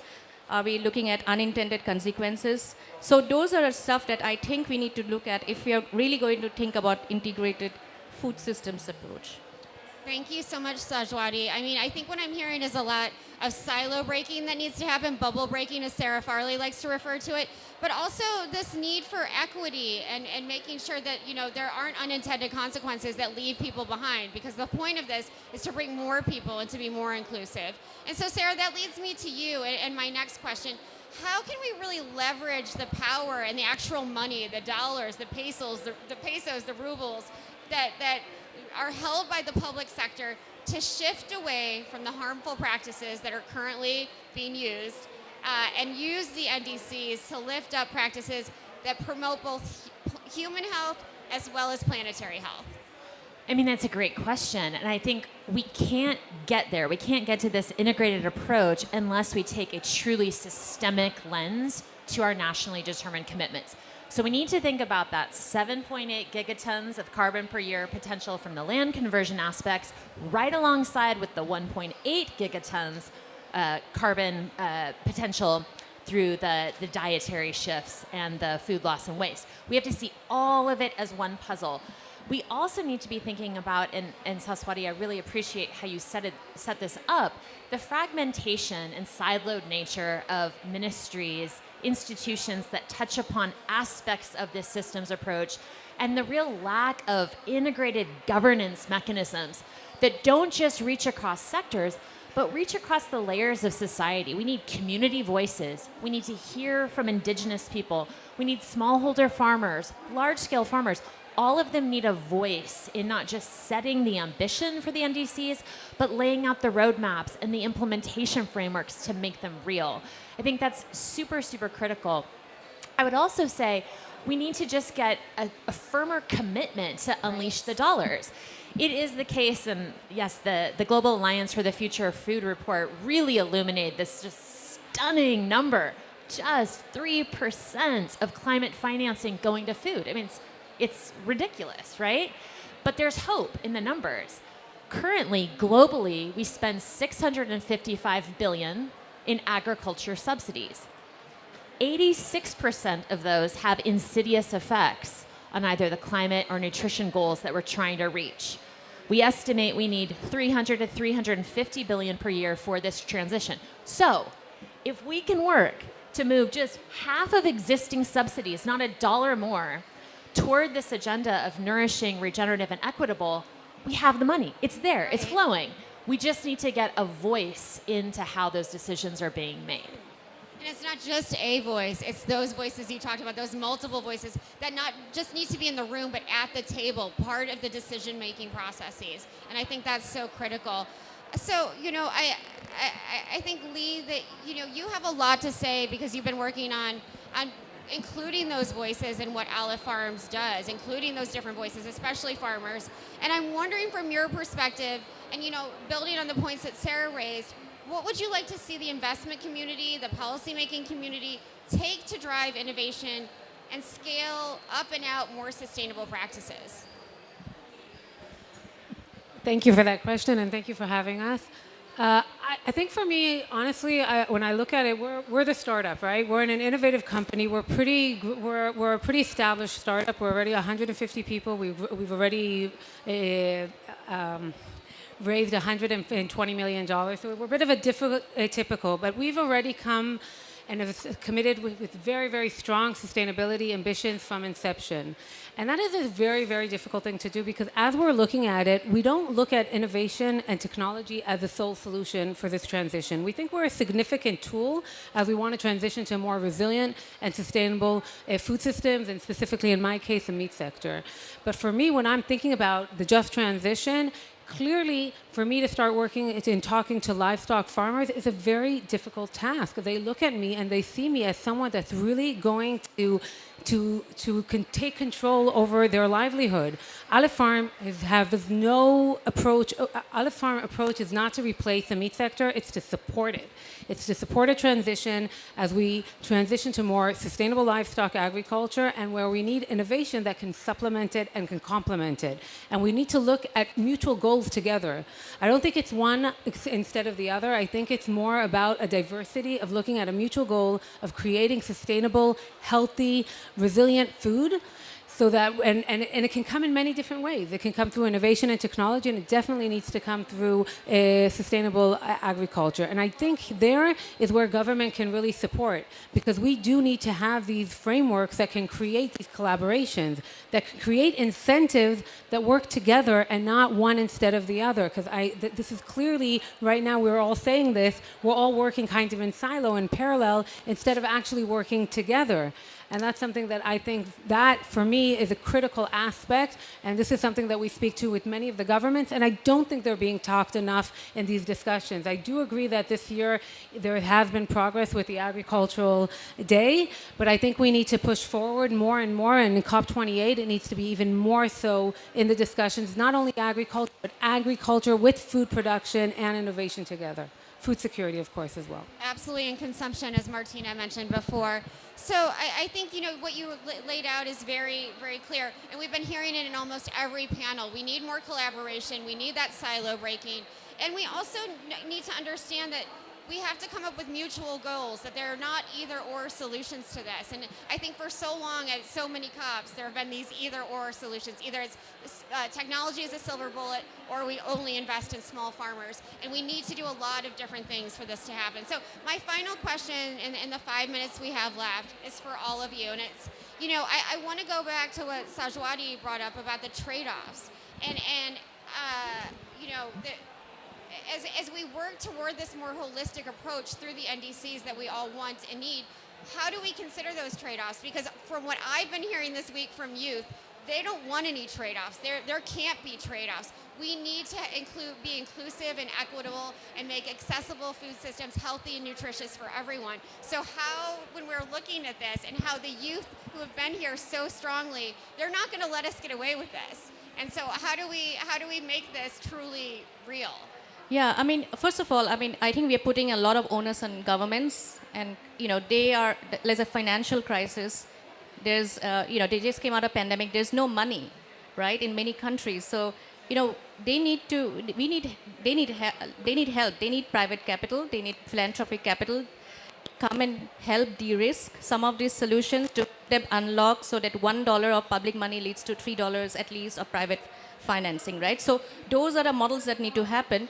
But I think there's a role for every one of us, right? Like, governments sometimes may not have the capacity to make the assessments of those trade-offs. That's where you need the science and the academic and the MDBs and FAOs and others to help government to see this in a holistic place. And there will be trade-offs. There are large farmer groups if you go to nature-based solutions, it may not be exactly feasible. There'll be political economic considerations and to consider, and there are equity considerations to consider.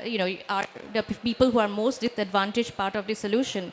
And if you have to look. I mean, will nature-based solutions really make food more expensive? How will the poor consumers who can barely buy food, how will they afford it? So those are the trade-offs that one has to think of in a more holistic way, and we need to give the tools, the science and the knowledge and the data for them to make those assessments. Absolutely. Martina, I know you have to leave. I'm going to give the floor to you next. Yeah, no, I have two things. One is the whole financing aspect. I think a huge problem that's also getting out of all the discussions. We have here all the pledges. Billions of money is pledged. But the question, and if you talk with the people on the ground, the money is never ending there where it's needed. And it's something we really have to tackle. Very often this gets stuck in structures, and farmers didn't know how, especially smallholder farmers, women, they didn't know how to get access. And I think we really have to open the box to discuss how to get the money in the faster and quicker on the ground, because very often it takes 5-8 years to get some funding finally endorsed and confirmed, and how to make easy access to the farmers. And I have one last thing, which is really an urgency. At the moment, we're discussing in other rooms the Coronivia joint work and agriculture. And somehow it really gets stopped because there is not a consensus to integrate food systems in the Coronivia. So whoever is in the room has any influence on a member state, please help us to get food systems in the new mandate in the future of Coronivia. Yay, good call. Thank you, Martina. I know if you have to leave, it's fine. Sarah, please.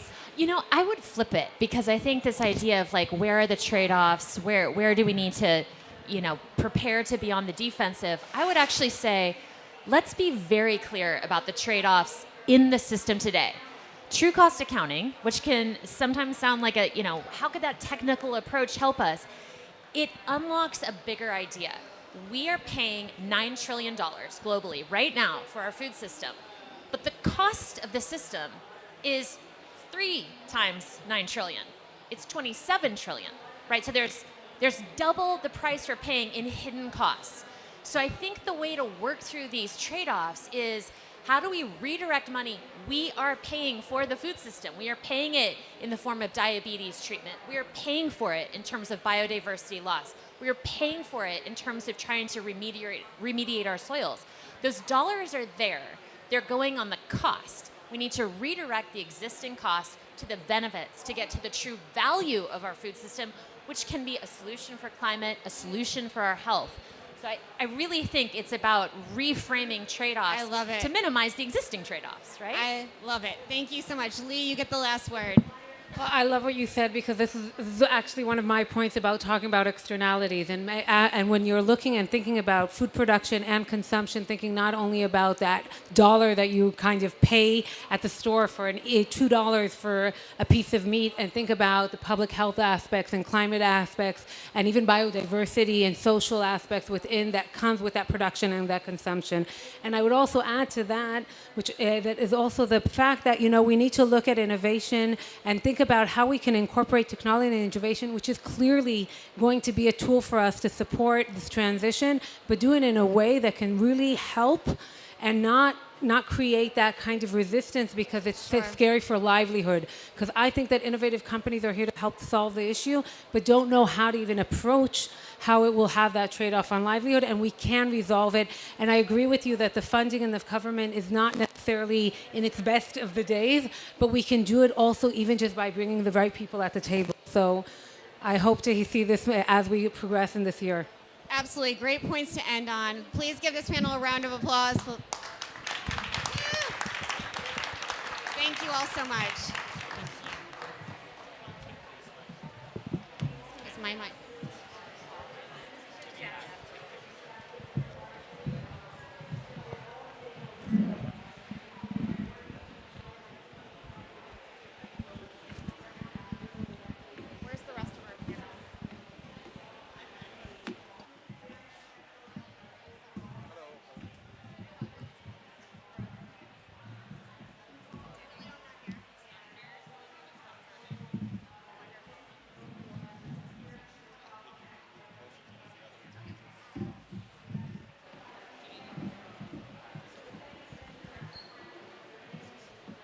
All right, thank you so much. And we're now going to have our second panel join us, and we're missing one. Hopefully he'll arrive in a few minutes. This panel is about the impact of food and agriculture systems on the climate. We will talk about the potential of these systems to drive critical change through the solutions that are already being implemented on the ground. And what I like about this panel is that there's so many success stories out there that we can highlight about, you know, what's being useful and what's being really implemented right now. So I'd like to introduce Patty Fong, the Program Director of Climate Health and Wellbeing at the Global Alliance for the Future of Food. So nice to see you, Patty. Round of applause for Patty. Let's keep the energy up. Next, we have Greg Garrett, the Executive Director of the Access to Nutrition Initiative. Thank you, Greg. Round of applause, everyone. And we have Josephina Okoji, our journalist for Business Day, one of my favorite newspapers, and the president of the Food and Agriculture Writers of Nigeria. Round of applause. I want to give a big shout out to the journalists over the last few years who have faced extreme violence and oppression in reporting news, not just around climate, but conflict all over the world. So thank you so much for the work that you do. Thank you. So Patty, on the previous panel, speakers explained why the NDCs, these nationally determined commitments, are so critical. And Sarah Farley, your friend from the Rockefeller Foundation, spoke about leveraging funding from the private sector. And so I'm wondering if you can talk about where our climate finance currently lies. It's not great, right? What's happening for, you know, climate finance for agriculture. And so where are we and where do we need to go? Is this on? So it's not great, and I think part of it is this whole concept of food systems is still relatively new in the climate debate. So, you know, even numbers contesting like what is food systems, what does it contribute? So now we're actually centering on it's not 20%, 25%, it's 1/3. Sure. From the latest research, and we also just put out analysis that we looked at all the NDCs, we looked at all the climate finance facilities that are out there and what they're investing in, and only 3% of climate finance is going into food systems. So there's a real disconnect with what you know, the contribution of food systems to greenhouse gas emissions and actually the prioritization. And part of that is countries aren't really aware of like what are all the aspects of food systems and even thinking about what are the specific measures. So we looked at the NDCs and, you know, many countries are including some aspects, you know, especially when it relates to land use and deforestation and agriculture, but this kind of broader aspect, whether it links to food loss and waste, to diets, to health, it's really still missing. Right. And so they're not only like really identifying those specific measures that perhaps seem outside of the kind of the climate and energy discussions that have dominated to date. So they're not then developing those measures, they're not then quantifying how much it costs. And therefore, if you're not putting it into your plans, you're not accessing finance for it. So there's a huge kind of, we looked at those countries that actually did, developing countries that did put in some aspect of food systems measures and that quantified it, those costs. They only asked for 14, I'm going to be off by a factor of 10 maybe, but 14 million versus 64 million for energy and transport. Sure. Yeah. So there is not to say that we shouldn't have clean energy and transport. We should. Absolutely. It's absolutely the fossil fuel schedule is so important. But if we want to get to 1.5 degrees, it's time to prioritize food systems as well. Absolutely, absolutely. And that leads me to Milion, who I'd like to introduce very quickly. Milion is the general coordinator of the Alliance for Food Sovereignty in Africa. And so Patty's has been talking about this need for a food systems approach to how we're looking at this. And I'm wondering if you can talk about, you know, agroecology is so important to all of this. If we really want to reach 1.5 degrees, we need to invest in agroecology. And make sure that these practices are a critical component of the NDCs. Right now, they're not. Can you talk about why they should be? Yes. By the way, the goal should be 0. So 1.5 is a minimum. Huh? Well, we did research agroecology quite widely as the Alliance for Food Sovereignty in Africa. By the way, the Alliance for Food Sovereignty in Africa is the biggest alliance, working in 50 of the 55 African countries and mobilizing more than 200 million Africans. Agroecology, I think when we are talking about climate, we're talking about resilience. So agroecology builds resilience into the system because it's based on enriching the soil, bringing the communities together, and planting diverse crops, and also maintaining or basing our future initiatives on the culture and the practice of the people. It's science, it's practice, and it's also a social movement. It's a resistance movement towards pushing Africa into different forms of agriculture. So that's agroecology. And in terms of resilience, I think practically, Cyclone Ida attacked 3 countries in Southern Africa, including Zimbabwe. So there was a research done after Cyclone Ida in Zimbabwe, comparing how conventional agriculture and agroecological agriculture fared. And we could see that, in terms of soil, the soil which was under agroecological practices was much better, or it fared much better than conventional agriculture. And what's very much interesting is the community as a whole was much more together in agroecological practices than the other practices, because community togetherness is very much important for coping after a disaster. Sure. Yeah. That's great. Thank you so much. This focus on agroecology, and I'm glad you defined it, that it's science, it's practice, it's social movements is very important. So Greg, that makes me want to turn to you to talk about how ensuring that our food and agriculture systems include the health and well-being of eaters, of consumers. And so I'm wondering how you would like to see the NDCs promote better diets, healthier and sustainable diets, and how the private sector can be leveraged to help promote that. Thank you. Yeah, I'll pick up on what Patty was saying about the fact that food loss and food waste is not well represented in NDCs at the moment. In fact, only 11, I believe at latest count, have any reference to that. And at Access to Nutrition Initiative, we're working with the world's largest food and beverage manufacturers. We're benchmarking them against very specific metrics on how they're doing on nutrition. And we're adding in now indicators on food loss and waste. So that's one way. Right. But that's not enough. The indexing is useful. The ACE in our pocket, is basically the investor network that Access to Nutrition Initiative has built up. We have investor signatories. These are institutional investors that represent now 1/5 of the world's assets under management. 20 trillion. It's a huge number. Still getting my head around this. And it's growing.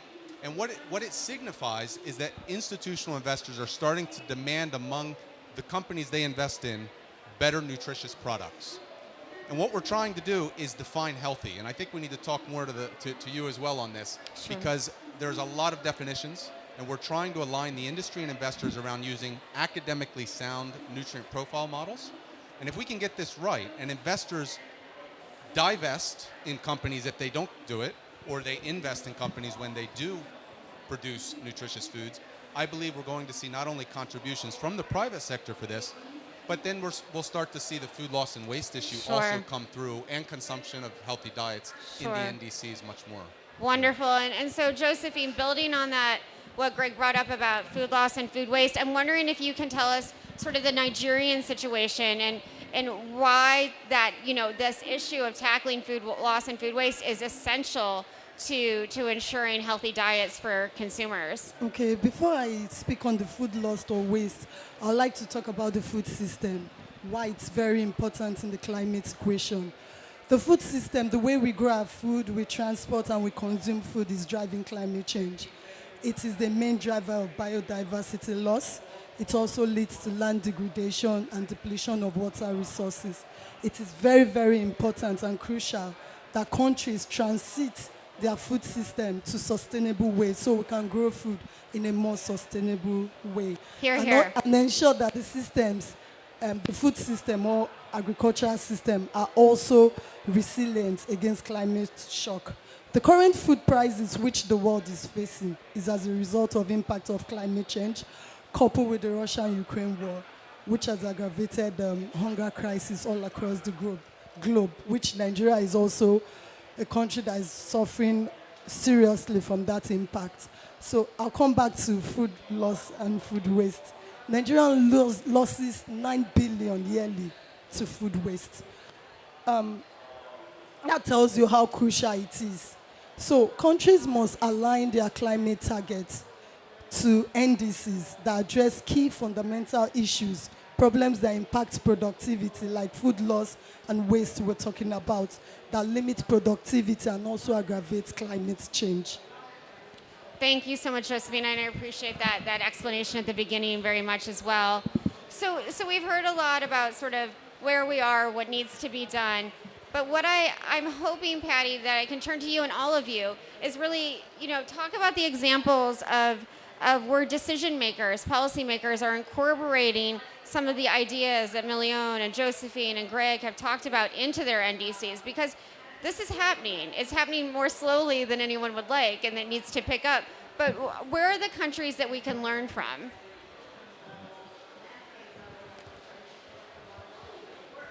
Well, WWF just put out more recent research, so maybe we should be asking them to be up here on this. I can only comment on the... Martina left. Oh, yeah, okay.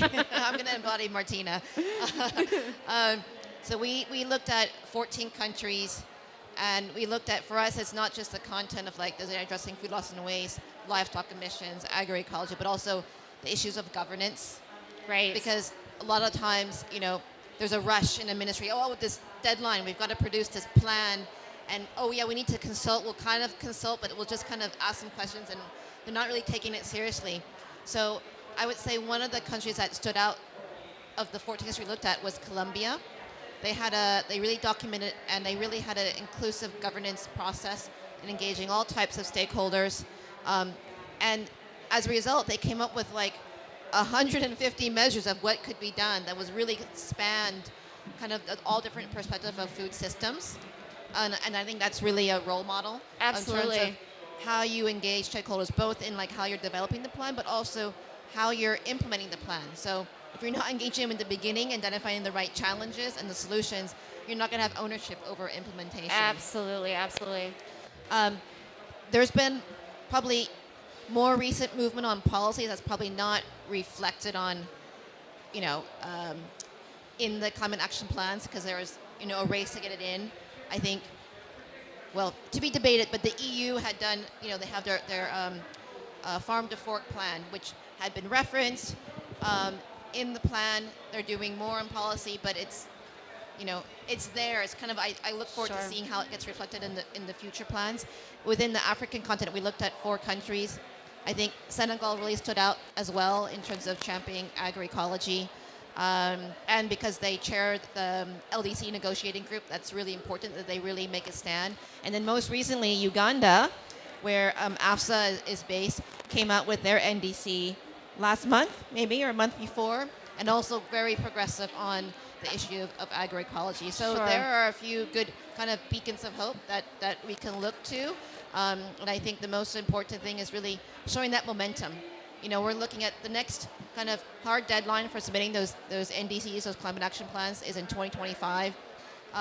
We need to be pushing out the guidelines and really pushing on making this a priority next year, because then they start that process again in 2024 for submission by 2025. Absolutely. Those beacons of hope, those bright spots. Milion, I mean, where is agroecology being used?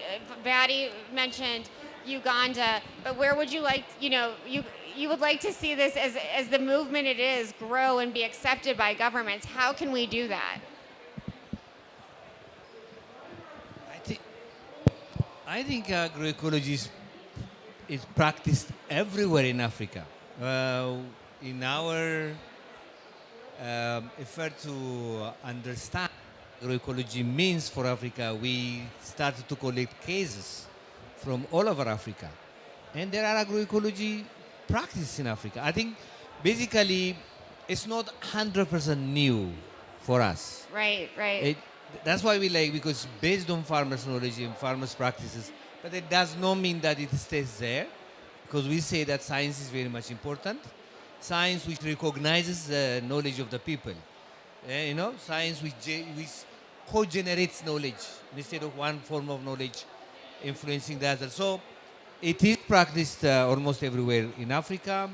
In some countries like Uganda, I mean, the whole landscape is an agroecological landscape. It's a very fertile country.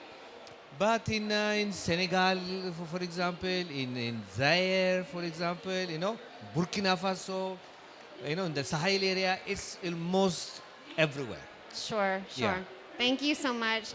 So Greg and Josephine, I'm wondering, from both of your perspectives, what would your call to action be for governments to take on NDCs and being more inclusive of not just food and agriculture, but the communities that are working towards better food systems, like Million's group, like what Patty has described? What's your call to action to governments?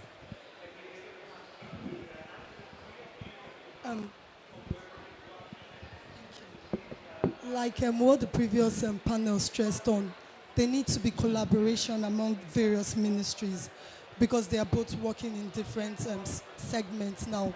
Every person is just doing their own. That's what we've observed. There are too many ministries. We need to really cut down on them and combine them to become one. Then countries have to also align. It's very important that they align their food policy to the NDCs. It is crucial for us to attain our NDCs. Absolutely, I love that. I love making the ministries break those silos and work together more effectively. Greg, you get the last word. Oh, thank you. I think the food industry continues to be obviously a major polluter, and the governments of the world, some have done a very good job of regulating this and others haven't. And I just think that we really need to see governments be able to step up, not only regulate, but incentivize industry to do a better job. And there's a lot of good examples out there of how industry has been able to how government has been able to steer industry into producing more nutritious and sustainable foods. And we're trying to help as well through macro stewardship and policy engagement. So I think don't shy away from regulating the industry. In fact, the industry wants a level playing field. And that's what I think the government should be providing. Yep. So I lied. I'm not going to give you the last word because I have 2 minutes. What do you think about what Greg said about that the companies want a level playing field? Because that's not been my experience. Depends if you're talking about the more progressive ones or the laggards. I think you know who I'm talking about, Patty. I think, yes, they want regulation, but they also want time for transition because they want to make as much profit as possible from the current business model while they realize that they're risking facing stranded assets if they don't shift as well. Sure. So you take, for example, fertilizer companies, and I'll just bring this up because EU just said they're going to put more money into subsidizing fertilizer. Sure. I think the U.S. can announce a re-up of the global fertilizer challenge. Fertilizer companies have made huge profits over the last couple of years because of the war in Ukraine, so numbers have gone through the roof. And so I've talked to some and said, well, yes, they're looking at decarbonizing, and I said, what about biofertilizer and other alternatives? So there's still small segments. Sure. So you can tell that there's quite tensions within business units as well, of like, what does this transition look like? We saw this within energy companies as well, right? Sure. There's some that want to progress and others that want to kind of maintain the foothold in the current business model. So you need to give them engagement and dialogue is really important. Absolutely. And trying to figure out what's that pathway, the alternative pathway. Absolutely. Thank you. That's a great point to end on. That's why I'm so happy we're in this pavilion, because this is a great way to bring different stakeholders together who normally wouldn't get to talk to one another. And so I want to congratulate the organizers for making sure that happened. Give a round of applause to our amazing panelists, please. Thank you all so much. Thank you.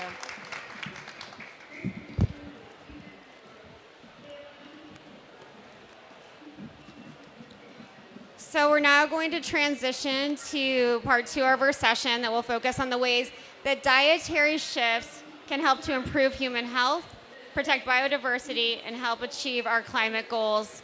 I'm going to give our panelists a second to come to the stage. as Kenzie from our great team rounds them up. Wonderful.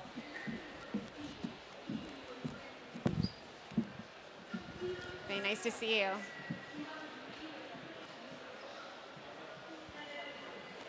So joining us for this first panel, I'd love to welcome, hold on, I'm gonna wait as I'd like my other panelists. Is this all I have right now?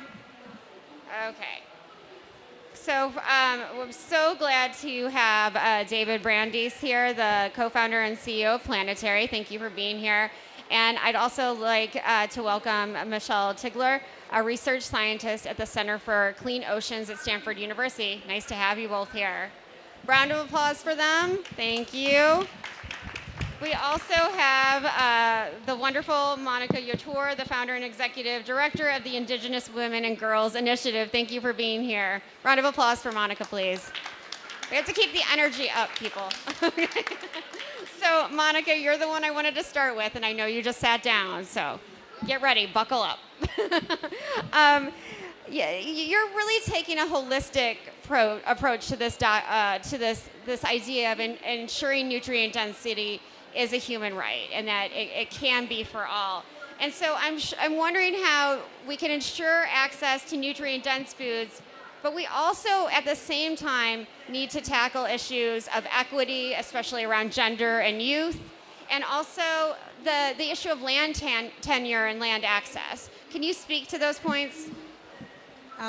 Thank you very much. Let me introduce myself well. My name is Monica Yator. I come from Kenya. I am a pastoralist and a proud child of a pastoralist. So I am the founder, executive director, Indigenous Women and Girls Initiative. I work with community, rural farmers, and rural pastoralists. So to answer these questions, food is a human right? And it's a basic need. And also, it is a right, especially to our constitution, that is our Kenya constitution, and also its right to health. So to bring into perspective that coming from a community where land is a basic need, and also land belongs to our spouses, in my pastoralist community, women, children belongs to their husband. So no woman owns a land unless you inherit it from your father. And if you inherit it from your father, that will belong even to your brothers when you get married. So it's a blessing and a disguise at the same time. So what we do as an organization, we have trained rural women farmers. We have introduced them to crop farming because otherwise we are pastoralists, so we depend on livestock, which are goats, camels, sheep for a living. So through my initiative, we've been seeing a lot of hunger, poverty, malnutrition. So out of that, I decided to go up and hand and say, let me introduce small-scale farming to pastoralists. And I know small-scale farming is something women can access, something we can negotiate from our husbands and get.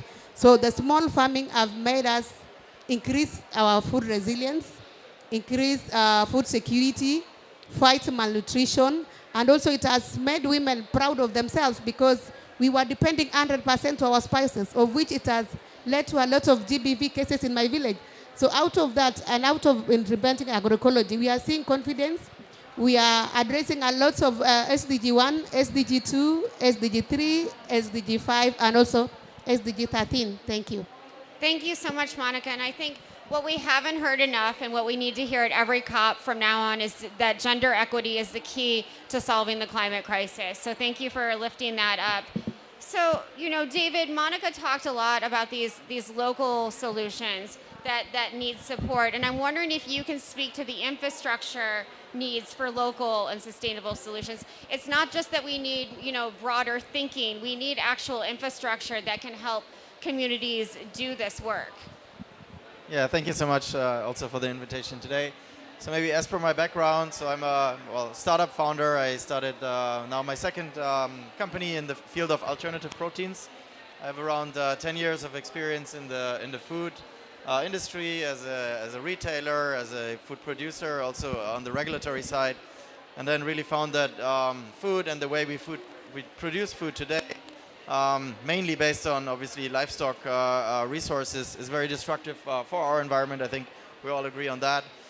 Then looked into a range of applications from plant-based to cellular agriculture. We had a representative from Elephant Farms here before, and then really understood that fermentation-based proteins are a very sort of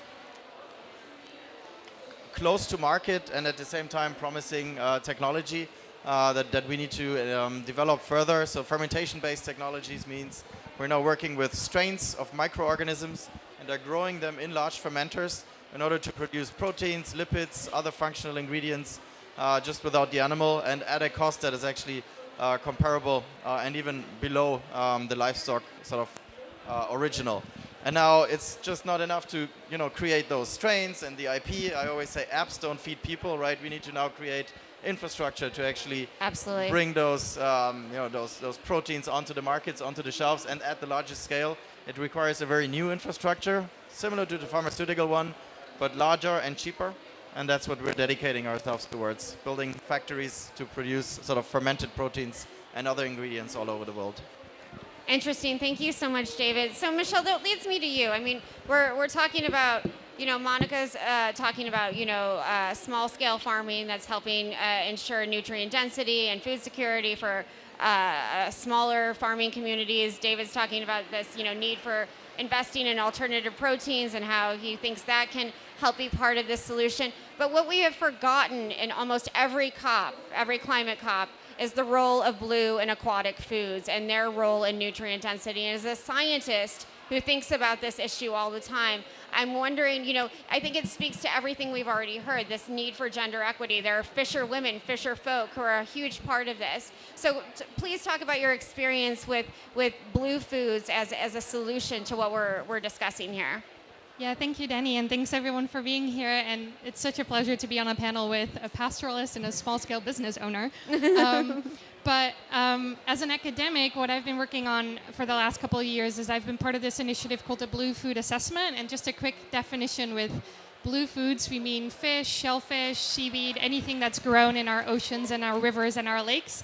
And what we found is that currently already about 800 billion people depend on these blue foods for their livelihoods, and they tend to be a really important source of nutrition, not just protein, but also really dense in micronutrients and many kinds of omega-3 fatty acids. And as such, they can be really important role in reducing micronutrient deficiencies, but also supporting brain and eye health, especially for women and children. And what is really important to highlight about blue foods is that they are incredibly diverse. And I don't know that we do a good job in our policies and practices of acknowledging diversity in foods, but there's over 2,500 blue food species that are being farmed or fished.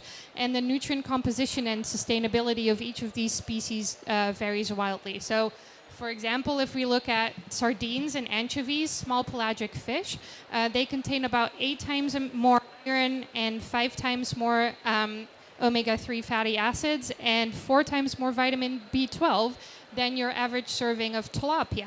At the same time, these small pelagic fish also have about a quarter of the carbon footprint of, say, flounders, which are caught using bottom trawlers. So being specific about which types of blue foods in our programs and practices is really important.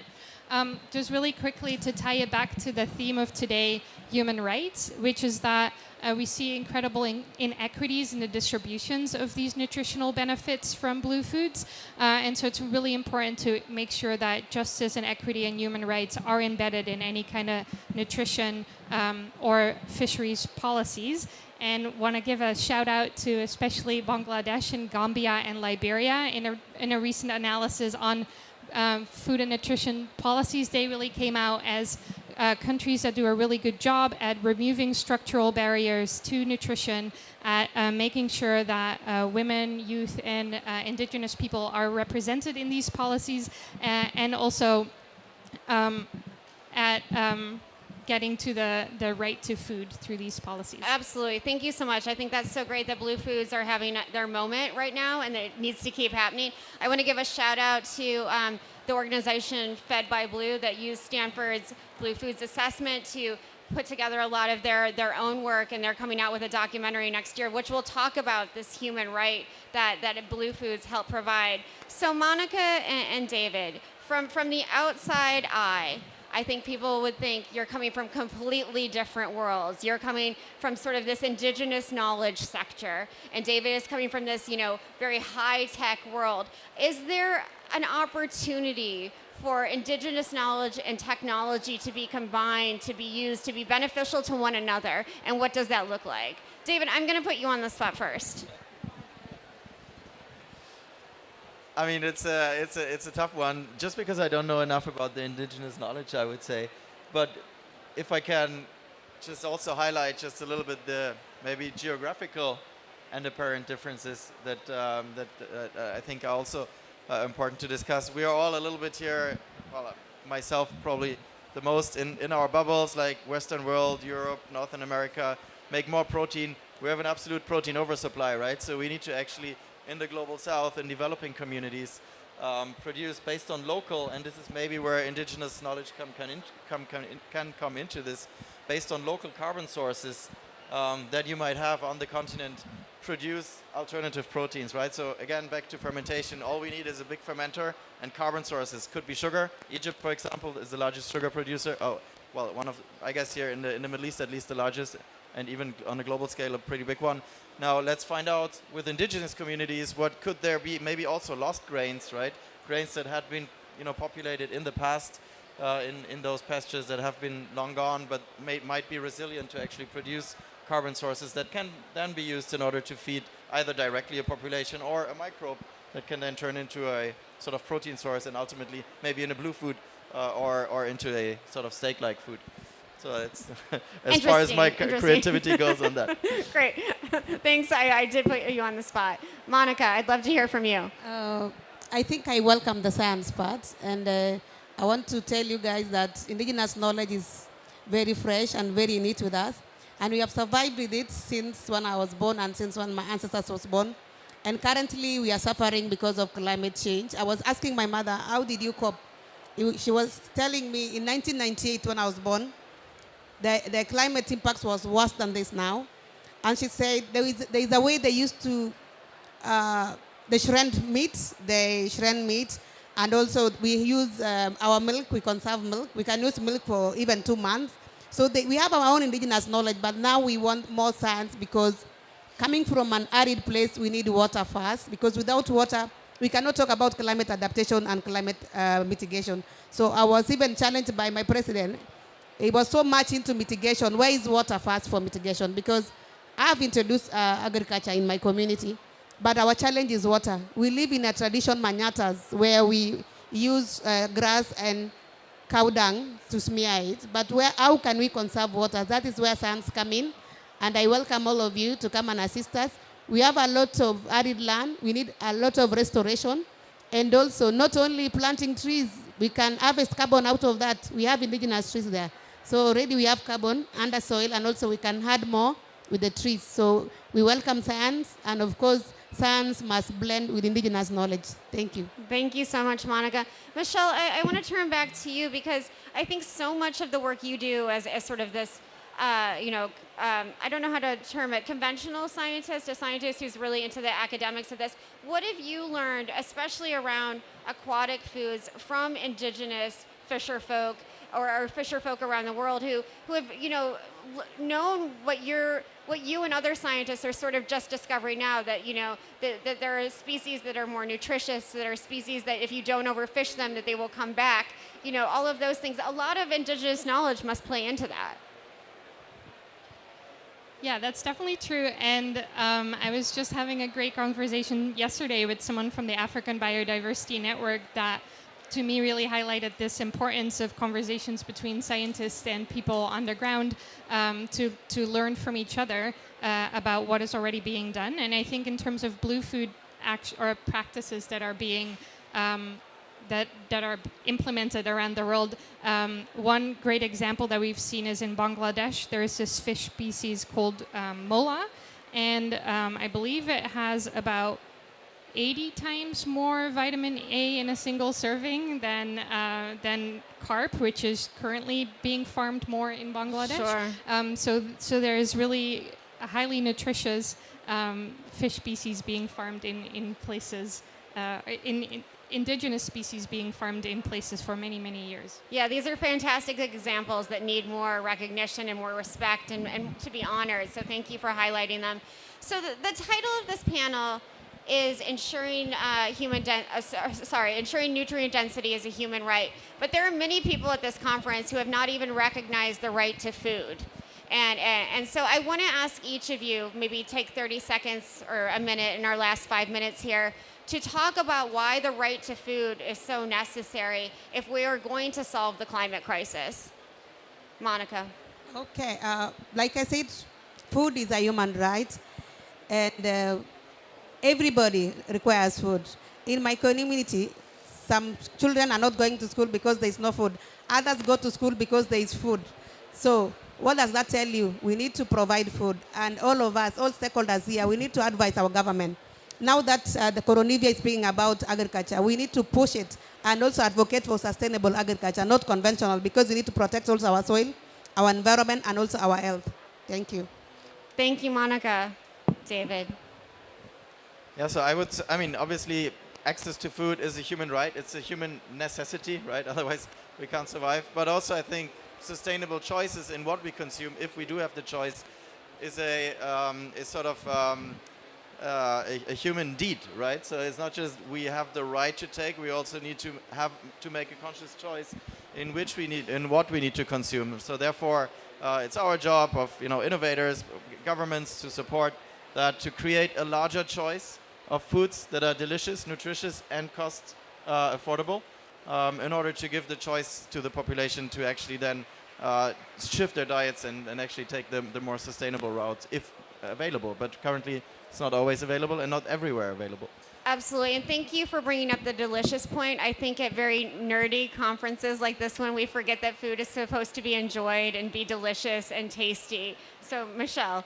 Yeah, I think there's two things I would highlight. First of all, I want to go back to that sort of inequities in benefit. So as I said, blue foods tend to be highly nutritious, but their nutrients don't always reach the people who need them most. And a big example of that is fisheries in West Africa, where we see a lot of the fish ending up in fish meal, in fish feed in China, rather than in the diets of the people who could use that nutrition a lot. And secondly, I feel like this gets really under-highlighted when we talk about climate and food systems, is the many millions of people who are active in the fields and on boats every day, and the tremendous health hazards that they already face doing their work, and how that might get worse in a changing climate. So for me, right to food also means protecting the rights of the people doing the work that gets the food to our plate, and making sure that there's proper climate adaptation and protections in place for their health and well-being. Bravo, Michelle. What a wonderful point to end on. Thank you all so much. Maybe just one more. Maybe food is not only a human right, also an animal right, right? Well, it's a planetary right to have better access to food, and to make sure that it's grown in a sustainable way or produced in a sustainable way. I want to thank all of our panelists. Huge round of applause for them, please. Thank you so much. Great points.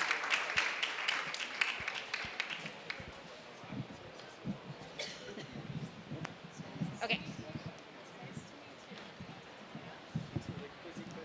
Thank you so much.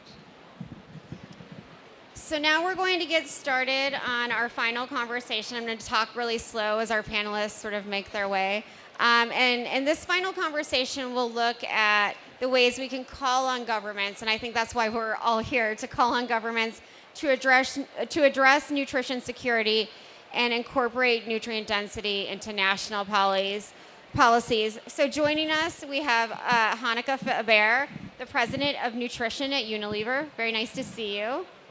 And we're joined by Mansi Shah, the research, documentation, and design consultant with the Self-Employed Women's Association, which is one of the largest labor unions in the world, with more than 1 million members. And it's 2.2 million members.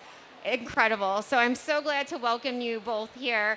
And Mansi, if I could start with you. I've seen personally how members of the Self-Employed Women's Association are working to create more nutrient-rich diets through their farming practices, and then making sure that those products are sold in their own communities and in urban areas under their own label, which is really innovative and exciting. And so I'm wondering if you can talk about why the organization decided to do that, to market your own products that are nutrient dense, that are safe, that people can trust. Thank you so much, and I would like to thank Food Tank for giving me this opportunity to speak here in this discussion and also bring to the platform the voices of the poor self-employed women workers from the informal economy, the members of SEVA. So let me start by telling you a little bit about what is SEVA and why does our members what are the issues and challenges that our members were facing, because of which we needed to decide this Rudy brand. So, Self-Employed Women's Association, SEVA, is a member-based organization of over 2.2 million poor self-employed women workers from the informal economy.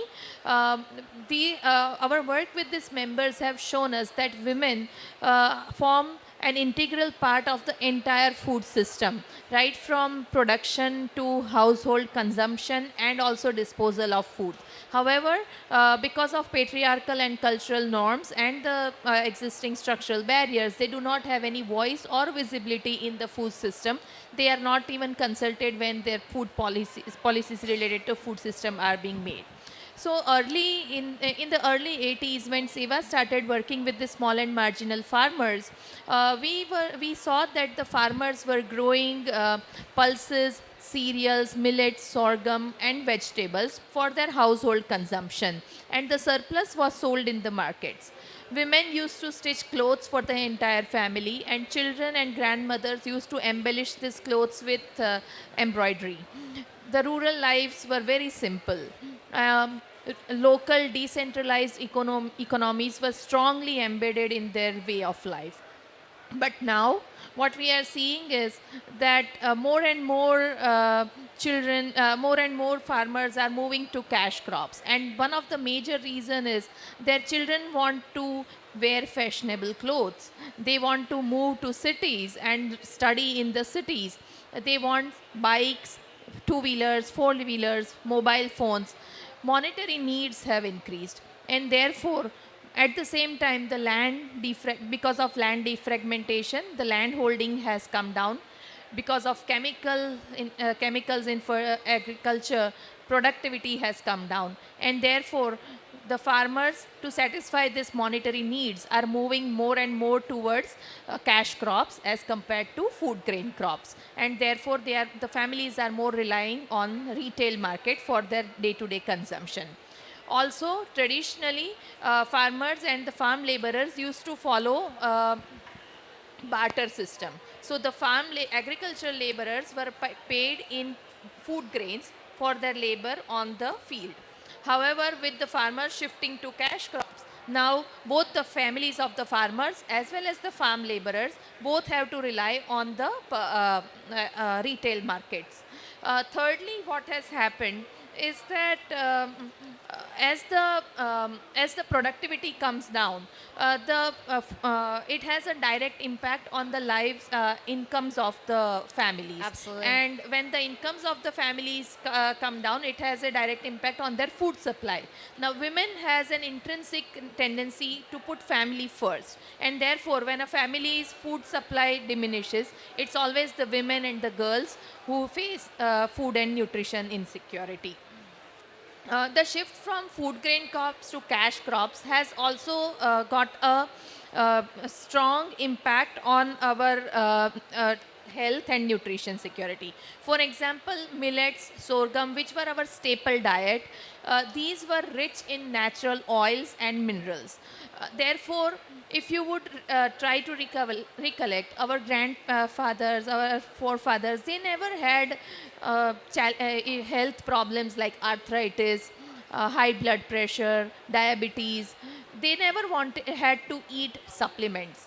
But now, because we are switching to rice, wheat, and the food grains which are commonly available to the public distribution systems, we are now forced to eat supplements. So, also traditionally the food grains were all milled at home. Now they are all milled in commercial mills which are like very mechanized, very fast, and because of that extreme heat is produced, and because of that the nutrients are lost, and also adulteration happens. And because understanding all these issues and challenges, Seva realized that there is a need to promote traditional food grains which were nutrient rich and nutrient dense, and that is how we started our smart food campaigns that focuses on promoting traditional forgotten foods. Thank you. Thank you so much. It's so interesting. I love the history of the organization. I love to see how much you've grown. So thank you for all of that. So Hanukkah, you know, building on what Mansi said, there's so much that and you're coming from obviously very different, you know, sectors, but I think there is some similarities here and some synergy in terms of how Unilever is thinking about nutrient density, how it's thinking about nutrition. And one of the things that you've done, because you sell products all over the world, is you've made your own sort of nutrition standards for the company that are often higher than what other companies are doing or what other, you know, countries have in place. So I'm wondering if you can talk about that. Yeah, sure. And I would say first, I think we have a lot in common, I actually. do. So first of all, law of big numbers. She serves 2.2 billion women. We have 3.5 billion people who eat our stuff every day. So I run the food business at Unilever, and our products are in virtually every household around the world. So the need for nutrition, we see it. Now, what do people need? I think Mansi also touched on it. To eat well, the food has to be accessible and affordable. Absolutely. It has to be easy. You know, people know what to cook. We know people around the world, they cook different things. But in whatever country you're in, people know how to cook 7 or 8 things, and that's about it. And they're not going to go beyond that. Sure. So it has to be easy. And there's often a little bit of a need for education on, you know, what is healthy. So we'd love for governments to do all that, make food accessible, affordable, easy, and educate people. That's not always possible. And again, I think that's what Mansi said as well. So we at Unilever, we really work with governments to make sure these things happen. So that starts from our brand Knorr, which is bouillon stocks. They are literally in 3.5 billion people's mouths every day. So in countries that need it, and right away, very affordable. So $1 in the US, but a cent in India. What we do, we look at, okay, in this country, where are nutrient deficiencies? If I take Indonesia as an example, you know, very big country, 30% of kids are stunted in their growth because they have iron and zinc deficiencies. So what we've done in Indonesia is 2 things. Added iron and zinc to our bouillon, because that's in 80% of households, in which way you have a huge impact on public health. And work with the government to do nutrition education programs. It's called Nutri-Menu. And to date, we've reached 17 million women. So all these things are at scale, and there's a real role for government and private sector collaboration to get to great nutrition. Absolutely. So I think, you know, again, you do have a lot of similarities. One thing that Unilever has done that I think Mansi would be interested in is that you've recognized underutilized foods, indigenous foods, in a way that other companies maybe haven't. And I think that's critical to what Mansi was talking about with millets and sorghums and all of these other foods. I'm wondering, you know, what kind of collaboration between sectors is necessary to make sure that those indigenous crops that are so nutrient rich but also resilient to climate change have more of a focus in people's diet. So Mansi, how can we encourage more indigenous food production and consumption? To encourage the indigenous food production and consumption, what is needed is we need a 4-point agenda. First is capacity building. You need to create awareness and capacity building about the importance of these foods and also the benefits. For example, all these indigenous crops, if you look at millet, sorghum, moong, pulses, cereals, they are a very short cycled crop. Their crop cycle is hardly 1.5 to 3 months. And so, whereas as compared to cotton or castor, which are 9 months crop. So, if a farmer is growing a short cycled crop, it automatically builds her climate resilience and it also increases her livelihood. So Absolutely. therefore, these kind of aspects, if we bring it in, if we create an awareness that by growing millet or switching back to traditional foods, you are not only improving your health and nutrition, but you are also able to take 4 seasons per year, and that is how you can strengthen your livelihood. The second thing which the farmers are concerned about is the lack of access to market, because the government procurement, the public distribution system, which is the largest procurer in any of the countries, and they procure only grains, crops like wheat and rice. But if there are public policies which promote procurement of these traditional food grains, that will also encourage and motivate the farmers to switch back to the indigenous crops. And that is exactly what SEWA has done. SEWA has organized over 250,000 small and marginal farmers into their own agribusiness enterprise called RUDI, and Rural Distribution Network. So it's RUDI. We have through RUDI, what we do is we provide the farmers with upfront purchase guarantee. We provide them with technical training on how to grow these kind of indigenous crops. Sure. We provide them with awareness and affordable access to technology such as solar pumps, drip irrigation, solar fencing, so that you make the entire supply chain, agricultural supply chain green. And then when the crops are ready, you purchase it directly through RUDI. So you eliminate the middleman and you get 20 to 30% higher rates as compared to the local market. So this is how we are trying to promote the growth of And what you're doing is a win-win-win in so many ways. You're increasing nutrient density, you're increasing economic livelihoods, especially for women, and you're increasing resilience to climate change and other global shocks, which is why we're all here. Exactly. It's so important. Go ahead, Hanukkah. No, I was going to say, again, a lot in common. So, the key is demand, because farmers can decide all they want, but what they want to know is someone's going to actually buy that crop. So you can, say you should grow finger millet, but if no one's going to buy it, they're not going to do it. So what we're trying to do is create demand. And actually, millet, the government of India, as you probably well know, is into millet and is providing, they're starting to provide some incentives for millet.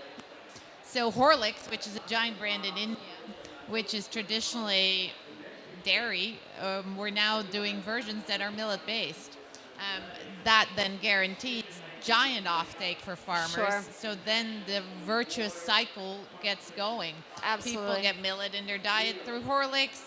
Farmers will grow it, and again, as you say, it's better for climate. So we can really use our brands for good. The same is true on millet in Kenya, actually, with Knorr. So, Hanukkah, I wanted to ask you, you're one of the only big companies that has decided to reformulate its products to be more nutrient dense. I wonder how that decision was made and why you decided to do it. Was it a tough sell? not really. I think most consumers around the world want to eat better. I'm yet to meet a mother anywhere in the world, and I do a lot of visits to people's homes, a mother who says, I'd like to feed my kids really unhealthy foods. So it just doesn't happen. So this is what people want, and we think it can be a competitive advantage to offer more nutrient-dense foods. And what foods are you, what specific Unilever products have been sort of reformulated? Yeah, so Knorr, which is our biggest brand, is really our focus because, again, it's in so many households.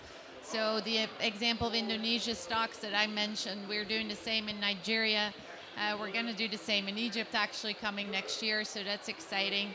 We're doing the same in the Philippines, so really big markets where there are nutrition deficiencies. And then in India, Horlicks and Boost, very, very important. And again, huge penetration in big countries where there are nutrition deficiencies. It's interesting, in the US and Europe, different problems. People don't eat enough fruit and vegetables. Sure. Like only 10% of what they need. So there, our focus is How do you get more veg into people's mouths? Absolutely, absolutely. So, Manzi, I'm wondering, from your perspective, you're, again, 2.2 million members, a huge voice, a big country, I understand, with a huge population, but still a very big voice. And I wonder what your interactions with government and lawmakers are as you go on this trajectory. You've grown so much since the early 80s, and food has become a huge focus of the work that you do. Are governments listening to you? Are they using nutrient density as a way to make national policy? Do you feel that you're being heard? Unfortunately, that is our struggle. That most of the policies in a country, they require data. They are based on data, and unfortunately, the data from the informal sector, women workers, is not reaching to the top. And therefore, data is data is now the new tool that needs to be strengthened, especially when you are working with the informal sector.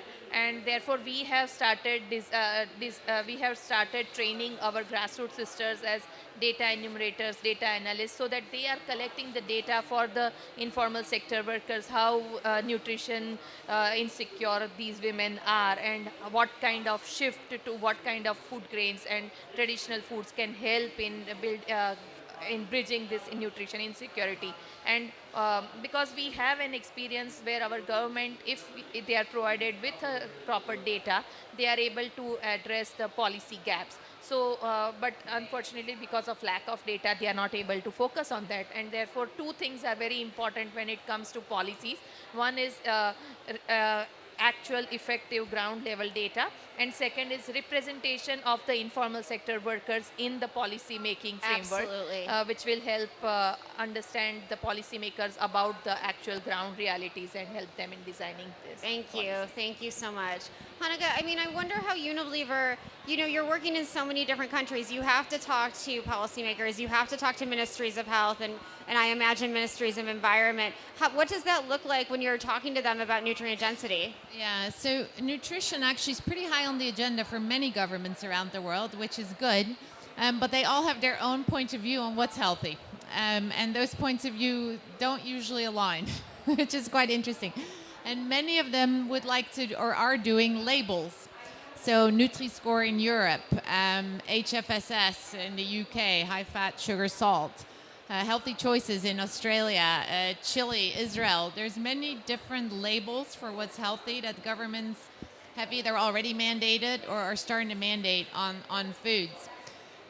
We actually face some pressure from shareholders on You don't say. on our nutrition performance. And interestingly, they were this was a group very UK based, so they were very focused on the UK government's definition of what's healthy.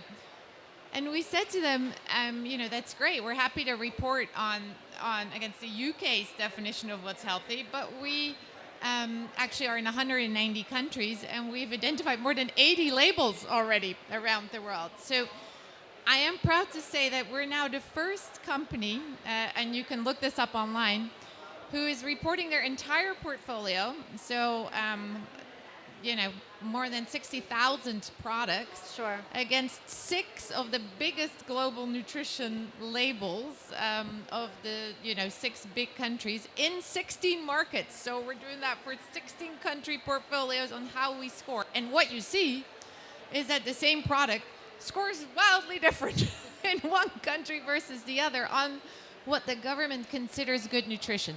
So we think there's some room for harmonization of what's healthy, and I'm sure discussions like this actually really help on that. Let's hope so. Manzi, I'd love to give you the final word. Hanukkah brought up this definition of what's healthy, and for the women that you work with, they have to decide household by household and community by community what's healthy for them. How does Sewa help them make that decision? Sewa, as I said, we focus on capacity building and awareness creation, but also on promoting. What we have seen is the youth is the driving force in any household. And currently, the markets are flooded with unhealthy foods, processed foods, and and unfortunately, the processed foods are really cheap. as compared to the nutritious foods. And therefore, how do you promote, how do you help the youth to identify?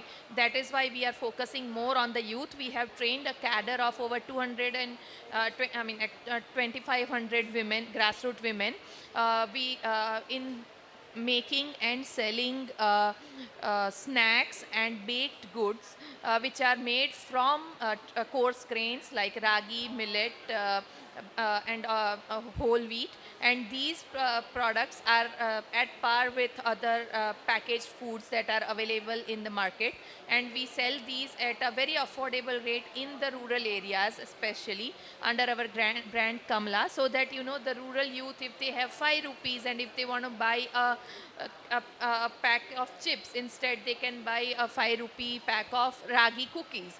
So it's like trying to change the mindset of the youth and bringing them back to the traditional foods. That is what we are trying to focus on. That's amazing, and making those traditional foods cool and exhilarating and interesting and of course tasty. Yeah. So we are also making pizza bases, burger buns, Wow. everything from millets and bajri. Yeah.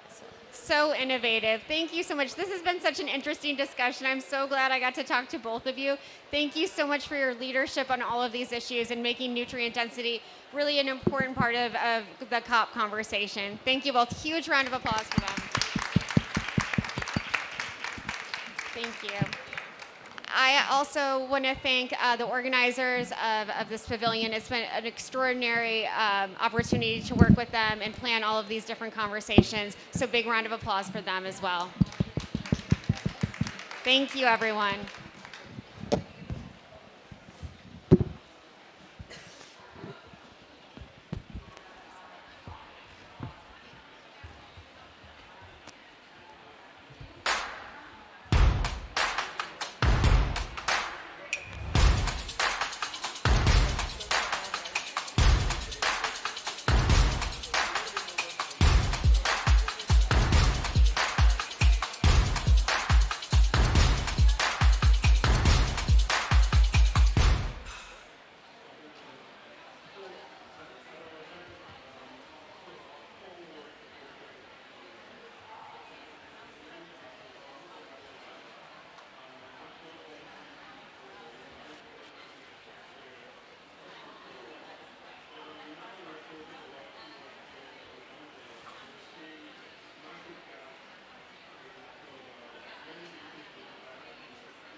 Good afternoon, everyone.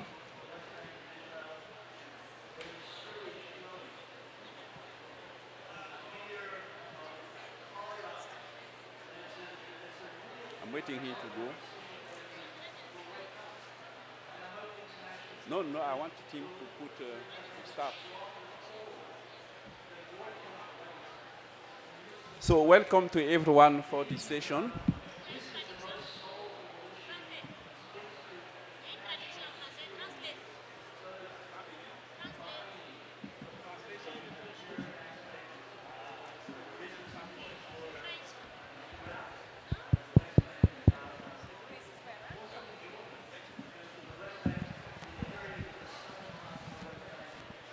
I'm sorry, we didn't plan for a translation in French. She was asking if there is a translation. No, we don't have. Nous n'avons pas prévu de traduction en français. Je suis désolé. Mais en français, ok, mais je ne sais pas s'il est en traduction en français.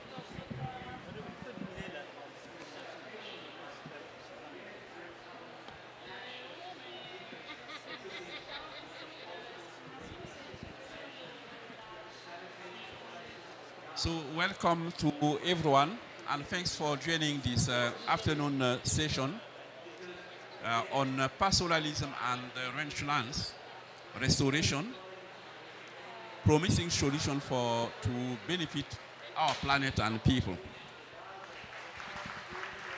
So I am Jean de Mata Ouedraogo. I'm a regional program manager from SNV site in West Africa. I will be moderating this session for you. I hope you will enjoy.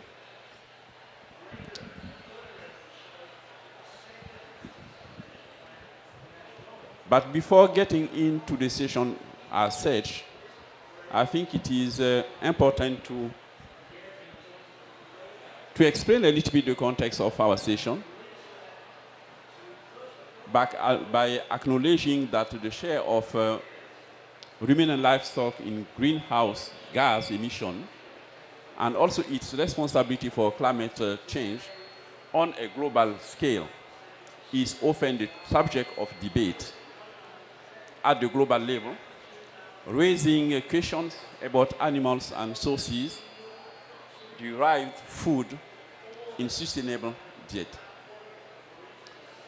While these debates in high-income countries polarized opinions on intensive livestock farming, it is important to take a more local perspective of the footprint of the traditional livestock system in the drylands, highlands, shrublands, and the wetland location.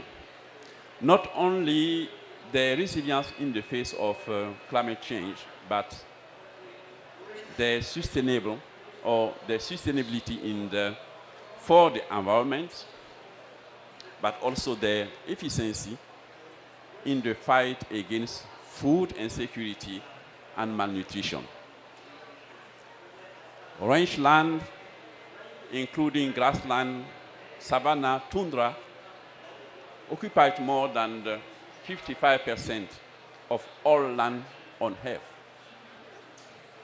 They ensure food security for millions of people and provide valuable ecosystem services, including climate regulation, conserving biodiversity, and also water supply.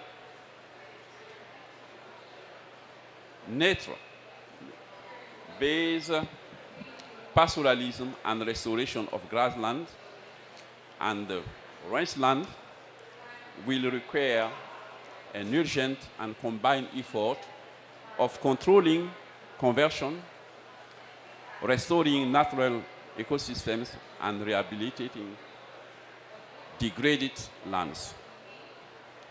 We are so, let us say, grateful to have a very large people for this session.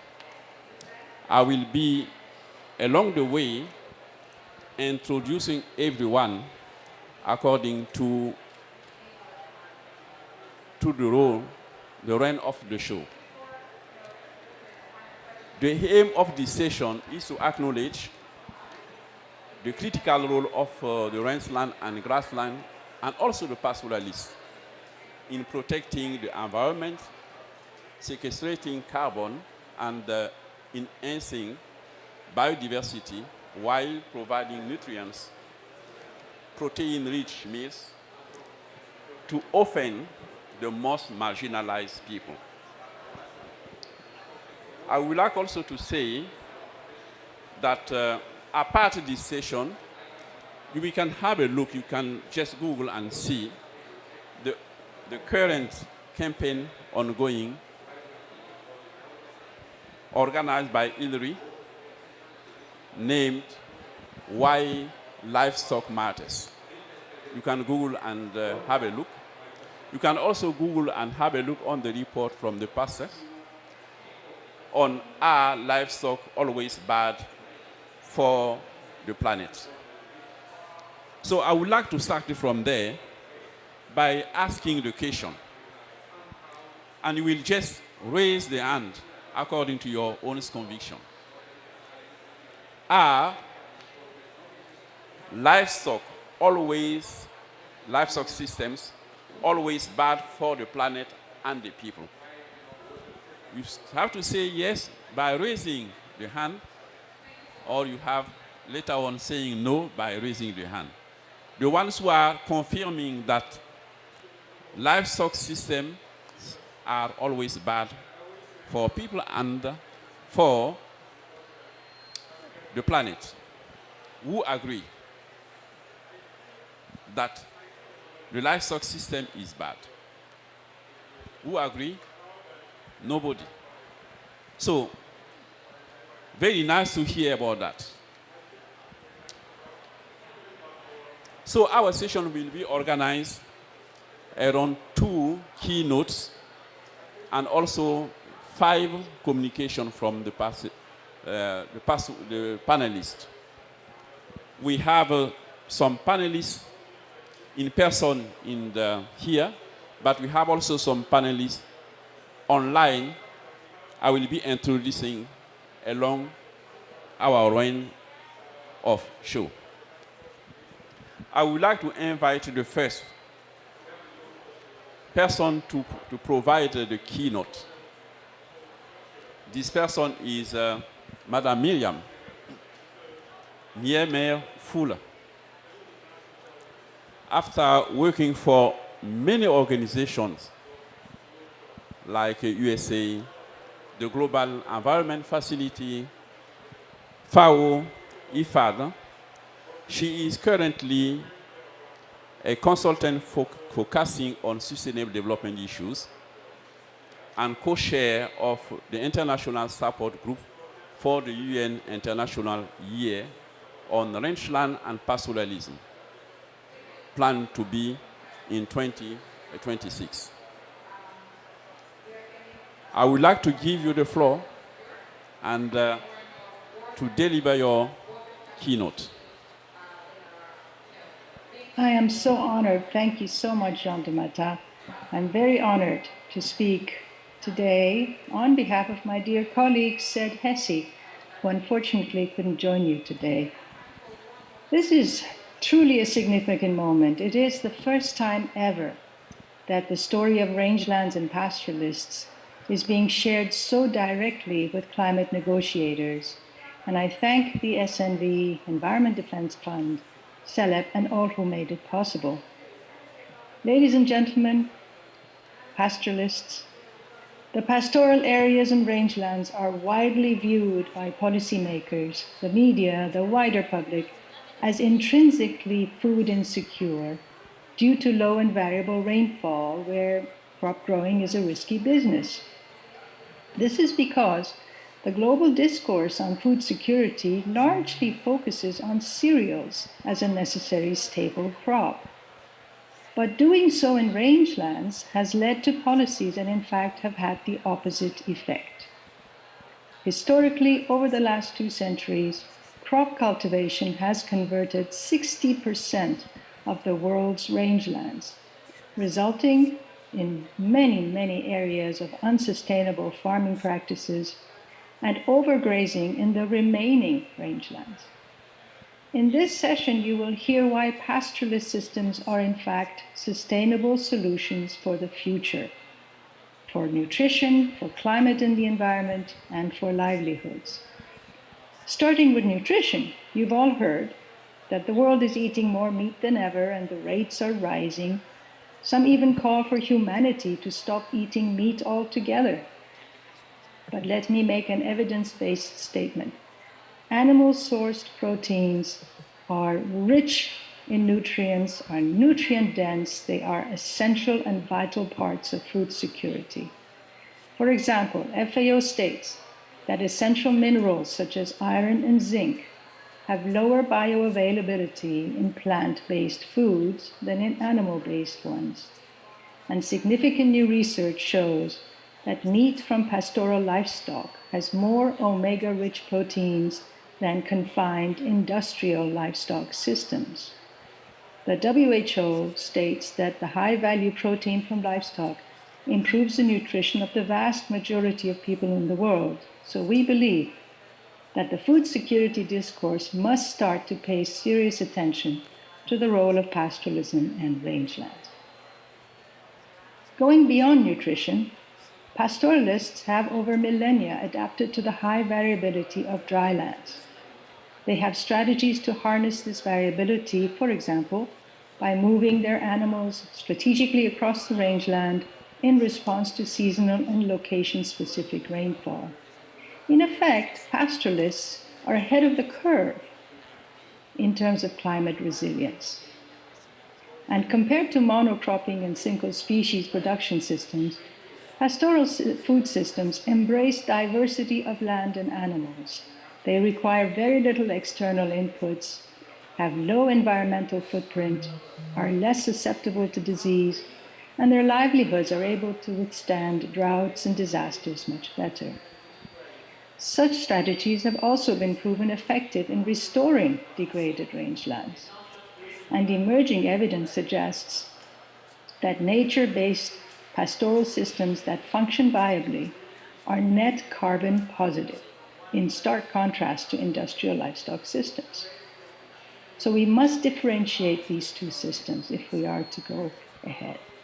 Carbon markets are increasingly looking at afforestation and reforestation for green carbon capture. Grasslands, savannas, and other rangeland ecosystems appear open and bare, and therefore available for afforestation. Many dryland countries are including tree planting in rangelands in their climate goals, for example. But you must know that nearly 40% of the global land area considered suitable for tree planting is unable to provide sufficient water for tree growth from precipitation alone. Tree plantations in these regions in the past has resulted in extensive failures and destruction of rangeland resources. On the other hand, healthy rangelands, consisting of grasslands, savannas, shrublands, mountain meadows, tundra, and more, and which potentially cover, as Jean de Matta said, more than half of the Earl's land mass, provide at least 30% of the global carbon sink. They store carbon and contribute to global cooling through their high albedo because they are lighter in color than forests. These systems have had less attention because their ability to sequester carbon has been underestimated and undervalued. Rangeland carbon is mostly stored below ground and is stable and resilient to fire and grazing, but very sensitive to soil disturbance. Therefore, any form of land conversion, whether through crops or tree plantations, will release massive amounts of carbon dioxide and endanger the world's carbon sinks. Ladies and gentlemen, sustainable pastoralism is a viable nature-based strategy. We need to give pastoralists the attention they deserve. This is what the International Year on Rangelands and Pastoralists is about. For short, we call it the IYRP. We aim to raise awareness and dispel myths and misunderstandings and encourage new and better knowledge and understanding. We ask climate negotiators to look outside the box and consider the scientific evidence that has emerged over the past 20, 30 years. We call on you to encourage measures to urgently control conversion of rangelands and grasslands, to acknowledge the contribution of pastoralists as guardians of sustainable rangelands and grasslands, to encourage your member states to carry out assessments of rangelands and grasslands and pastoralism to close the data gaps and adopt a reasoned and science-based approach and methodology to carbon capture in rangelands. So events such as our session here in COP27, and I hope also in subsequent COPs, can help build a momentum to 2026, when the opportunity given by the IYRP, I hope, can lead to a fundamental change of perceptions and policies to benefit pastoralist livelihoods in rangelands. Miriam? Thank you so much for being part of this paradigm change. Okay, thank you, Miriam. Let me introduce the second person for the keynote. This person is Roba Mura Abekeri.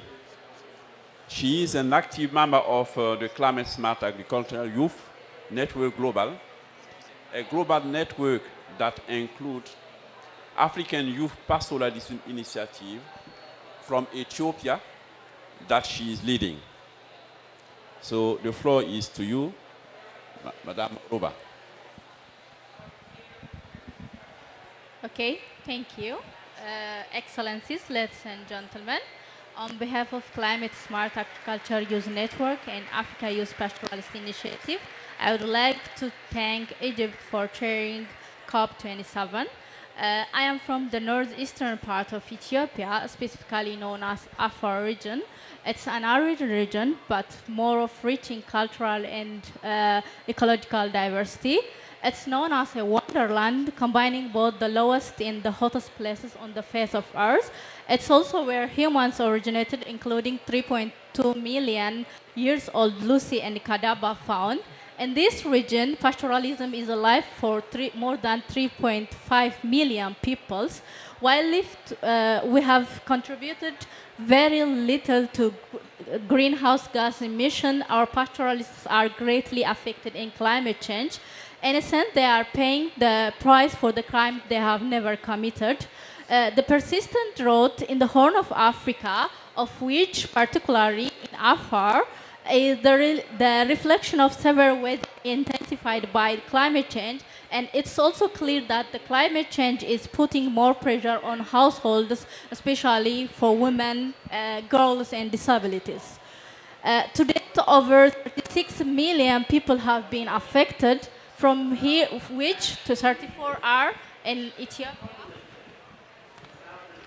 The 8 million are in Somalia and 4 million are in Kenya, when you see the record in UN. On top of this, there's more than 200,000 people displaced by flood across Afar region, Southeastern region, and Gambela alone, requiring urgent assistance in the time of flood.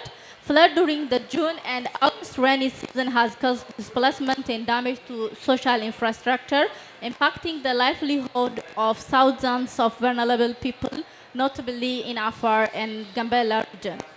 Africa only contributes 18% of global greenhouse gas emission.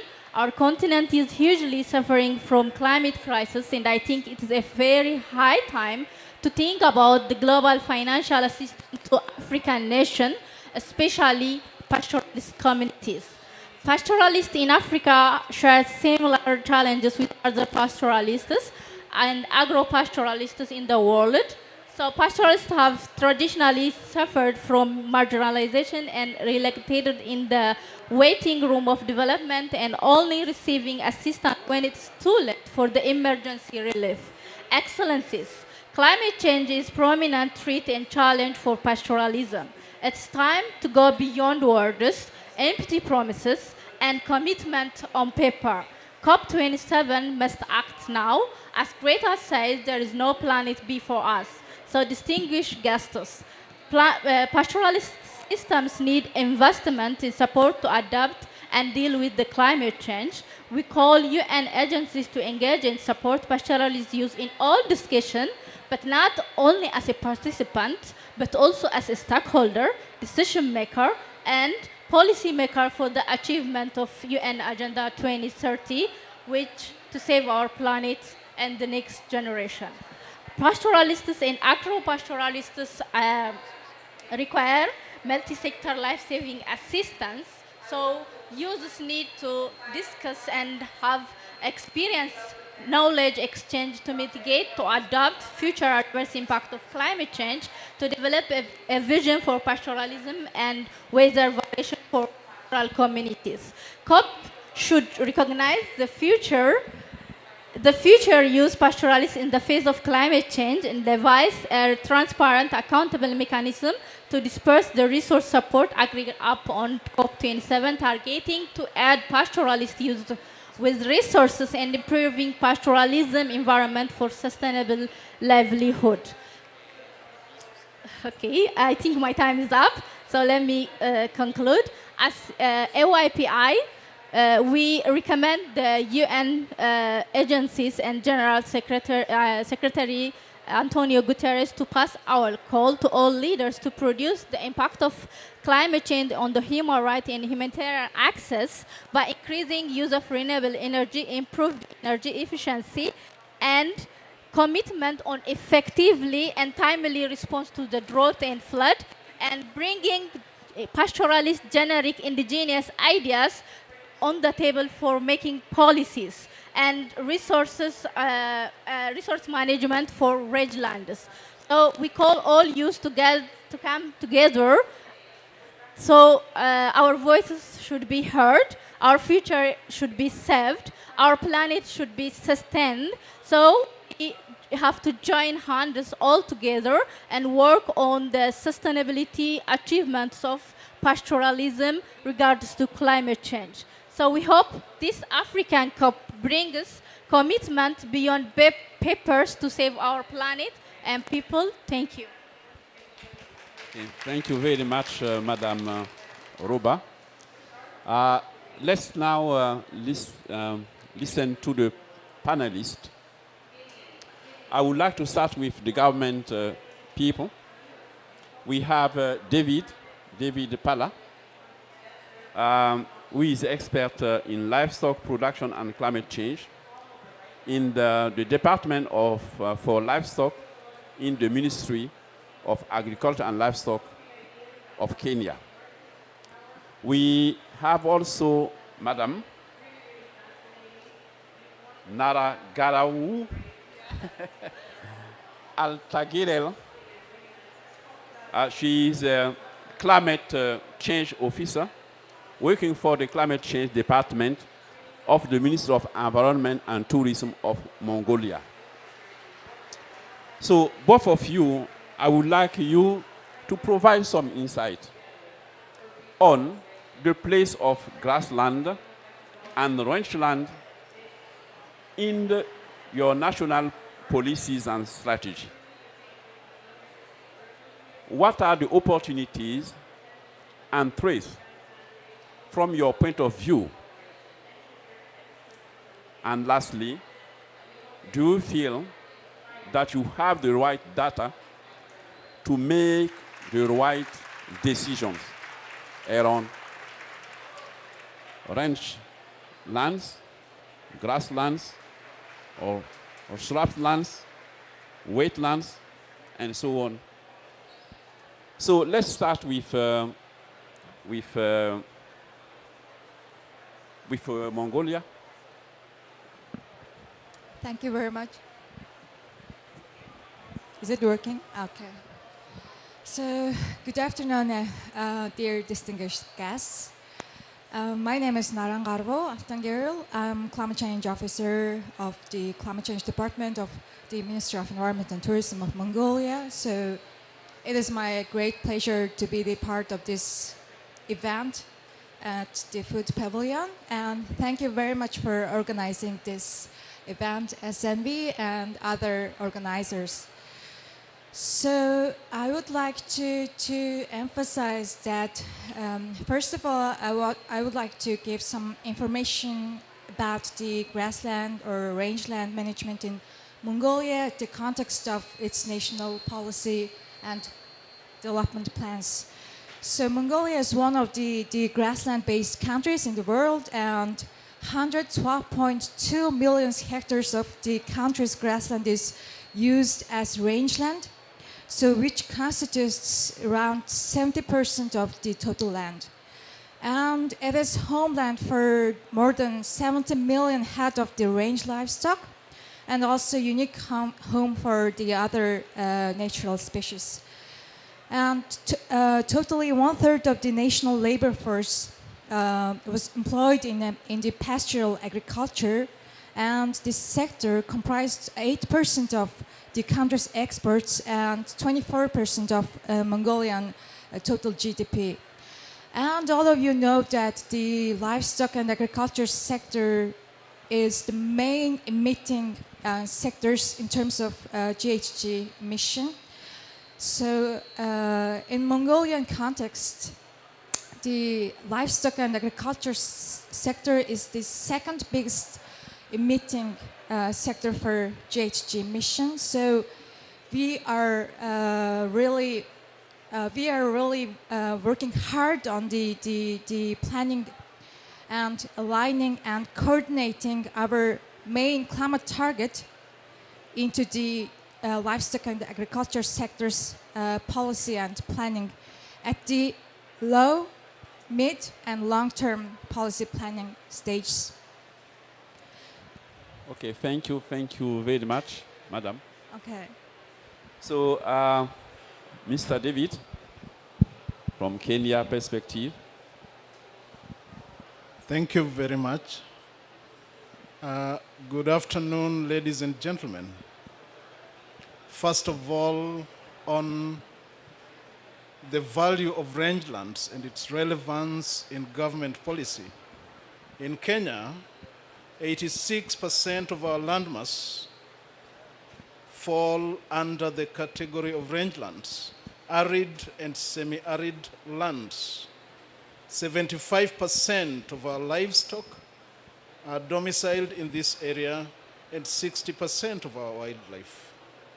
It contributes significantly to the GDP, and our people live in these rangelands. So, yes, rangelands are of great value to Africa. Rangelands are of great value to Kenya, and we should focus on developing the rangelands in a very sustainable way. I'm very happy to have listened to the presentation by Mariam, the first keynote speaker, and the carbon balance of pastoralism and the indigenous production systems. A lot of misinformation have gone out there, and most people focus on the livestock, on the cow, as an emitter of greenhouse gas emissions. Very few ask themselves, what is the value of this livestock in terms of sequestering carbon? Most of our indigenous systems, it is the best way to utilize the rangelands. Pastoralism, that is the thing that works best. Plant species in the rangelands, most of them have no direct nutritive value to humans. And therefore, the only way to utilize them is the animal utilizing it so efficiently to produce nutrients that are available to people. Yes, and then they give the manure. Through grazing management, they enhance soil carbon sequestration. When we manage this manure properly and we use it on land, it enhances the soil organic carbon. And this enhances the restoration of our rangelands. There's an aspect of mitigation in the rangelands that we fail to look at. For example, when we restore our rangelands, every hectare would sequester an equivalent of 70 tons of carbon dioxide equivalent. This is a value that we can work with going forward. So there is that great potential. We have a lot of challenges in the rangelands. And when I want to talk about the invasive species, there is a way we can look at it. For example, Prosopis juliflora. This is a plant that grows so fast. It accumulates biomass so rapidly, in the process taking up a lot of carbon dioxide. If we looked for alternative ways of utilizing Prosopis juliflora, then that would add into the basket of the sustainable utilization of our rangelands. And in terms of policy, the government of Kenya recently enacted a rangeland and pastoralism strategy that is effective from 2021 to 2031. These are some of the actions we should take across Africa and across the world to take care of our rangelands. Okay. Thank you. Yeah, thank you. Thank you to Mongolia. Thank you to Kenya. Let's now listen through a video the testimony of a knowledge, introduce, I want to say knowledge on pastoralism contribution to biodiversity and pastoralism is not only about producing meat and milk, but it also provides essential functions to nature, including for carbon sequestration and biodiversity. Pastoralism really feeds land and nature. So I can say that beyond meat production and dairy farming, pastoralism must also be understood as a subsector that delivers eco-services, unlike intensive livestock systems, which degrades nature. For instance, sedentary livestock systems, unlike pastoralism, does not allow the burial and seeding of pastures or firebush prevention. Grazing pastures support biodiversity and provides eco-services that intensive livestock farming cannot provide. Favouring intensive livestock farming because it produces more meat and milk by head is harmful to the ecosystem, which pastoral livestock farming nurtures and cultivates. Today, the indicators of some studies focus on the quality of milk and meat produced, but do not take into account all the eco-services that pastoral livestock provide to the ecosystem. What we need is to recognise endogenous knowledge that valorizes the functions and services of pastoralism, and, above all, have the means to carry out clear and accurate studies that provide evidence on these functions. Today, we do not have enough data that supports pastoralism as an advantage for our planet. We need to collect and document evidence and disseminate them widely, so that we can argue scientifically and accurately. This is not the case today. Few studies or research was developed so far about the overall impact of pastoralism livestock farming on the environment and nature. What we are asking of the international community today, and especially of scientists, is to recognize that thousands and millions of pastoralists living in Africa depend on pastoralism, and that this subsector is a big contributor to the health and nutrition of populations across these countries. For us, it is the livestock system that best adapted to our living conditions, our environments and our ecosystems. For that true recognition, we should perhaps think about measuring the impact of pastoral systems per hectare. We need to change the way we measure impact of pastoralism on the ecosystems. Okay, thank you. We are under time pressure. Let's now listen to some insight coming from international organization. I wanted to introduce Jean-François Timers online.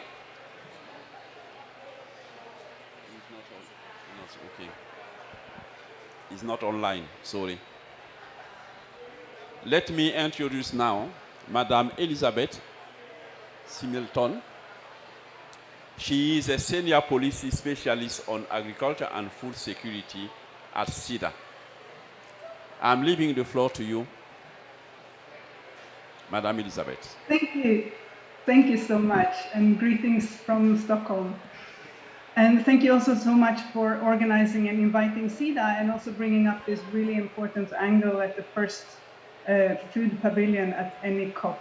So for 27 years we've had COPs, but not this angle. Really, really important. I wanted to mention a little bit why SIDA focuses on vulnerable communities in our global and regional and bilateral strategies. So in particularly in Sahel and the Horn of Africa, smallholder farmers, agropastoralists and pastoralists are really key active stakeholders.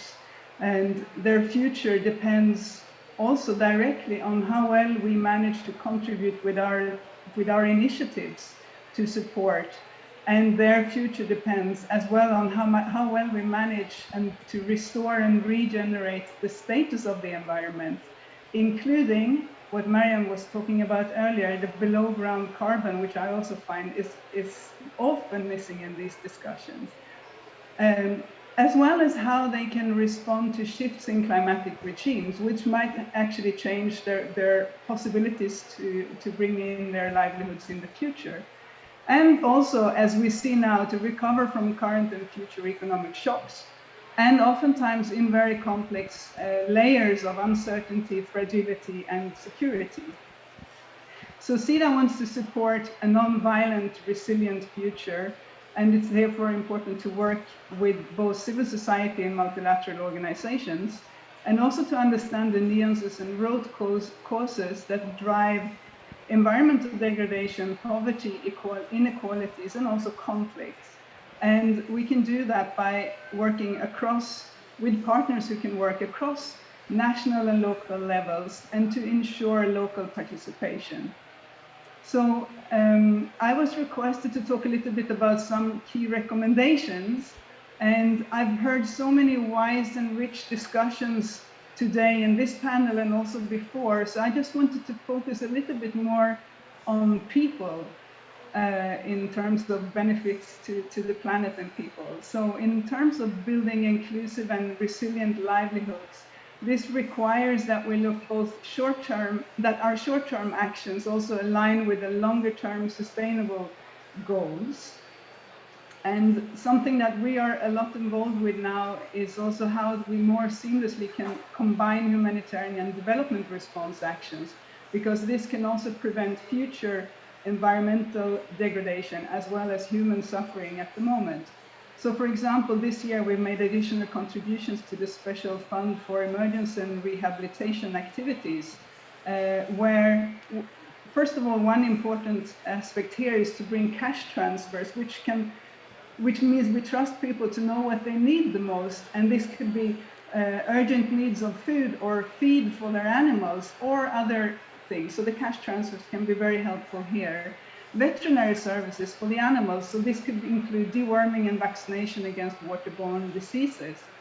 And also in a little bit more on the long term, looking at One Health, where animal and human health are equally important, and in particular women's health, which also brings in children's health and their future potential to contribute to their lives, their livelihoods, their communities, and their countries.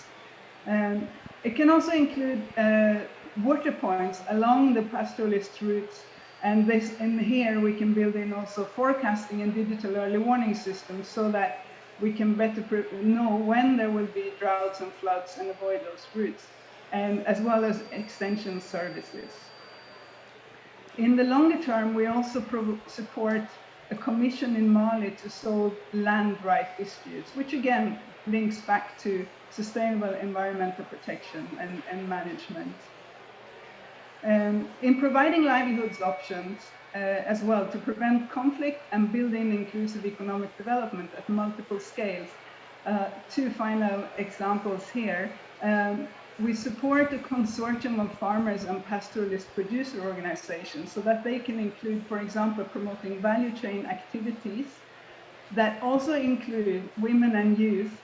For example, looking at small stock, dairy and biogas production to increase the legitimacy of women in particular to be more active in the business and in the organizations.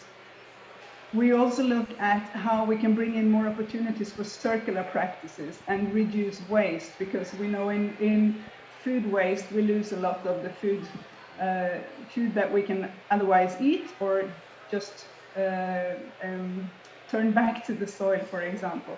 So here we can look at improved storage, solar panel cool chains, for example.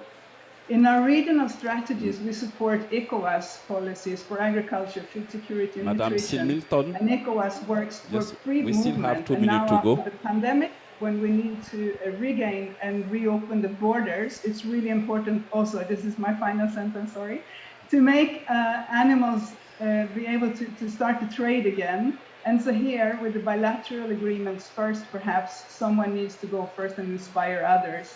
So in this, we want to take the chance and create, not to create new dependencies or inequalities. Thank you so much. Okay, thank you, Madam Similton. We have a lot to say about pastoralism. I know many of us are passionate about pastoralism and also the benefit of this, let's say, production system. We are under pressure of time. So let me maybe just give 3 points I think important for us. Is probably to call on countries to urgently stop conversion of land lands, including grassland, and to restore through pastoralism community participation in nature-based sustainable solutions. Second, I want to say, to call for the adoption of a system approach based on resonated and scientific methodology to capture carbon by pastoralism and range lands. And the last one, yes, is to encourage the governments to carry out regional assessment of range lands, grassland, and pastoralism to close the data, the data gap, I wanted to say. So thanks for participating in this session. And we know that we'll be the ambassadors of this pastoralism, had an efficient food production system. Thank you very much. We have an opportunity to have Mr. Timon here with us. Please come ahead.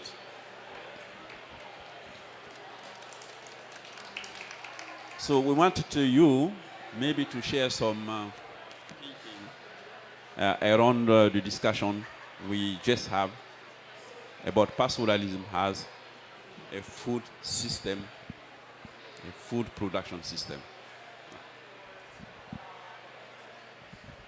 Thank you very much.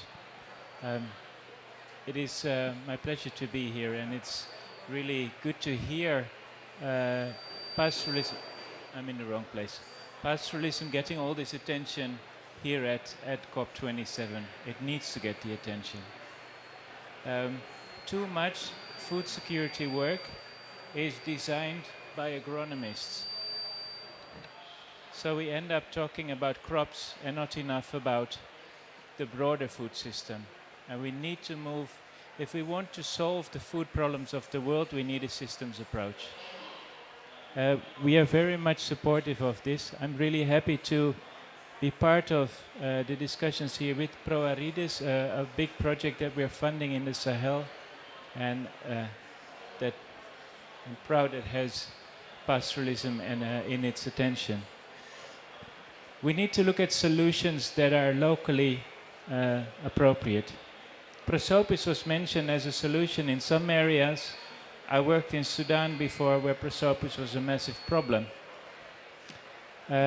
Water can be a solution, but if you do water wrong in pastoralist areas, the ecosystem is so fragile that you can actually destroy it. So we need a lot of attention on locally appropriate and owned solutions, and we need to move forward on that. In our own food security programming as the Netherlands, we are moving more and more to a systems approach, and it is unavoidable that we start paying more attention to pastoralism and pastoralist systems as part of that. And I look forward to further collaboration. Thank you. I just want to recall that Dr. Timo is a senior policy officer within the Ministry of Foreign Affairs of Netherlands. Thank you to all the panelists and the keynote people. Yeah, let's continue our COP27. Thank you.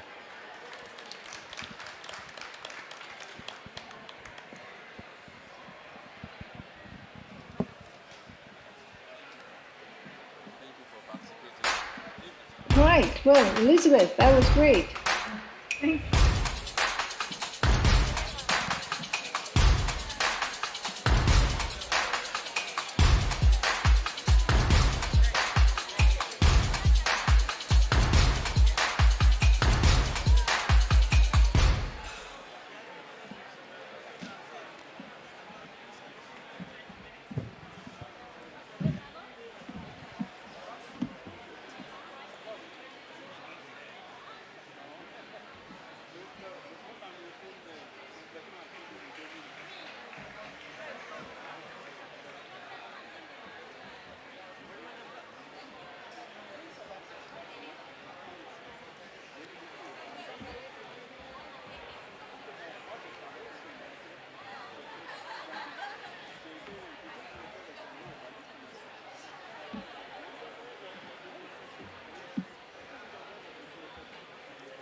Okay, but for us, the mic could go from you to Harry to me, right? Yeah, exactly. But So then we can later keep on it on. with a panel, we might have an issue there. Yeah, because then we have Florence who is facilitating, needs one, and then the panelists. There's no issue. There's this lady. She's like right there. She sits there with the cards. She could go in and out. I can tell her to go in and out, play the dynamics, come get you the microphone and give it to someone else. Just tell me exactly how you want it. Where's the rest of the rest of your panel? Are they sitting on row 0 or like you decided? Everybody on the stage. Otherwise, we have too much movement. Okay, so I'll let So you. they are in front of the slides. Okay. They are in front of the slides. That's true. Then they have to be on row 1. Then you can also, there's one presentation and then discussion. No? Two presentations.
Test. Yeah.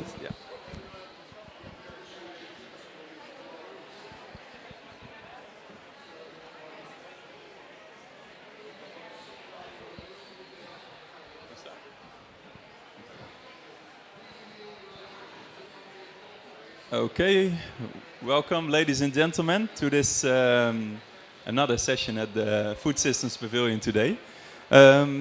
This session is called The Contribution of Dairy to Resilient Food Systems in East Africa. My name is Marco Streng. I'm the coordinator for a partnership called NEADAP, Netherlands East Africa Dairy Partnership. This is a platform which aims to exchange and share knowledge and experiences in dairy development with partners in East Africa and the Netherlands. We try to aim for adaptive scaling of proven approaches and technologies in dairy development. So, as I mentioned, we work with different partners in East Africa. We are active in Kenya, Uganda, Tanzania, Ethiopia, Burundi, and Rwanda. Yes, we not only look at practical implementation of proven concepts in dairy development, but as this title says, we're also looking at the policies and the development, the direction of the development of dairy. We are working on a position paper for the role of dairy in sustainable food systems. And we have done consultative meetings already, for example, in Rwanda with the Rwanda National Dairy Platform, to get the input and to create a supported agenda for the development of resilient dairy. In this session, we will have two keynote speakers, the two gentlemen here in the front, Dr. Harry Clark, who is the co-director of the New Zealand Agricultural Greenhouse Gas Research Center. And he's also special representative for the Global Research Alliance. The second speaker is Simon Oosting. He's a professor animal production systems at Wageningen University in the Netherlands. And his chair group is studying and teaching sustainability of livestock in the tropics and in Europe. We continue after the two keynote speakers with a panel discussion. In the panel, first of all, we have Esther Zulu. She is a mixed crop livestock farmer from Zambia. Margrethe Jonkman, member of the executive leadership team of Royal Friesland Campina. And she leads the R&D department since 2014. And she's also serving in the board of the Global Dairy Platform. Unfortunately, not yet here, but I hope he will arrive soon, is Bernard Kimoro, head of climate change and livestock sustainability section in the Kenyan State Department of Livestock. Last but not least, Florence Musime, executive secretary for the Rwanda National Dairy Platform. So I would like to give the floor to the first speaker, Harry. Thank you. Thank you. Good. Thank you. I'm going to have a very rapid run through of some work that I did in conjunction with FAO. So it was FAO, the Global Research Alliance, and the Climate and Clean Air Coalition that looked worldwide at a number of countries where we could look at food supply balance with greenhouse gas emissions. And one of those countries was Kenya. And we looked particularly at dairy.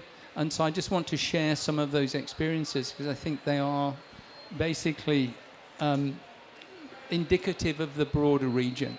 So if we just look at some of the situation, we see this, we have large population growth, which means we need more food.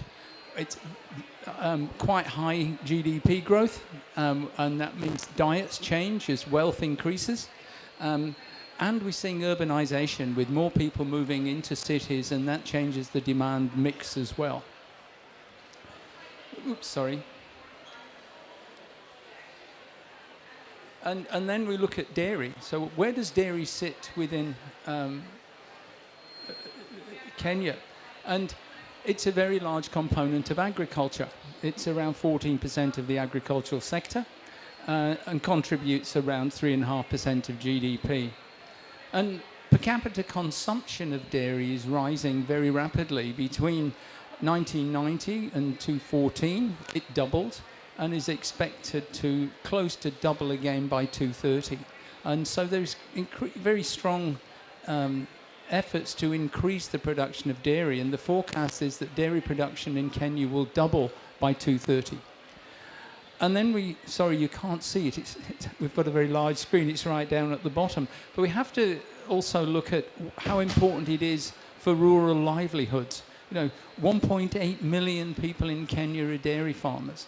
And it affects about a quarter of total households in Kenya have a relationship with the dairy sector. So it is an important social and cultural issue, the production of milk. And 80% of the milk production is by smallholder dairy farmers, where the average size of the dairy herd is around about 3. And then we can actually break down very roughly dairying in Kenya into 3 groupings as intensive, semi-intensive and extensive. And from a greenhouse gas perspective, it's quite important because the mix is different. In all situations, enteric methane is very important, but in the more intensive systems, you can look at mitigating emissions from manure management. Much less appropriate in the semi-intensive and extensive, where manure and other excrement is actually deposited directly onto the ground in grazing systems. So the mix of options available differ depending on the type of dairying.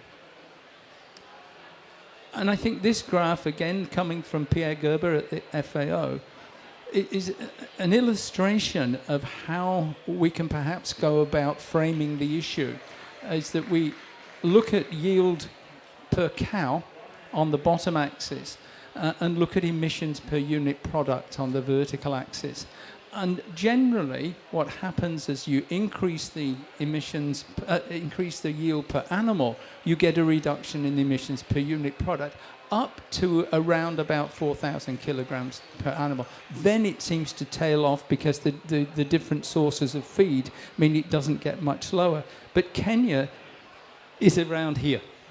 So there's considerable scope for increasing the efficiency per animal and reducing the emissions per unit product. And if we can reduce the emissions per unit product, we hope that that emission reduction is higher than the increase in the total production of dairy, so we can at least either stabilize emissions or, in the best case scenario, reduce emissions while meeting that food demand.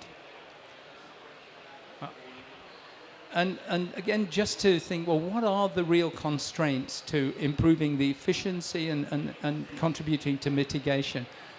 Basically, very low yield per animal. What's tended to happen is animal numbers increased rather than the efficiency of production per animal, and we need to really change that. Very low yield per cow, and there's a lot of options to increase that. And we look at the constraints under a number of headings. There's feed, there's availability and quality and cost. There's disease, high incidence of disease, which leads to a number of production diseases. There's not necessarily the greatest management, and also there are information needed by farmers isn't always there, and there's a high cost of credit, which also limits the kind of options available. And water quality can change that as well. But we do see on the bottom axis how variable it is, and we do know that it is possible to increase, but there's massive variability across systems and across breeds of animals. So what can we actually do? And I've broken this down into different levels. At the animal level, very much about feed supplements, getting better rations so that the animals are healthier. We can look at animal health. We know that there are massive opportunities to increase animal health, and poor animal health decreases productivity. We can then look at genetics, and there are a lot of efforts underway to improve the genetics of the animals in Kenya. We can then also look at the herd level. What can we do at the broader level rather than individual animals? We find because of poor nutrition, age at first calving tends to be high. We also know that the calving interval is high, so that you end up with higher numbers of replacements than are actually needed, which means you're actually keeping unproductive animals for longer. So they have this high replacement rate. And then coming back again to the herd level, grazing management. How do we manage pastures better? How can we manage that feed supply? And in some of the areas, manure management is very important. And right up through to the supply chain with energy use, waste minimization, moving more towards the processing level. And so if we actually look at the key findings of that, we looked again, you know, we could find modeled, and this is all modeled, so we have to be careful, that we could get in modeling individual practices, we could get an up to a 50% reduction in emissions intensity. And I think the second point is the most important one. These productivity gains, efficiency improvements are completely synergistic with food security, livelihoods. So the mitigation's actually a co-benefit of the other things that are far more important. But we know that there are constraints. You need to tailor them to the systems. You need to be socially, culturally appropriate. And in actual fact, what we found, there was not perhaps a poor understanding of the economics of some of the barriers to these practices. It's very easy to point it out, but how do you implement the changes? And I think the bottom one's important. Modeling studies have big limitations, you know, garbage in, garbage out. And so these were modeling studies, and we really do need to think what's actually happening on the ground. How do you make it happen and move away from modeling studies? And I just want to, this is a very, very quick run through. This is something we're continuing to work on in Kenya, and this is the Global Research Alliance work. One of the issues is if you don't have advanced greenhouse gas inventories, you don't actually capture the efficiency gains in your emissions profile. So if you just have a simple inventory which says emission factor times animal numbers, the only thing that matters is animal numbers. And that's actually not what matters. It's actually performance per animal, and how that animal develops is very important. So we've been working with Kenya to develop a tier 2 inventory, and it's fine developing an inventory, but where's the data to go into the inventory? It's easy to develop a methodology, you know, bread and butter things, but if you don't have the data, so we're now working to provide that data and funding work on obtaining that data on a regular basis. And then we're moving further on into looking at assessments of what things have worked in the past and what things we will work in the future, and what difference have they made, and how have they made that difference. And we're finally looking at doing a national assessment of what the national potential is, because previously we've done it mainly at the individual animal or farm, but what's the national potential, and how will that enable Kenya to meet these ambitious dairy targets without increasing greenhouse gas emissions? Thank you.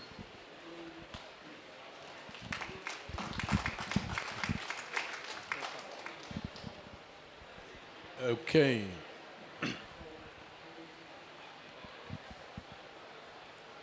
Welcome, everybody. I'm Simon Oosting, and my presentation is entitled The Multifunctional Role of Cattle in East African Food Systems, and what that means for the perspective for climate-smart dairy production. That climate-smart dairy production I'll explain later on.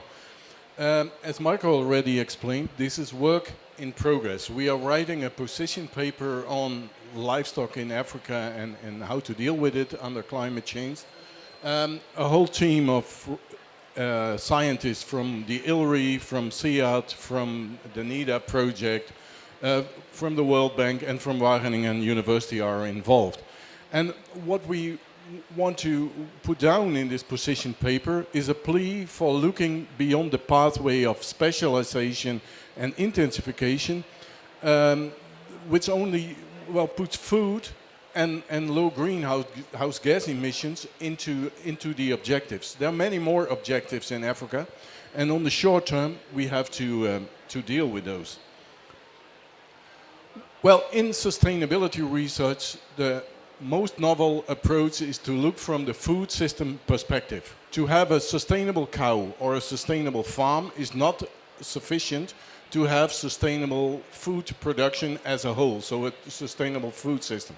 So that's why we come with the image of a food system which comprises all activities related to, well, production of human food. It has drivers, but specifically the outcomes, which can be socio-economic, which of course is food, but which is also environmental. And all these outcomes should be sustainable. Well, one approach that a food system as a whole can do is that put objectives for how it would look like in the future. And one of these objectives systems is the climate smart agriculture, which includes already 3 objectives. It's food and nutrition security, which also includes some income and development objectives. There's climate change mitigation and there's climate change adaptation. It's already quite a bit into, into development objectives, but I will come to more later on.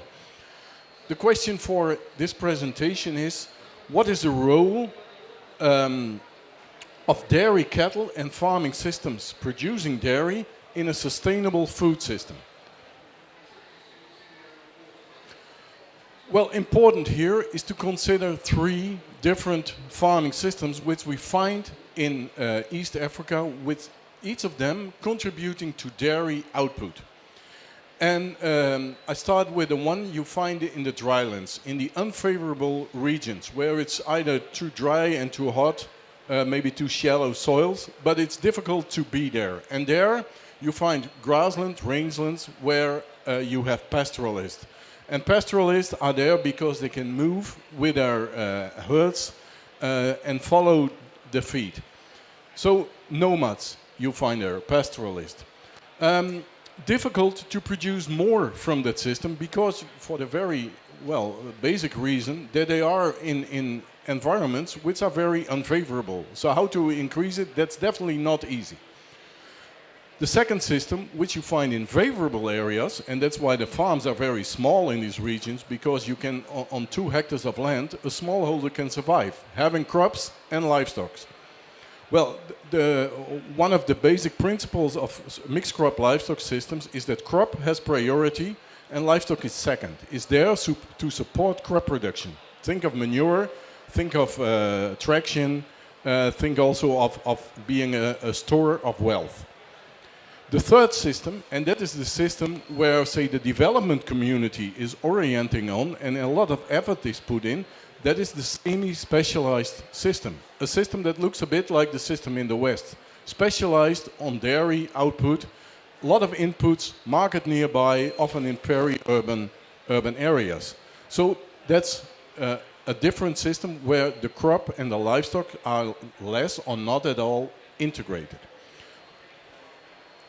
Well, looking at the numbers, so how important are these systems? I could find some very unreliable numbers for Ethiopia and Kenya. Total population, 99 and 50 million.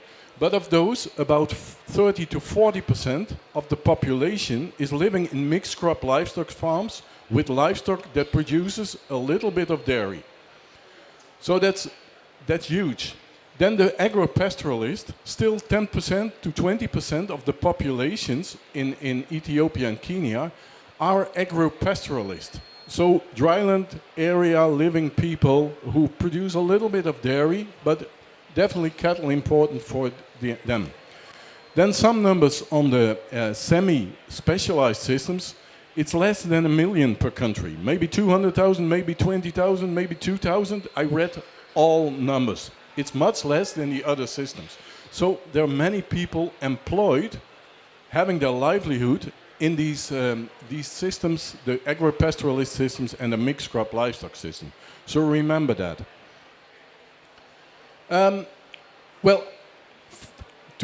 These systems have many functions, either for the farming, the dairy cattle in the farm. I've explained those already. I will briefly go through what is the dairy farm meaning for the whole food system. So for the food production in Kenya, Ethiopia, and other countries. Well, the pastoralist system is cultural heritage. It's landscape and biodiversity. Pastoralists are kind of shaping, but also living with the dryland areas. And they produce animal source food that may reach cities. Not in a large extent, a lot of the food is within the communities, but there is animal sourced food going to cities. Same for the crop livestock system. But they also produce plant sourced food. In a food system thinking, you always have to think of the food system is about plant sourced food and animal sourced food. And we tend to limit it to animal sourced food, but these systems produce crops as well, and a lot of them. They are important for employment. They absorb a lot of the labor force of the countries. Due to that, they are important for economic development, and they are important for social cohesion. Without a mixed crop livestock system, the rural area would look very different. Then the specialized system is mostly for income. Of course, it produces a lot of animal sourced food for the cities, at least it could. It's important for employment in the value chains, and it is important for economic development. In the NEDAP project, workshops were done with farmers, and it was asked to them what were their main worries with regard to sustainability. And I pick out a few here, that was surprising to me. On the socio-economic, which are the top ones, markets and livelihood were relatively scoring high. The closer to the 100, the less farmers perceive it as a problem. But power was scored quite lowly, which was a surprise to me. On the biophysical issues, biodiversity and soil quality were mentioned a lot as worries.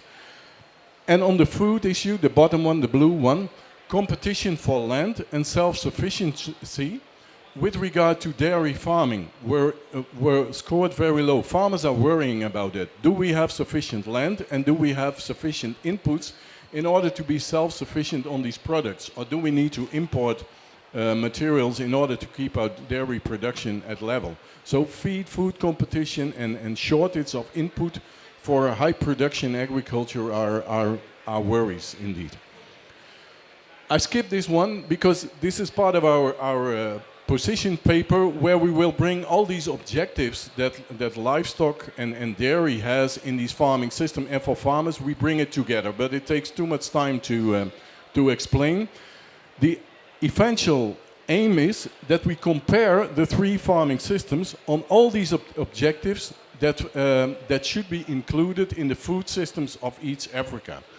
And then we see that a mixed crop livestock system scores relatively good on many of the objectives. The blue ones are the objectives of climate smart agriculture, so that's feed food competition, climate change adaptation, and climate change mitigation.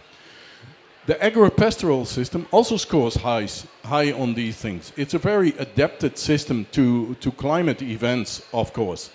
Food and nutrition, it's for a smaller population, but it does.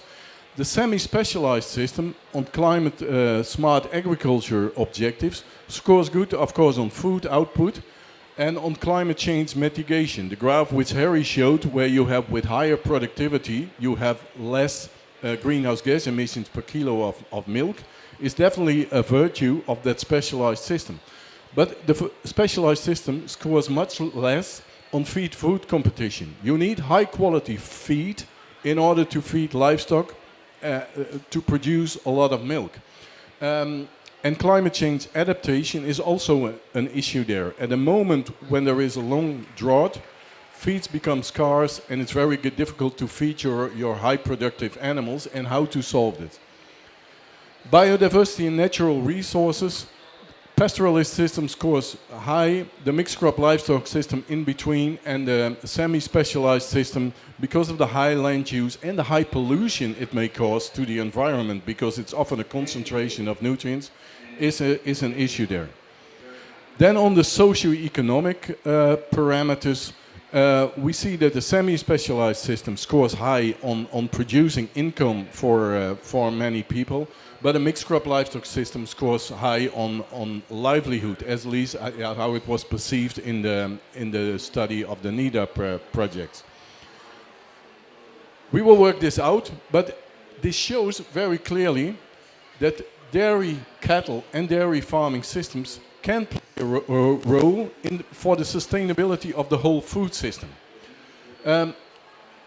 We have to realize that the sustainability of the food system is the objective and not the sustainability of the dairy per se. Crop production should be first for that reason, but dairy can add nutritive value to the food system, carbon sequestration, biodiversity, circularity, resilience, inclusivity, livelihood, and economic development. So there are many good objectives which we could use in a good way, in a humble way, I would say, in the food system. Important is that all dairy farming systems contribute. So the pastoralist system, the mixed crop livestock system, but also the semi-specialized one, all need support and development, I would say. There is a location element of it. You never find, or you very seldomly find, the three systems on the same spot. One is more close to cities, the other one is in the rural but favorable areas, and the other one is in the dry areas. So it's also on a nationwide scale. You should not bypass the one location versus the other. Well, there are many things you could think of that are probably no regret solutions. For pastoralists, the dry season is the big issue, and pastoralists cannot move so much with their cattle as they could before. So we should do something about the mobility maybe, or have crop residue banks for the dry season, regional integrations with crop farmers, destocking, restocking arrangement, insurances. Savanna restoration, silvopastoral system is maybe a way to bring back carbon into the pastoralist system.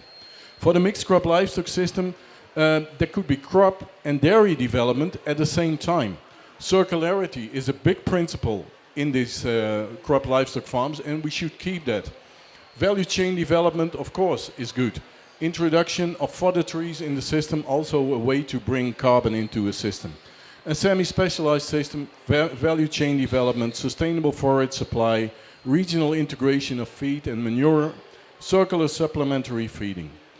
And one other thing that comes back to the graph which Harry showed, the graph where with higher milk production you have less emissions. Actually, in the LCAs we should do an allocation for the other functions. A high greenhouse gas emission per kilo of milk because the cattle are there to plow the land is not really fair. That the emission should go to the crop production, or maybe to the fact that there is no mechanization, there are no tractors. So that it's not always fair how dairy is coming out of these graphs, so to speak. Okay, thanks for your attention. This was my presentation.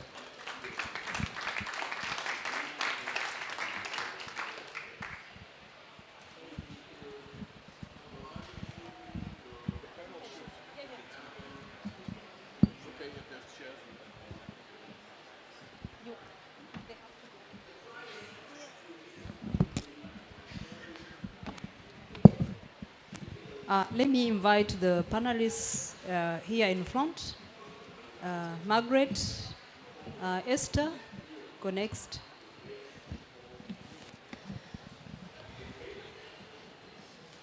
Yeah, good afternoon, everyone.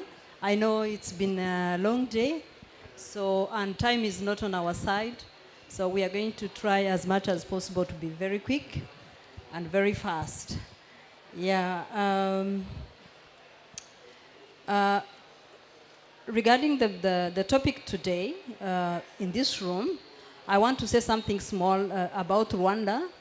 Rwanda is also not silent about the emissions. There are several plans and programs in place for the farmers to adopt and reduce the emissions at the farm level and at a national level, there is a strategy or a target to reduce the carbon emissions from 5.3 to 4.1 by 2030. So along that, farmers are really being mobilized to look at how the farm waste can be managed and be used for manure, for biogas, and also planting of fodder trees to feed the animals, but at the same time to keep the farm green. Yeah, so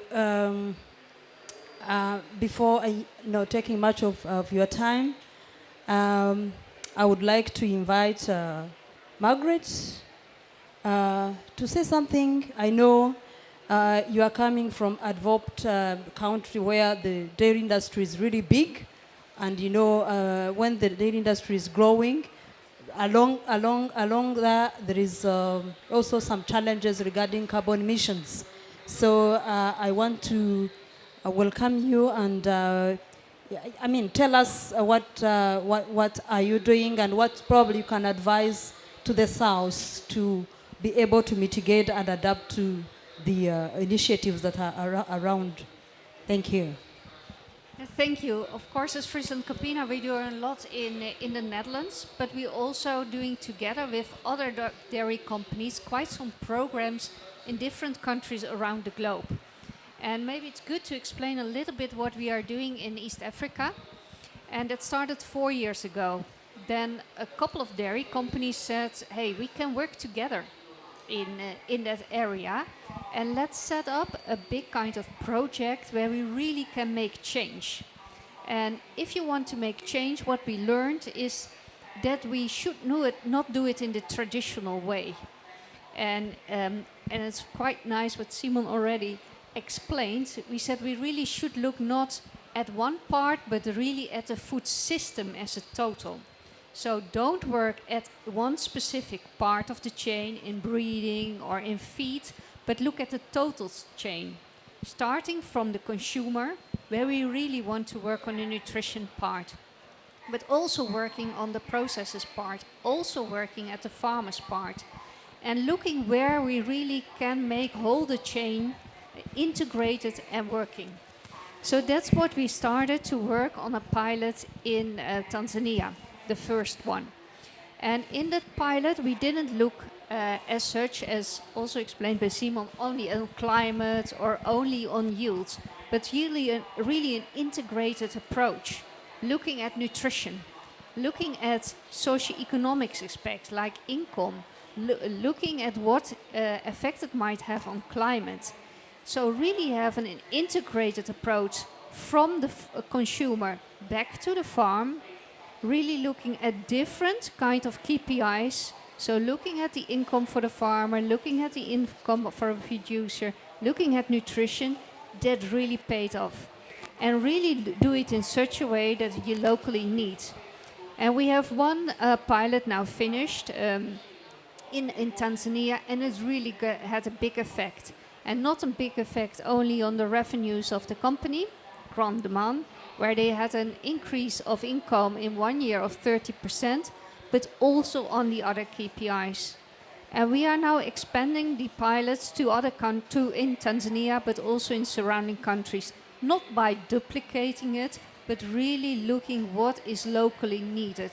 Because as said, every system is and every site is different, but working from consumer up to the farm, and also looking at the various areas where we want and need to make impact.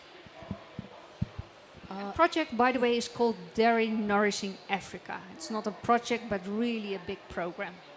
Thank you very much, Margaret. I like the approach of integration. Yeah, that ensures that whatever we are doing in farming, it's being controlled towards climate smart farming. Now going to Madame Esther. Madame, we are aware that you do farming, mixed farming, that is crop farming and animal farming. So we are really excited to hear what you do and how you do it, towards emission reduction and as one way of protecting the environment. Over to you, Madam Esther. Thank you so much. What I do is crop farming and livestock farming. In these two, I normally marry them because in my farm, I always keep animals like cows, goats and chickens. So when it is time for me to go in the field to do my field work now for planting the crops, I do take those manures which are there from my animals and put them in my fields so that I can do compost manure. I don't go for fertilizers because, as you know, in Zambia, fertilizer is very expensive for a small farmer like me to buy those inputs. As a result, I use compost manure, which is from my animals, and sometimes at this extent, we have come into groups where we have approached farmers who have got animals who never knew how to use compost manure, so that we can come up with an MOU signing with the government and the stakeholders, even the chiefs who are around us, because there is a system in our community where animals are just left out feeding on their own just to looking for pasture. Now those animals, again, they are destroying some residues which we are leaving in our fields to protect our land so that it can become bare. So that MOU will help the farmers who have got livestock to take extreme care of those livestock, and for farmers who are doing farming of the crops to be at the safe side when the animals are being kept in hand by their own, the owner of the animals. So this is making the community where I come from to abide from this smart climate agriculture, because we are taking care of both of the crops. If we talk about livestock farming and crop farming, we are, as farmers, we are engaged in both. So we need to take extra care to each farming system we are adopting. Thank you. Thank you very much. I think that was a very good experience to share, and it's not only appropriate for a smallholder farmer, but even for, the large farmers as well. If you allow me, the audience, I would like to pass on mic to.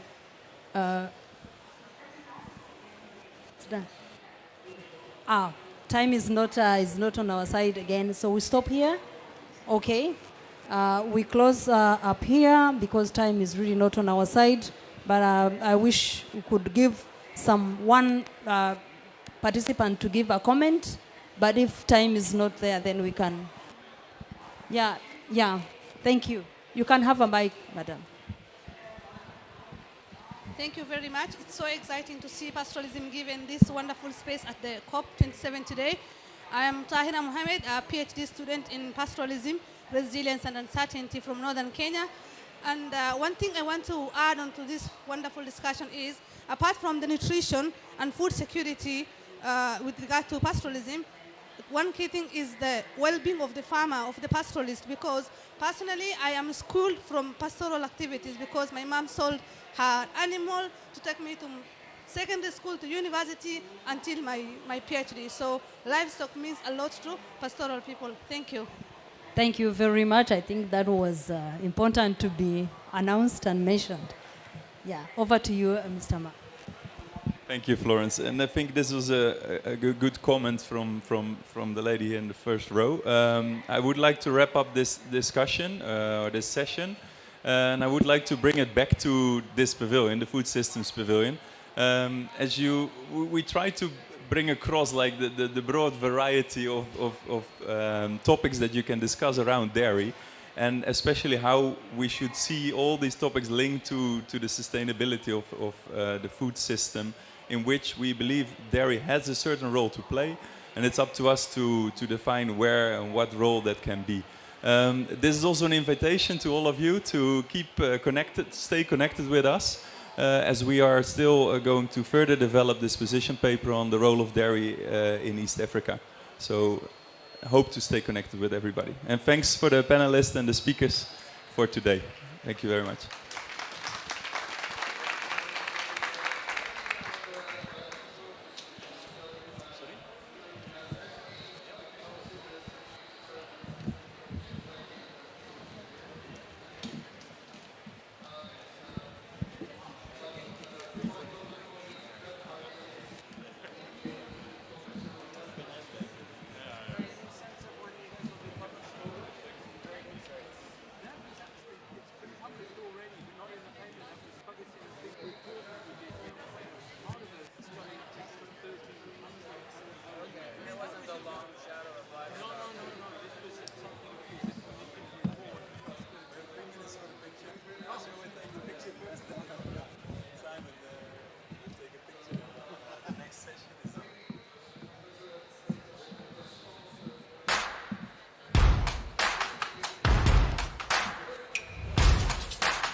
Hello, everyone.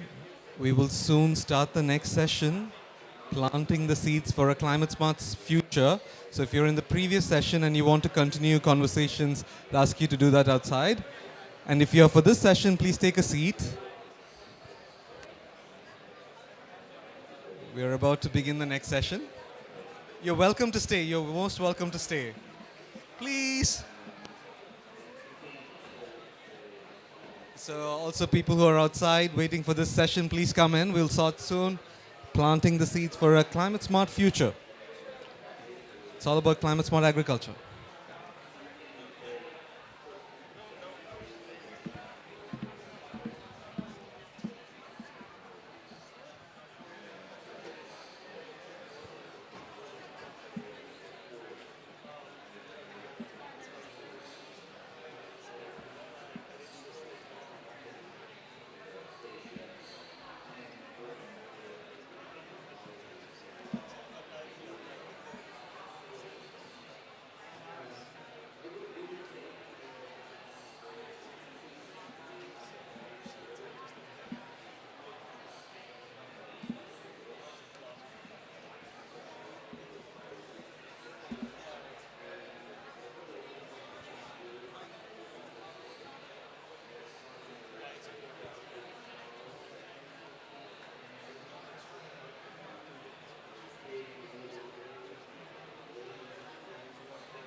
Hi everyone, we'll start the session in 1 minute more. Thanks for your patience.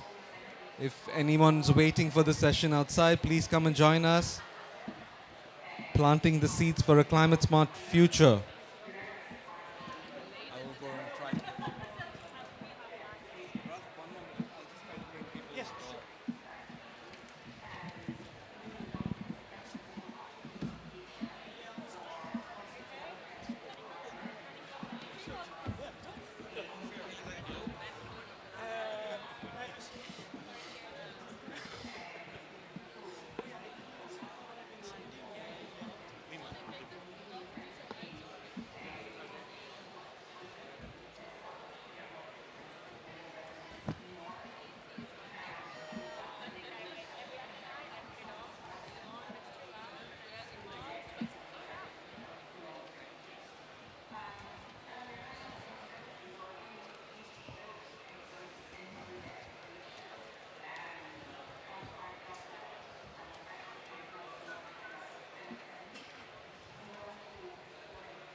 Okay, good afternoon, ladies and gentlemen. Very much welcome to this session on scaling climate smart solutions.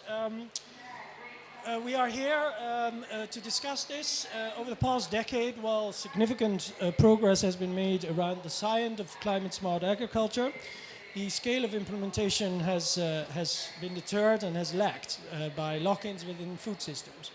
And with just 8 years of harvest to go before the SDG goals need to be met, and the urgency to act now and stay within 1.5 degrees, it is important to scale up and achieve its potential in terms of food security, climate change mitigation, and adaptation. And today's event is about scaling up climate smart solutions. And our panel, which I will introduce shortly, will specifically talk about that. But before that, it is my privilege to introduce to you the climate envoy of the Netherlands, His Royal Highness Prince Jaime de Bourbon-Parma, who will give us a keynote address. So please, you have the floor.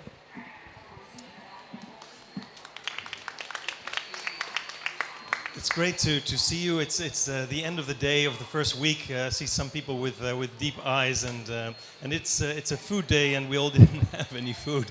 So I think I've started the whole process of intermittent fasting, where I eat in the morning, eat nothing or something really unhealthy, and then have a dinner again. This is the first COP where food is central on stage. It has always been discussed in the periphery. So I'm incredibly happy that we have this food day and that all of you with expertise on food are linking it to climate. The Food Systems Summit had inefficient not sufficient focus on climate, and Glasgow had not enough food topics. So I'm very happy that today is happening. It's important. And we are moving towards a 10 billion people world in the next 30 years. And we need access to healthy food and without harming our planet. So this is central, and the current system is not helping. We still have hunger around the world, although we're producing enough food. The system is still a major emitter, and it is causing deforestation, as you all know. And we have to transform the system into a sustainable, green, and climate resilient system, which is the climate smart agriculture. So that's the way to go. And we need to protect nature, ensure that the farmers have a means to produce food, and therefore we need innovation. And that's the topic of the discussion today. I'm here to learn a lot because as a climate envoy, I touch on all the topics on climate, whether it's climate and security. So I talk to military people, circular economy, sustainable aviation fuels, you name it, youth, women, everything comes by. But I think that food is something that really triggers my interest. So I'll be listening to a very good group of people. Now, innovation, we don't start from zero. There's a lot of innovation going on there. In the Netherlands, we are experimenting with crops that can grow on salinified soil. So we work with salty soil, and we working with countries like Bangladesh to develop it. There's vegetable greenhouses that help reduce water, reduce fertilizers or pesticides. And an example is we're working with Morocco on this. And on reducing water around the world, but also in Colombia, we have systems working with them to develop those technologies.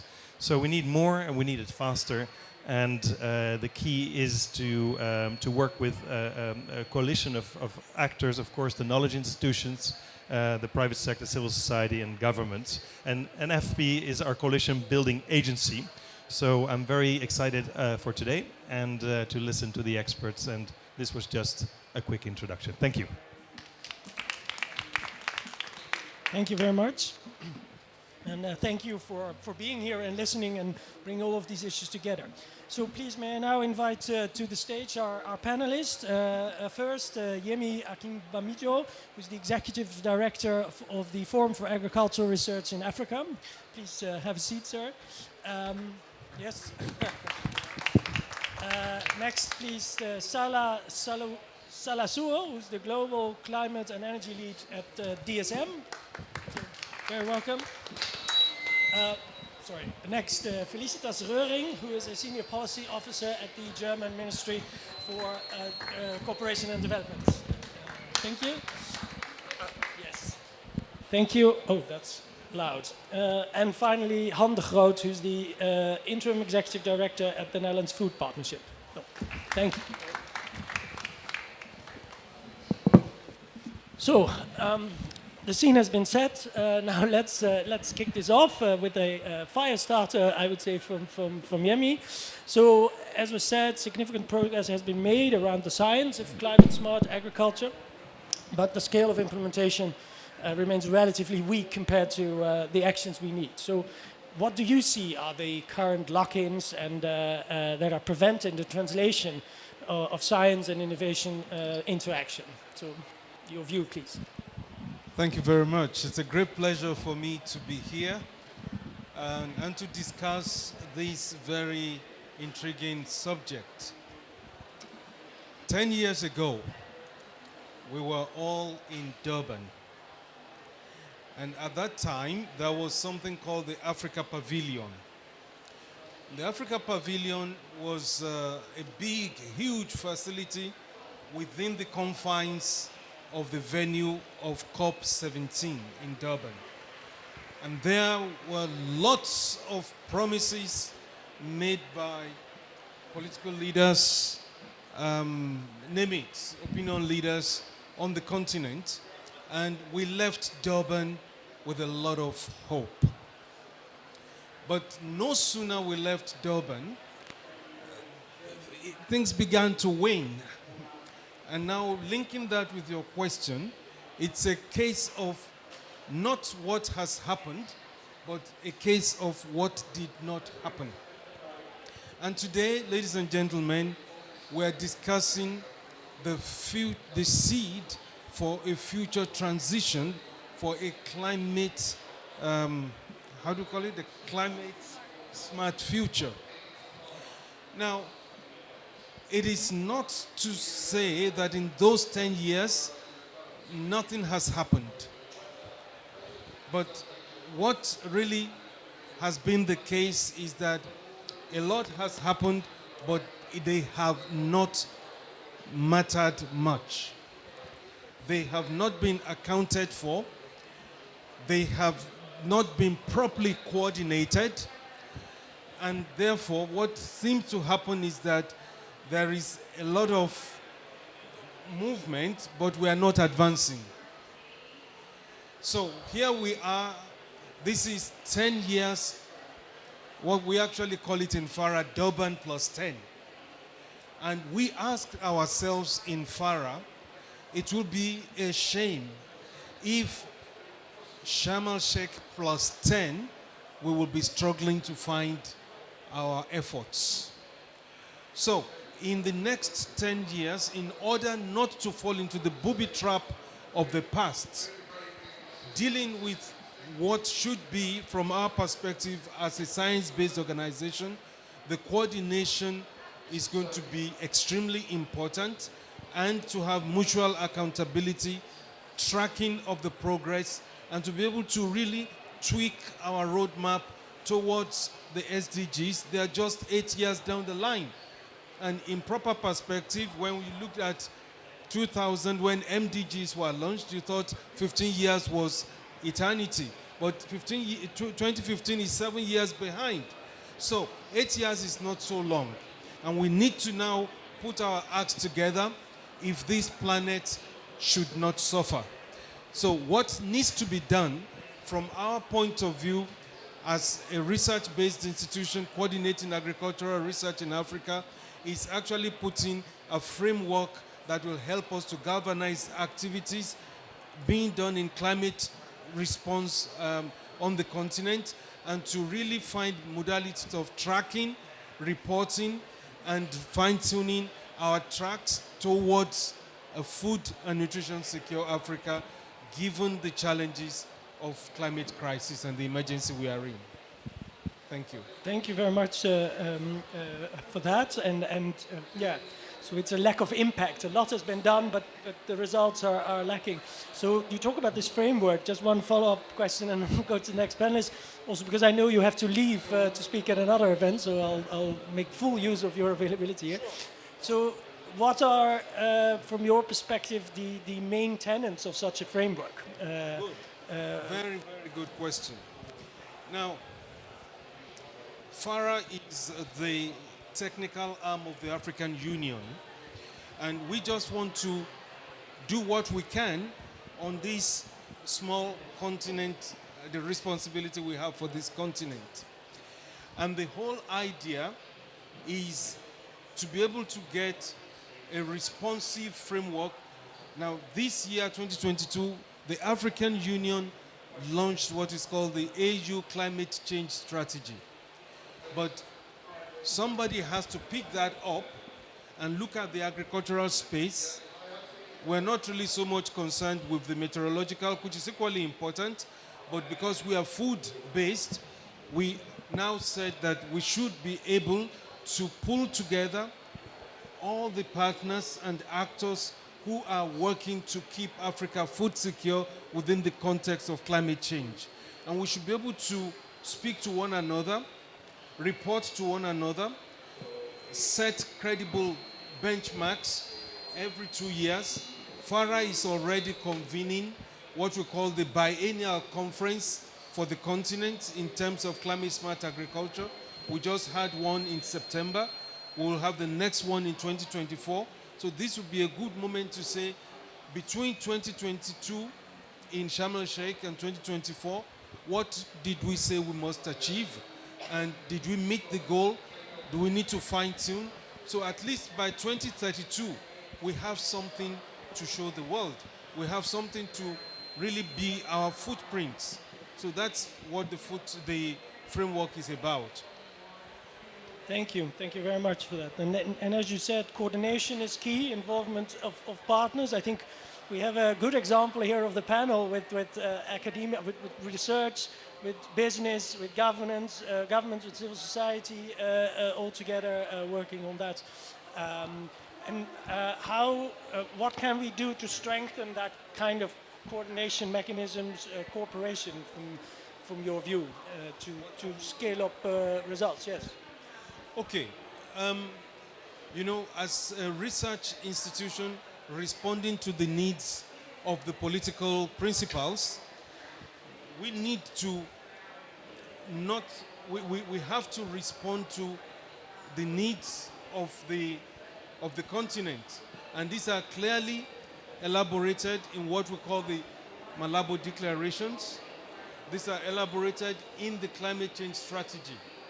So what then needs to happen is to kind of knock down these and break them down into activities that implementing organizations can tap into.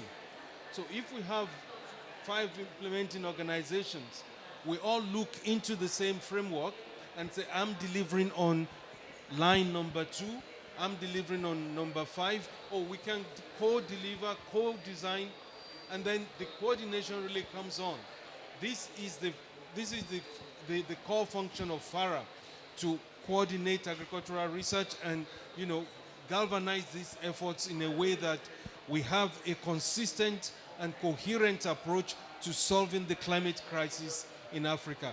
Otherwise, climate change means different things to different people, and we never converge. It's the same as post-harvest losses. It means different things to different commodities, and we never converge.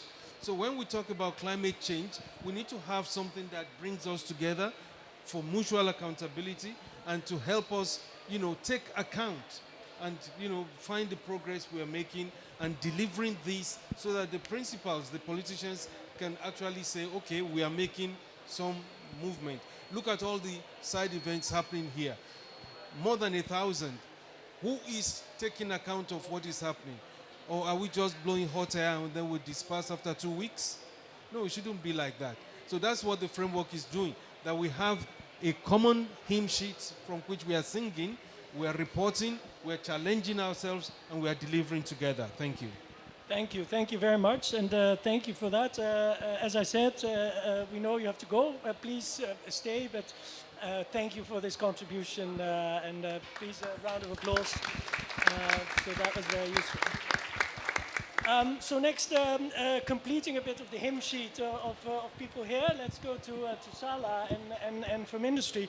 So what are some of the new business models that you are seeing around CSA innovation? And what do you see is the role of the private sector in scaling these? And in which area do we need more partnership between all the stakeholders. So building on what was said by Yemi, sorry. Please, your take on that. Sarah. Thank you. I think the audio is okay. Yeah. No, I have to say I really liked Yemi's comment about everyone working almost on their own agenda. So I think that's extremely important that we at least exchange notes and we start to build those processes together. And on different kind of innovations and models to scale them up, I promise to give a few examples. I think we have very little time, so I'll keep it very short, and hopefully we'll have time to go back to them. But following up a little bit on the public-private partnership side, so I wanted to give the first example on African continent. So what we've done in Rwanda is to set up a public-private partnerships originally to improve the food security, to really ensure that the food value chain is a bit more resilient, so you don't have to ship from a long ways forward. So you produce locally. So we set up a food fortification processing factory. And what we did effectively, it's a partnership with the Dutch government and the British Development Agency and World Food Programme, essentially then distributing it. And what happened is that we really started to work with local farmers. We gave them, now it's more than 100,000 farmers that we're working with. We're giving them long-term contracts, so really security of livelihoods. And what that helps to do is really help them to invest in innovations as well. It's really hard to invest in new practices if you don't know who's buying your supply or if they really are appreciating what you're doing with your crops. And there, what we did with also to reduce the post-harvest food loss is really ensure that there is no aflatoxins in the food, also to make sure that when you distribute it, it's safe. And then we fortify it in the productions and then share it to local communities in Rwanda. That was intended and it's planned and set up to be scaled also in other regions in Africa. So I think that's a really good example. And then through these partnerships with the farmers, we can then discuss on how to improve whether it's the resiliency of the farming practices and then training them on other topics than, say, reducing the loss of the harvested produce. And then another example, which could be, of course, applied in local, regional context, but that's one from, say, what we now pilot in a number of regions in EU and Brazil and Australia and Argentina, is a methane inhibitor. So in, of course, methane, you hear a lot about methane in this COP and the previous one. But we developed, together with our scientists, there are a few other solutions for this as well. But it's a feed ingredient that reduces the methane emissions by 30%. And there, it is still a feed additive, so usually there is a small additional fee to really get it on the farm. And what now is happening with the increased awareness of methane is that some of the big dairy players, for instance, are really buying it for their producers directly to make sure that this is then used for their produce. At the end of the day, I think we didn't really go into the nitty-gritty of the challenges, but at the same time, how to pass through those costs or how to pass through the true value, if you will, of these solutions in the value chain is super important. It's so context relevant and context specific on what you need to do here. And in this case, for instance, what might hinder is that it's not visible to the consumer on what are the alternatives and what is the added value necessarily. And there, governments can play a really big role in making this more appealing or even mandatory almost. Thank you for that. So you say governments can play a larger role in making this more appealing, but I would want to add back that question, what can companies, what can businesses do more to make that more appealing for consumers? I think there's a lot we can do. I think the partnerships then play another role. I think it's for if it's just us, nudging or being really pushy on some of the messages. I think that probably is not received very well. So I think there is a real need for us to partner with the public sector to make sure that the data is there, that it's really based on factual decisions, and then companies can do a lot, particularly those that work in the consumer space in nudging, in terms of making sure that they are sending the products that have both, that are healthy for people and a healthy planet, to more visible to the consumers. So I think there are companies that can actually, that do operate in that consumer interface can play a massive role. We are a little bit further from that, but what we do is provide the data to our customers who can then convey it further. I think that exchange of data in the value chain is extremely important. Thank you. One additional question. You said in the beginning, that the key here was a long-term investment and providing long-term security for farmers, for players. Where can we help in providing that long-term security? So what are the impediments in regulations or in business models to these sort of long-term commitments that seem to be working and that provide the opportunity of investing in innovation and other changes?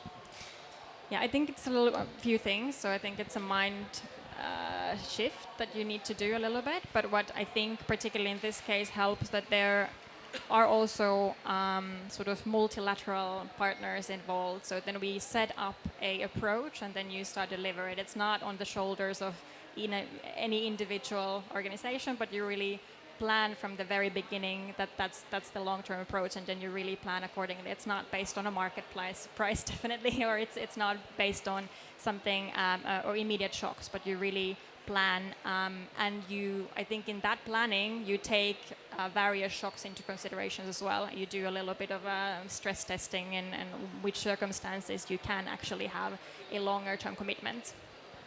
Thank you very much. Moving now to a government representative from Germany. So perhaps, Felicitas, you could give us some insight into which way Germany is working to bring climate-smart agriculture to scale. Yeah, thank you very much. And I think it was great to hear of a very direct example of how a public-private partnership can help to unlock these kind of investments. Now I want to talk a bit about lock-in effects and opportunities of CSA, and I want to particularly talk about the invisible public goods.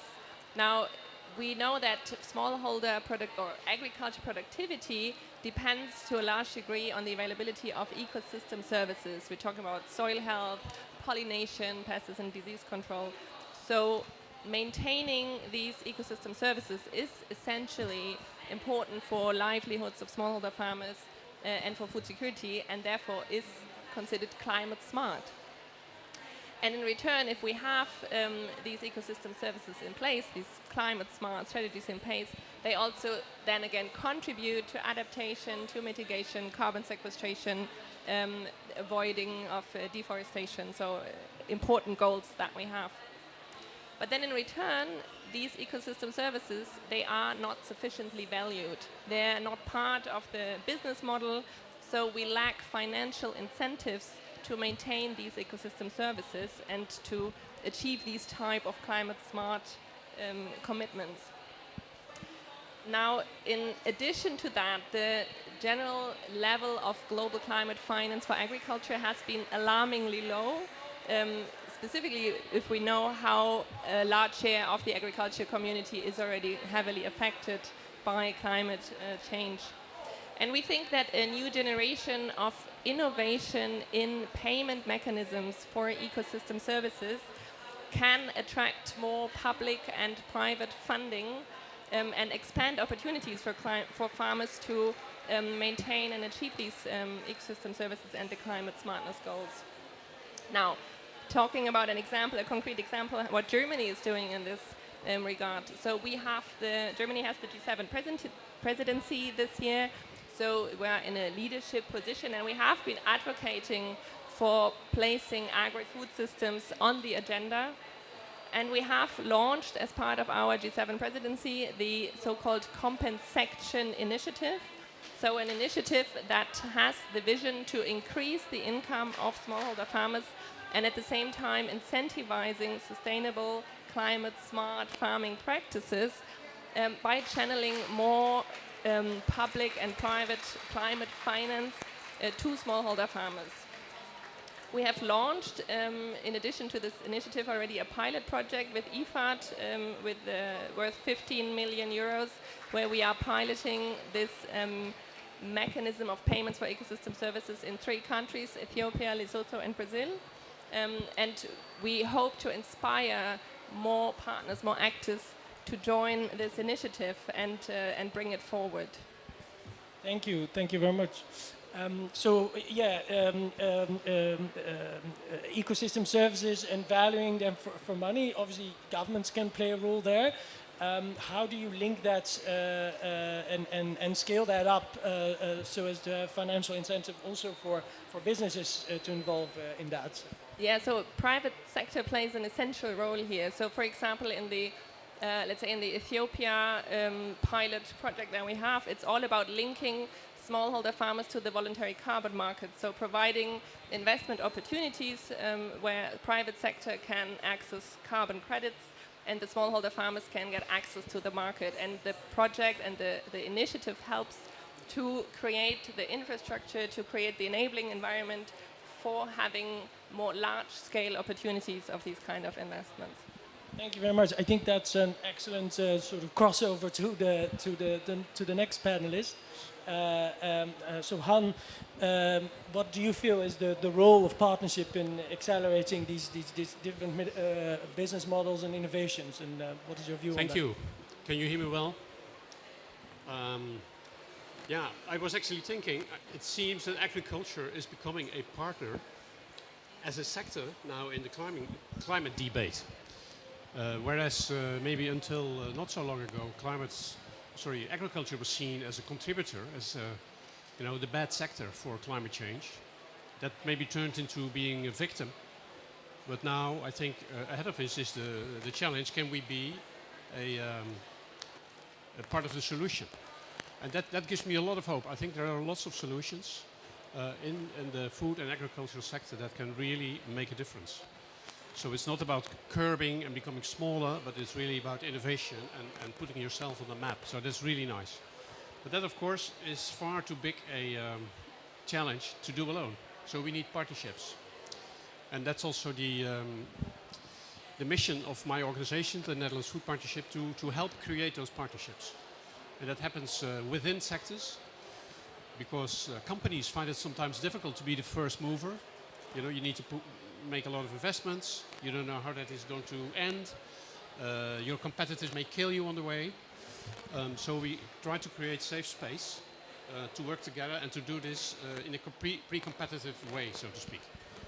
An example, for instance, is that we bring together the seed sector in the Netherlands, in Seed&L, and see how you can make, for instance, drought-resistant seeds for East Africa.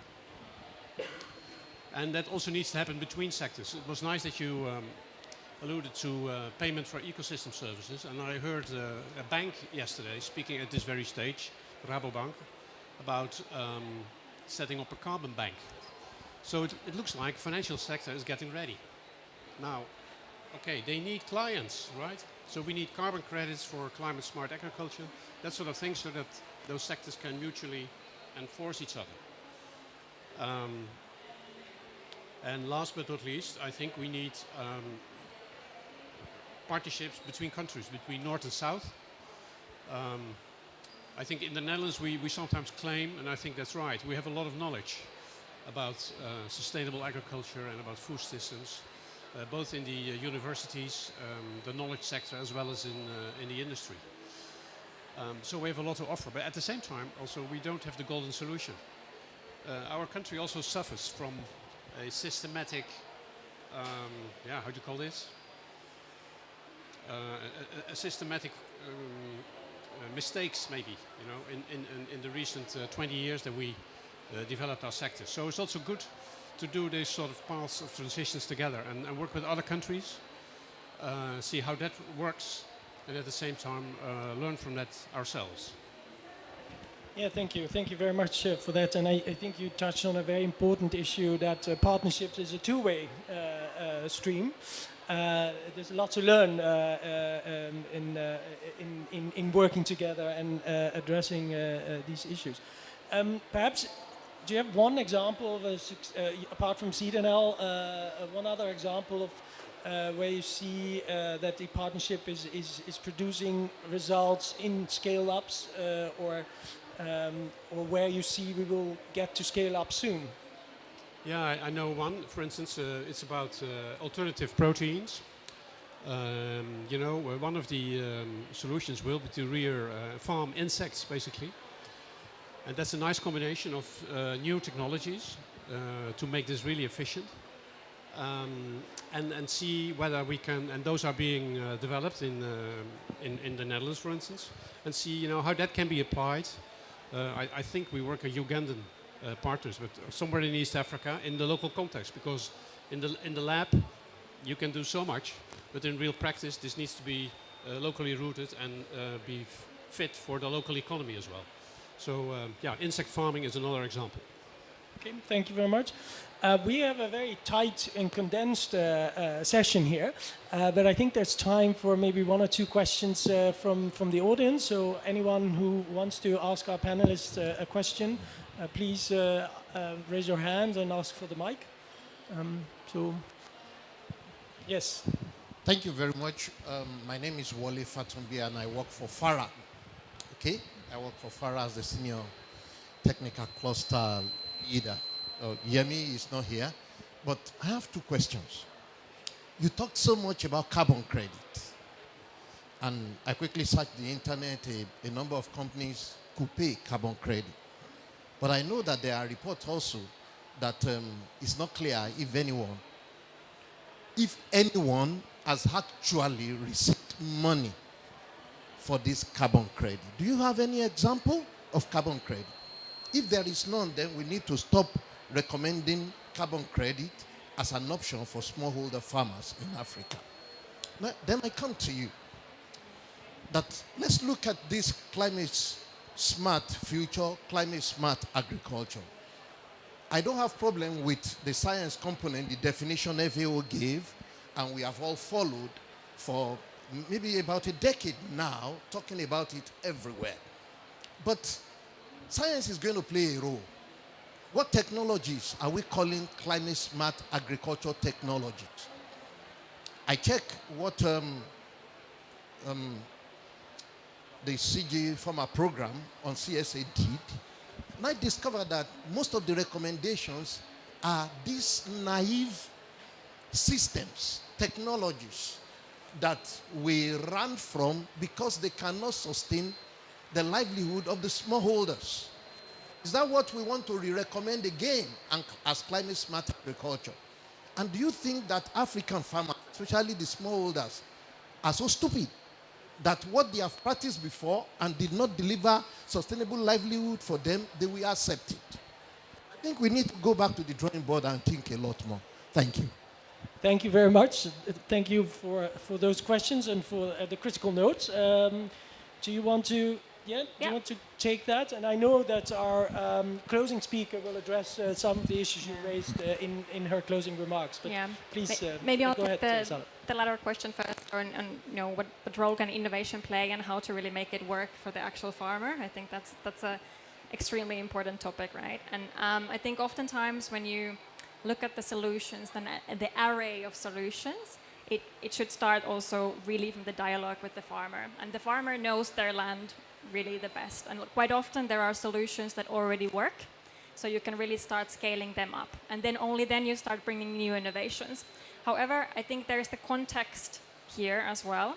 All the innovations that we are looking at here, they can apply to certain value chains, but it's not one size fits all, right? So it really needs to start from what works in the local context and how do you make it accessible, as well as then really using the knowledge that the farmers have accrued over the years, right? It's not bringing something from top down, but all these solutions need to be developed together with the farmer. And I think that's my call also for the policymakers in general, when these roadmaps are developed and when the plans are forged in terms of how to get into net zero emissions or how to get to net positive emissions from the value chain, this would be really done together with the farmer. Otherwise, it will not work. It will really be resisted. For sure. So I think that's resisted. It will be resisted and it will not be implemented. However, I would say that new innovations that we develop, we as companies are there to develop. I think there needs to be work done that makes them more accessible and I would say accepted by the farmers. So probably from the very beginning, trying to learn and work out what are the ways to disseminate. For instance, if we talk about feed additives, it has been developed extensively with the farmers themselves in terms of how is it really disseminated to the dairy farms, that it works for the local context that the farm is done. There are differences for feedlot farms or then free-range. It doesn't work for but that well in free-range. So it really needs to look at the context that they are being implemented. So it's not just looked at the spreadsheet that this is beautiful, this works, because there are a lot of hurdles on the way. Yeah, thank you. So the importance of local and contextualization is key here. Yes, great. Do you want to briefly come in and then we go to our closing speaker? Yeah, thank you. I just wanted to quickly answer to the first question that you very rightly raised the concern that from the carbon credits very little money actually reaches the farmers themselves. Now, that's exactly the whole idea of our initiative, is that we want to have farmers achieve a smart income mix. So we want to structure these compensation payments in such a way that the majority of the benefits raised actually reach the farmers' households. And we are piloting this under different types of payment for ecosystem services schemes, but it is basically one of the key targets and key indicators is to say we can only call this adequate compensation payment if a large share of the money generated actually reaches the farmer household. Thank you. Thank you. Very clear.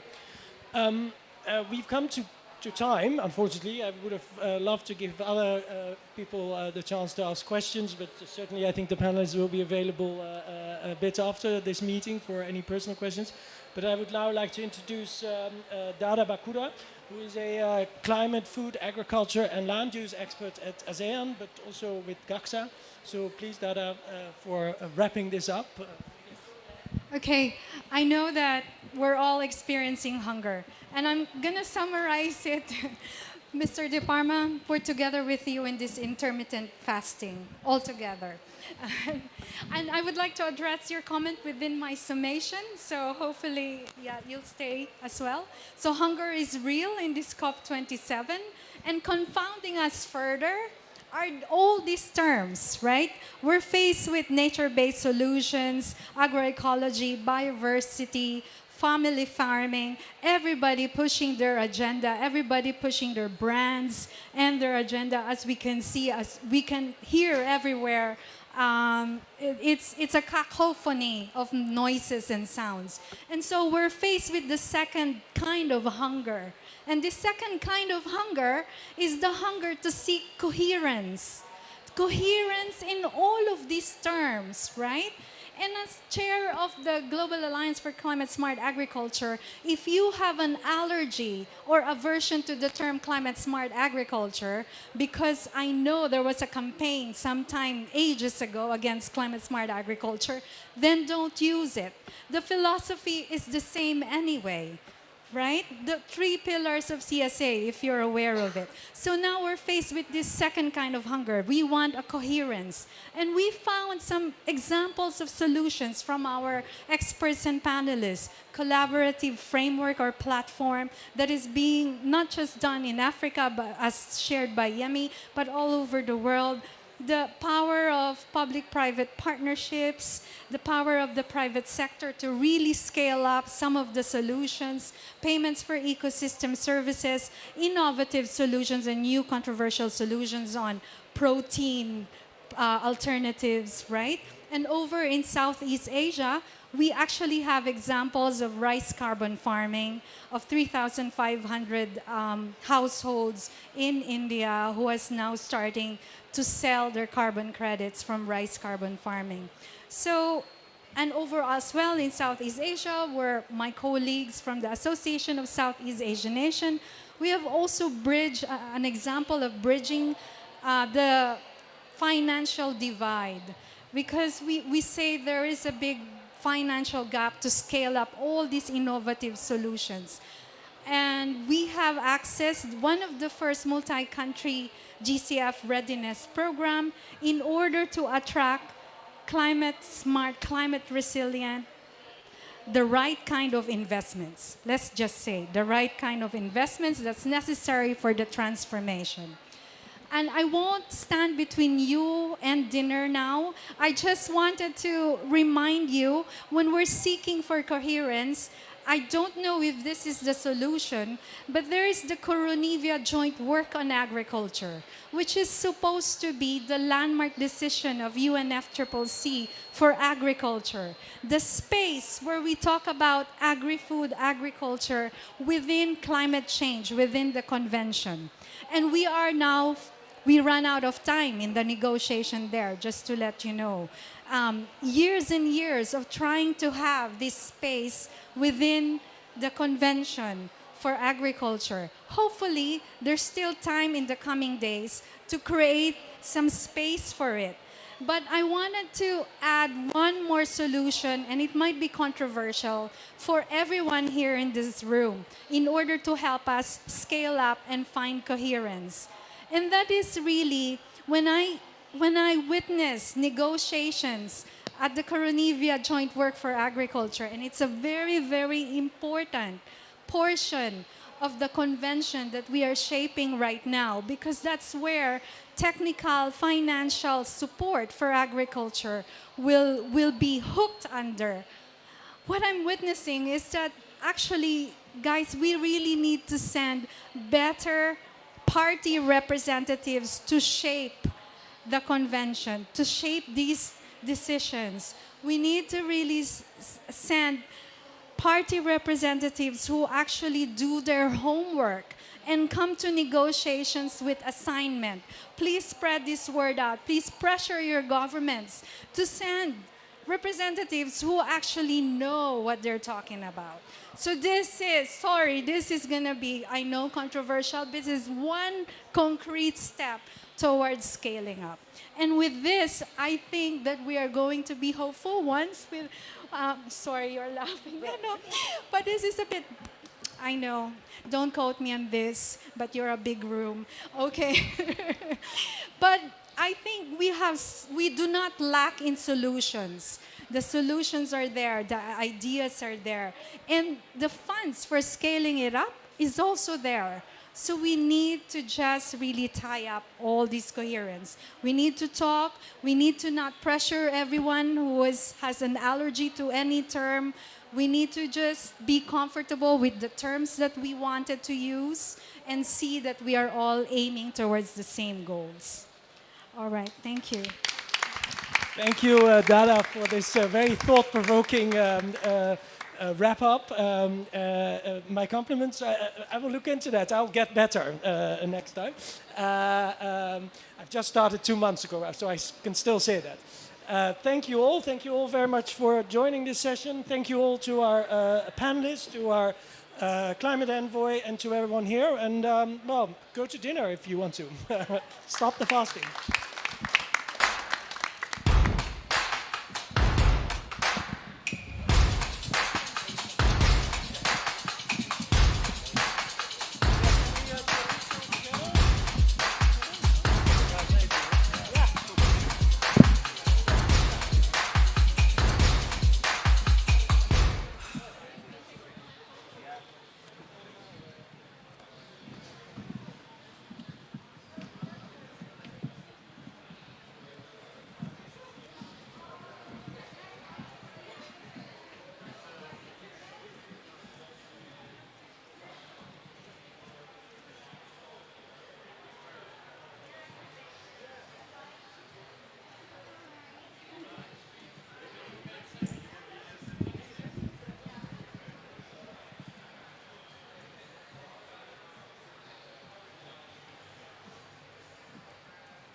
Hi everyone, we're starting in 1 minute, so just take your patience, but thank you all for being here.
Do you want to start?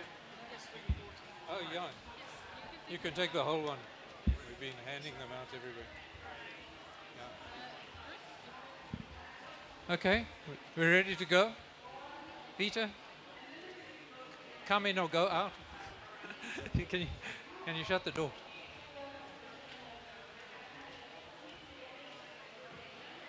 Okay, everybody. So for the next 3/4 of an hour, we're going to focus on the agricultural breakthrough.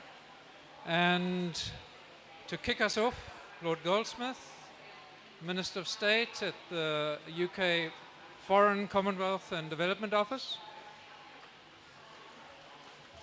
And you can come up now, yeah, and give some opening remarks. Thanks a lot.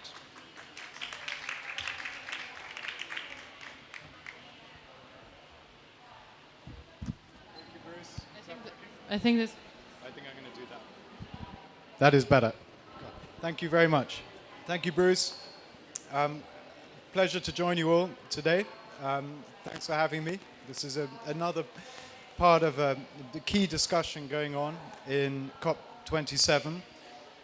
So I'm going to make some general remarks, if that's okay. I think it is no doubt tempting to look at the last 40 years of food production, where we almost trebled production, which is a miracle in and of itself. But the mistake we might be tempted to make is to think we can continue doing exactly the same and provide for an estimated or predicted 9 billion people by the end of this decade. But there is no doubt, if you look at the fact, that we cannot, not without a very, very profound shift in the way we do things. Simply, if we continue to produce and consume food in the way that we have been over the past few decades, then there's going to be a terrible, terrible price to pay. And already the damage that is done to the natural world, on which all agriculture ultimately is based, is catastrophic and fundamentally unsustainable. We know that 2 out of every 5 plant species faces extinction. We're destroying forests at a rate of around 30 football pitches every minute. And in a vicious cycle, agriculture is now the second biggest source of greenhouse gas emissions, which in turn is further undermining food security as the climate is destabilized. And globally, more than half of agricultural land that we use is now degraded. It's estimated that the resulting diminishing yields affect around 500 million small farms, hardest. Now, our oceans, meanwhile, are being denuded of life at a really cataclysmic rate. So there's no doubt that we need a really fundamental, radical shift, a rapid transition towards more sustainable agriculture, more sustainable food systems. And we know we can do it because it is already being done all over the world. Costa Rica, for example, has broken the link between commodity production and deforestation. And there are other examples as well. Gabon has broken the link between timber production and deforestation. It's really extraordinary what they've achieved. And if the whole world were to fish the way they fish for tuna in the Maldives, using just one line, one hook, none of the dredging, none of the big nets, just simple one line, one hook, then we'd see stocks recovering dramatically across the world. So it is happening. There are examples of best practice all over the world. I would say there's nothing that we need to imagine. It's already there. We just need to make best practice the norm. And I'm proud of the work that the UK is doing in partnership with numerous other governments and non-state actors, supporting the kind of innovative solutions that we know are needed, from low emissions tech helping preserve yields while reducing water usage in places like Nigeria, Vietnam, to planting trees to help cocoa crops stay cool in Ghana and Cote d'Ivoire, and rolling out the innovative cold chain technology that's helping farmers get more food to market in places like India. Now, we know we need to make this kind of climate resilient, sustainable agriculture the most attractive, the widely adopted option for farmers absolutely everywhere by the end of this decade. And that's why the UK announced the agricultural breakthrough goal at COP26. And I'm grateful to all the countries that have signed up and endorsed that goal. I strongly encourage other countries to do the same. The breakthrough has established a vital international collaborative process with an annual independent report on our transition to sustainable agriculture. It establishes yearly actions for international partners to prioritize. And this morning, the UK announced actions for next year on behalf of all the countries who've signed up to this breakthrough. And I want to highlight very briefly 4 of them now. The first is to innovate, to find new technologies that make future food production more environmentally friendly while at the same time cutting emissions. And the UK is thrilled to be working on this in partnership with the Agricultural Innovation Mission for Climate, which is led by the US and the UAE, who are going to be hosting, the UAE that is, are going to be hosting COP28, and they're putting a lot of focus on nature and land use as part of the solution to climate change, which is logical given that there is no solution to climate change that does not involve really massive efforts to protect and restore the natural world. The second action is to mobilize finance to help smallholder farmers and small businesses become more resilient to climate change and adopt more sustainable methods. And we've heard throughout the day, this is going to be a key focus for the Food and Agriculture for Sustainable Transformation initiative, which is launched under Egypt's COP27 presidency. And the third area, priority, is making sure that we properly share evidence and experiences from innovative public sector approaches so that we can incentivize the kind of deployment that we need of technologies. And here the Sustainable Agriculture Policy Dialogue led by the UK and the World Bank is going to be instrumental, drawing on the expertise of partners, including the CGIAR, Global Research Partnership for a Food Secure Future. Finally, we need to shift subsidies. It's worth reminding you, I'm sure you already know, but the top 50 food-producing countries spend around somewhere between $500 and $700 billion every single year subsidizing, with taxpayers' money, often highly destructive land use. And that is insane, and it cannot continue. And the fact that if you ask scientists what it's going to cost to close the gap, the finance gap between where we are now, where we need to be, in order to turn the tide on nature destruction, they'll tell you between $500 and $700 billion. So you got your solution right there, just by spending public money responsibly, not in a destructive manner. By shifting those incentives away from destruction towards renewal, we would be taking a huge chunk out of the problem that we're struggling with today. And it is a priority. Now, the UK is committed to seeing the breakthrough through to success, and we're really delighted that Egypt and the UAE are working with us to drive this forward. It is, as I said, it is a priority for us. It will remain a priority for us, just as it is for many of you here in this room. So I want to thank you for what you're doing. Thank you for having me. And I'm going to pass back to Bruce, I think. Thank you.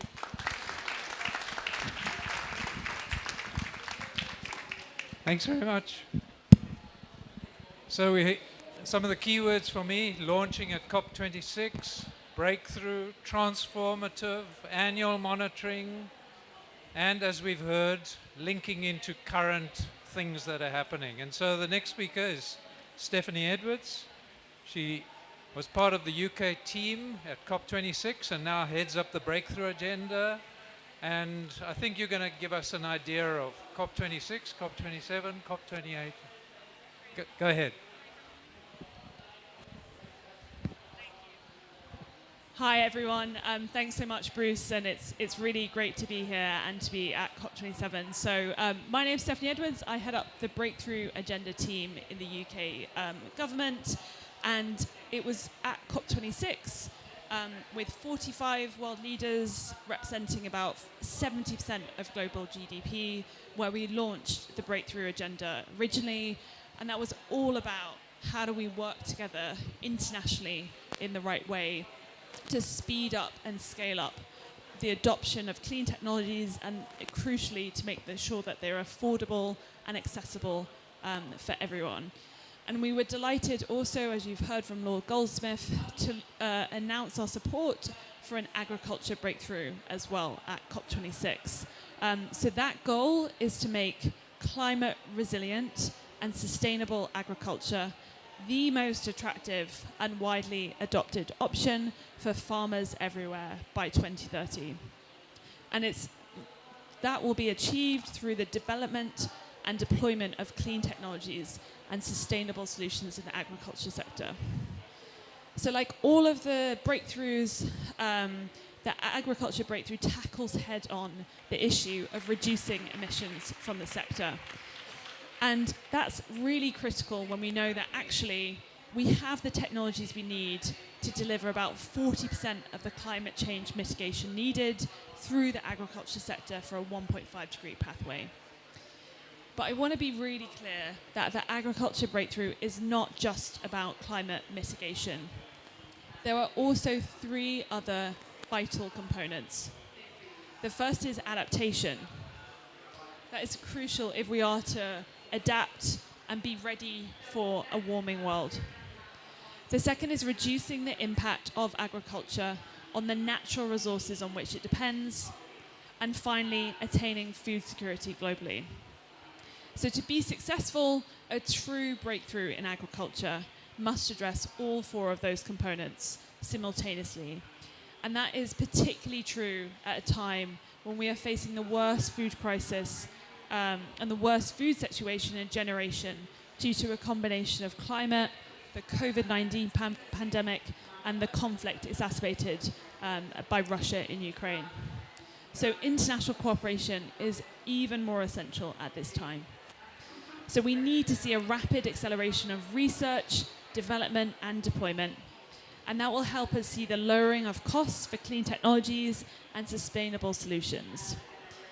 And that will help us drive the agricultural innovation, the ambitious investments, and pull all the levers together at our disposal to develop and deploy sustainable solutions at scale.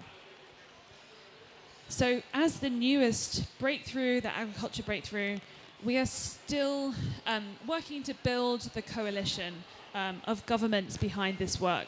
But I'm really delighted to say that today we actually have 13 governments behind us, as well as our co-leads, Egypt and the UAE. And I'd really like to point everyone to the priority action plans that we launched this week, which include the priority actions we'll be taking forward on agriculture by COP28. And I'd also like to encourage everyone from all governments to join us as well. But our work doesn't end here. We want to keep this legacy going. The whole point of this work is to make sure we've set ourselves up in a sustainable way for COP28 and beyond. So we really welcome the focus both Egypt and the UAE are giving on this issue. And we look forward to building the partnership with the FAST initiative launched by Egypt, and also the partnership with the UAE and Aim4C as well. And we'd really like all the initiatives gathered here today and at COP27 more broadly to work with us as well to keep on accelerating development and deployment of these key technologies. And really end by saying the Breakthrough Agenda really isn't about a new initiative trying to add to the clutter of an existing landscape. It's really trying to increase and improve the coordination and coherence of all of the initiatives so that we can more effectively act together. So I'm really looking forward to hearing more from the panel about how we can do that and how we can work in partnership as well. And we believe that is really the only way we can face this challenge. So thank you very much, everyone. And thanks again, Bruce, and everyone for having us. Enjoy the panel.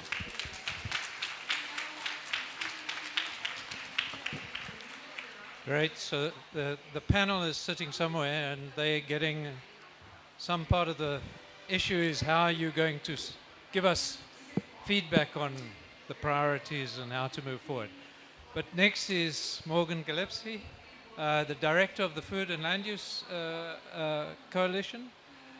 And Morgan, I'm believing you're going to give us more details now on the action plan and the recommendations. I am, Bruce, I am. How is everyone doing this evening? It is almost 7 o'clock on a Saturday night, day, like what, 6 at COP? What day are we on? I did suggest that Morgan should dance while she gives it so that I we'll am wake not- up the audience. I'm but not she's- going to she's dance ready. while we do this.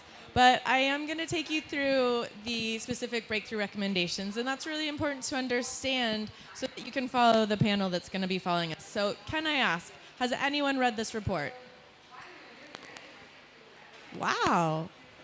I am impressed. I'm going to be calling on people then to ask what you guys think about these recommendations. So why does this matter? COP20, you've just heard Lord Goldsmith and you've heard scene setting. Why does this matter? What's different about it? COP26 saw countries and non-state actors focus for the first time in a major way on sectoral action. That's the key word. It's a sector. We're moving away from one big thing that everybody has to do and really starting to break it down, and we're doing that because we're failing, right? And why we need to do this is because the agricultural transition of all of the transitions is relatively far behind. The energy transition is racing ahead. Everyone in here works in the food space. I'm a pretty ambitious, competitive person. I don't want to let the energy guys win, right? The food space should be moving faster. I would love to say we're smarter, but that seems a little bit disrespectful. But there's no reason why agriculture should not be able to leapfrog and catch up to where the energy transition is today. Next slide, please. So the problem is that agricultural emissions need to reduce by what percent? Who knows? Brent. 39%. We need ag emissions to reduce by 39% by 2050. And are ag emissions reducing, guys? No, they're increasing. And they're increasing for a really good reason, because food production needs to increase. More land is needed. And so we have a big challenge in front of us. Now, the agriculture sector is going to need to change profoundly if humanity is going to survive. I just stepped out of a meeting with Minister White from Gabon. I have no idea where he got the statistic, but it absolutely broke my heart. He said for every 0.1 degree of temperature rise in the world, we should expect to see 10 million people die annually. I do not want to be responsible for that.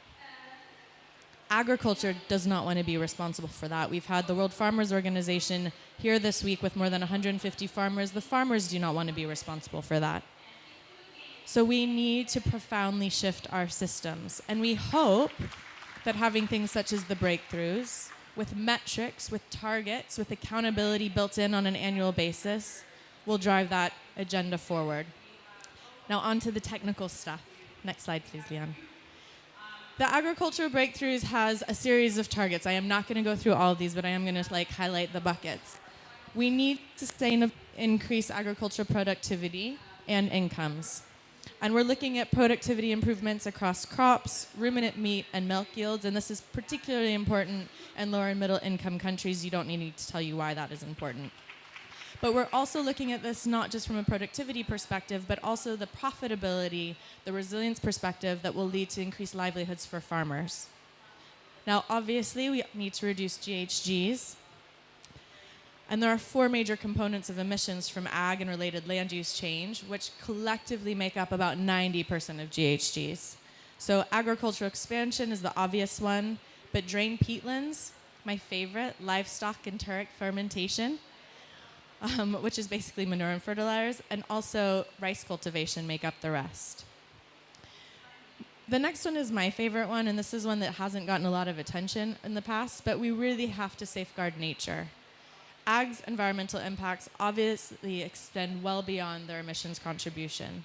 We have to safeguard our soils, improve soil functionality and soil health. We need to improve our water management, on which the sector depends. And there's a lot of different techniques, including agroforestry, silvopastoralism, water harvesting, alternative wetting and drying of rice paddies, precision application of fertilizers, crop rotations, no-till or minimum till, and other agroecological approaches that produce and provide the opportunities to reduce the emissions within the system. And last and not least, we need to adapt and build resilience. Securing land and resource rights for vulnerable groups is a really important part of this puzzle. We've had the Global Alliance of Territorial Communities here over the course of the week, and it's critically important that we do a better job of integrating the needs of Indigenous peoples within this conversation and debate, and we hope that some of these metrics will help us get us there. So these are the metrics that are put forward by the Ag Breakthroughs. The report is going to be analyzing these metrics on an annual basis. They will help us to keep track of our progress. Now you should be waiting patiently and excitedly for what the breakthroughs are. Next slide, please. There are 5 recommendations. Number 1, and you'll notice if you're listening to Lord Goldsmith that these kind of align with the 4 priorities. We have research, development, and demonstration. We have finance. We have public support and policies, international trade, my personal favorite, and then we have standards for the monitoring the state of natural resources. Next slide, please. Now, there are 5 sort of sub-areas that were called out in the R&D element, and those are reducing methane emissions from livestock, and there's a global methane pledge, again, that was launched at COP26 to support with that. Focusing on alternative proteins, and when we talk about alternative proteins, we don't just mean alt meat, we mean sustainable proteins, so think about bluefish, think about legumes. We need to reduce food loss and waste. This is actually another one of my favorites. It's pretty easy politically to move forward. In addition to reducing emissions from fertilizers, crop and livestock breeding, agroecological approaches writ large, and digital services. Next slide. Now, international assistance and finance, as we know, can play a really catalytic role in this. But at present, agriculture is under-prioritized in international climate finance. The OECD found that ag received only about 9% of climate-related aid development in 2020. The Climate Policy Initiatives, who's going to be on the panel later today, analysis of all climate-related financial flows from 2019 to 2020 found that the FOLU sector received only about 2% of the total. And that's shockingly low when you realize that the sector produces about 20% of the emissions. So we need, I would imagine, the finance proportion to be equal to the emissions proportion. So there's a strong case for increasing this share, and that's why this recommendation exists. Next slide, please. Now, repurposing ag subsidies is super contentious, right? And everybody knows that. However, government's ag support policy transfers about $620 billion per year to the sector worldwide. That is a lot of money to play with. The money is already in the system. It is behoven on us to make sure that that money is used in a way that supports our environmental, our climatic, our nature, our people-focused objectives. Right now, according to analysis by the World Bank, only 5% of public support for ag explicitly targets conservation, sustainability, and other public goods. But one thing to remember, there's a lot of trade-off here, right? So we need to make sure that the most effective repurposing requires policy incentives and public investment technologies that both reduce emissions, but also enhance productivity. I have a few more to get through. My time is up, so I'm going to speed it up. Next slide, please.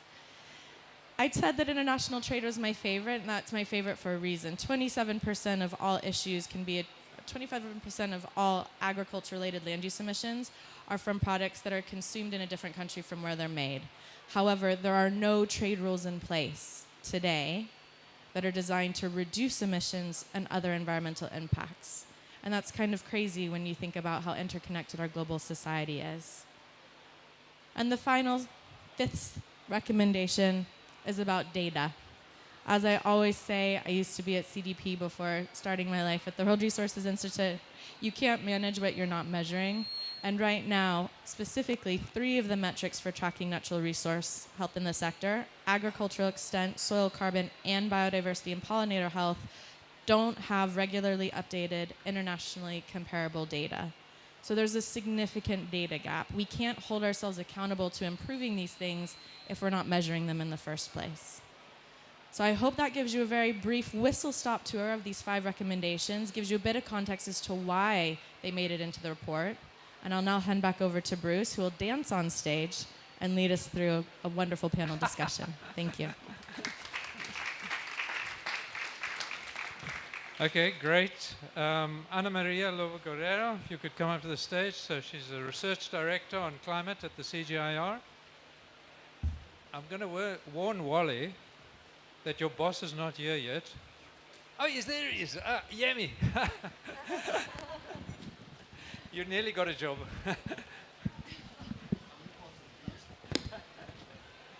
Wally Akinbamijo, Executive Director, Forum for Agricultural Research in Africa.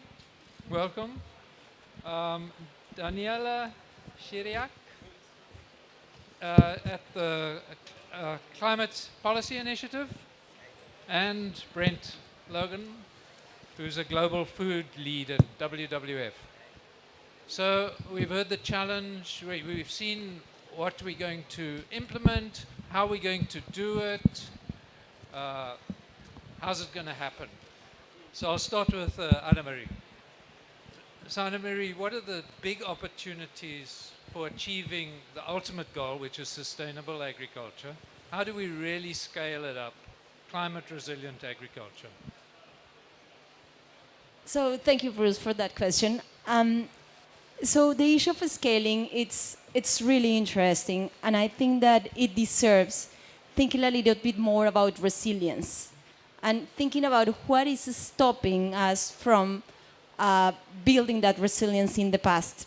And I think that the indicators that were in the table, they're really nice, but I think that we need to, from the research side, we can contribute more in terms of understanding that resilience and unpacking that resilience.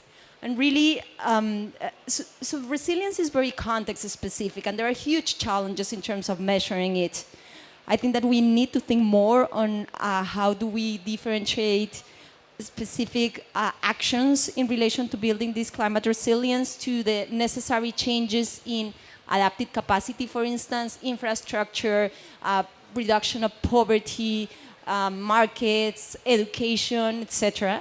And we need to understand how to combine these things through these metrics. So from a research perspective, what we are doing in order to contribute to this, and I think that that can help in terms of reaching that scales when we understand those root causes of vulnerability, it's through the developing of an agricultural adaptation atlas, and this has been supported by Gates, being able to connect specific risks, climate risks, to solutions. And the idea in here, and what it's really exciting about this adaptation atlas, is that we are connecting hazards, we are connecting exposure to specific abilities that contribute to farmers' resilience. And this is thinking about, for instance, access to mobile phones, gender, education. So being able through this tool to really connect risks to solutions. And I don't think that we are doing enough of that. We have the risks, but there is a gap in terms of understanding solutions, and that gap goes through understanding these key fundamental underlying issues of vulnerability that are very much embedded in the way that society and these smallholder agricultures operate. Okay, that's great. So this adaptation act, this sounds really interesting, and obviously it's very context specific, I suppose. So I'm going to ask Brent the next question. You know, we talk about agroecology, regenerative agriculture, climate smart agriculture, nature-based solutions.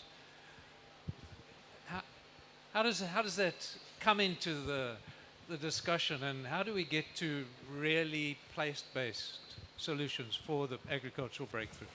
Well, you're responsible for climate smart. That was you, Bruce.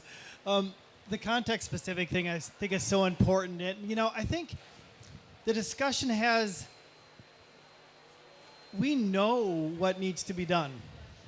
we know that we need breakthroughs. We know that there's global targets, and we've done a pretty good job of establishing what those targets are. There's been global reports, the IPCC, the Eat Lancet, whatever, that have clearly outlined what needs to be done at the global level, right? But you said context specific. How is this going to play out on the ground in different locations and in different countries? Whether we call it climate smart, regenerative, agroecological, whatever we want to call it, it's going to look differently in the UAE versus Nigeria or Bolivia or the US. It's going to play out differently. And we have to figure out how to get to that place where we know, okay, we all agreed to a broad set of principles under which we can call it whatever we want. But how is it going to play out in these different places around the world? What are the impacts in those countries? And if we don't start pivoting towards that more context-specific focus in the next few months, by COP28, we're going to be really behind. And that's something that we have to start accelerating. No more talk about this global level, need to do this. Let's start figuring out, putting that puzzle together and really figuring out how it plays out with the people that it's actually going to impact. Great. So we're having context-specific action on the ground, innovation. We need money, finance. How does finance fit it into it? Is the impact investment community interested in participating? How do we get them involved? Yeah, just to give a little bit of a background. So I'm representing Climate Policy Initiative, and besides tracking climate financial flows, we also are the secretariat for the Climate Shot Investor Coalition, which is aiming to deliver on the ambitions of the Breakthrough Agenda. And what we do is that we brought together a number of impact investors, and we try to cater to their needs. So to see what is needed for them to scale up their finance towards agriculture. And I will just refer to three main points. You talked about the terminology, how difficult it is for people on the ground and non-specialists to grasp that and to understand concretely what does climate smart agriculture mean.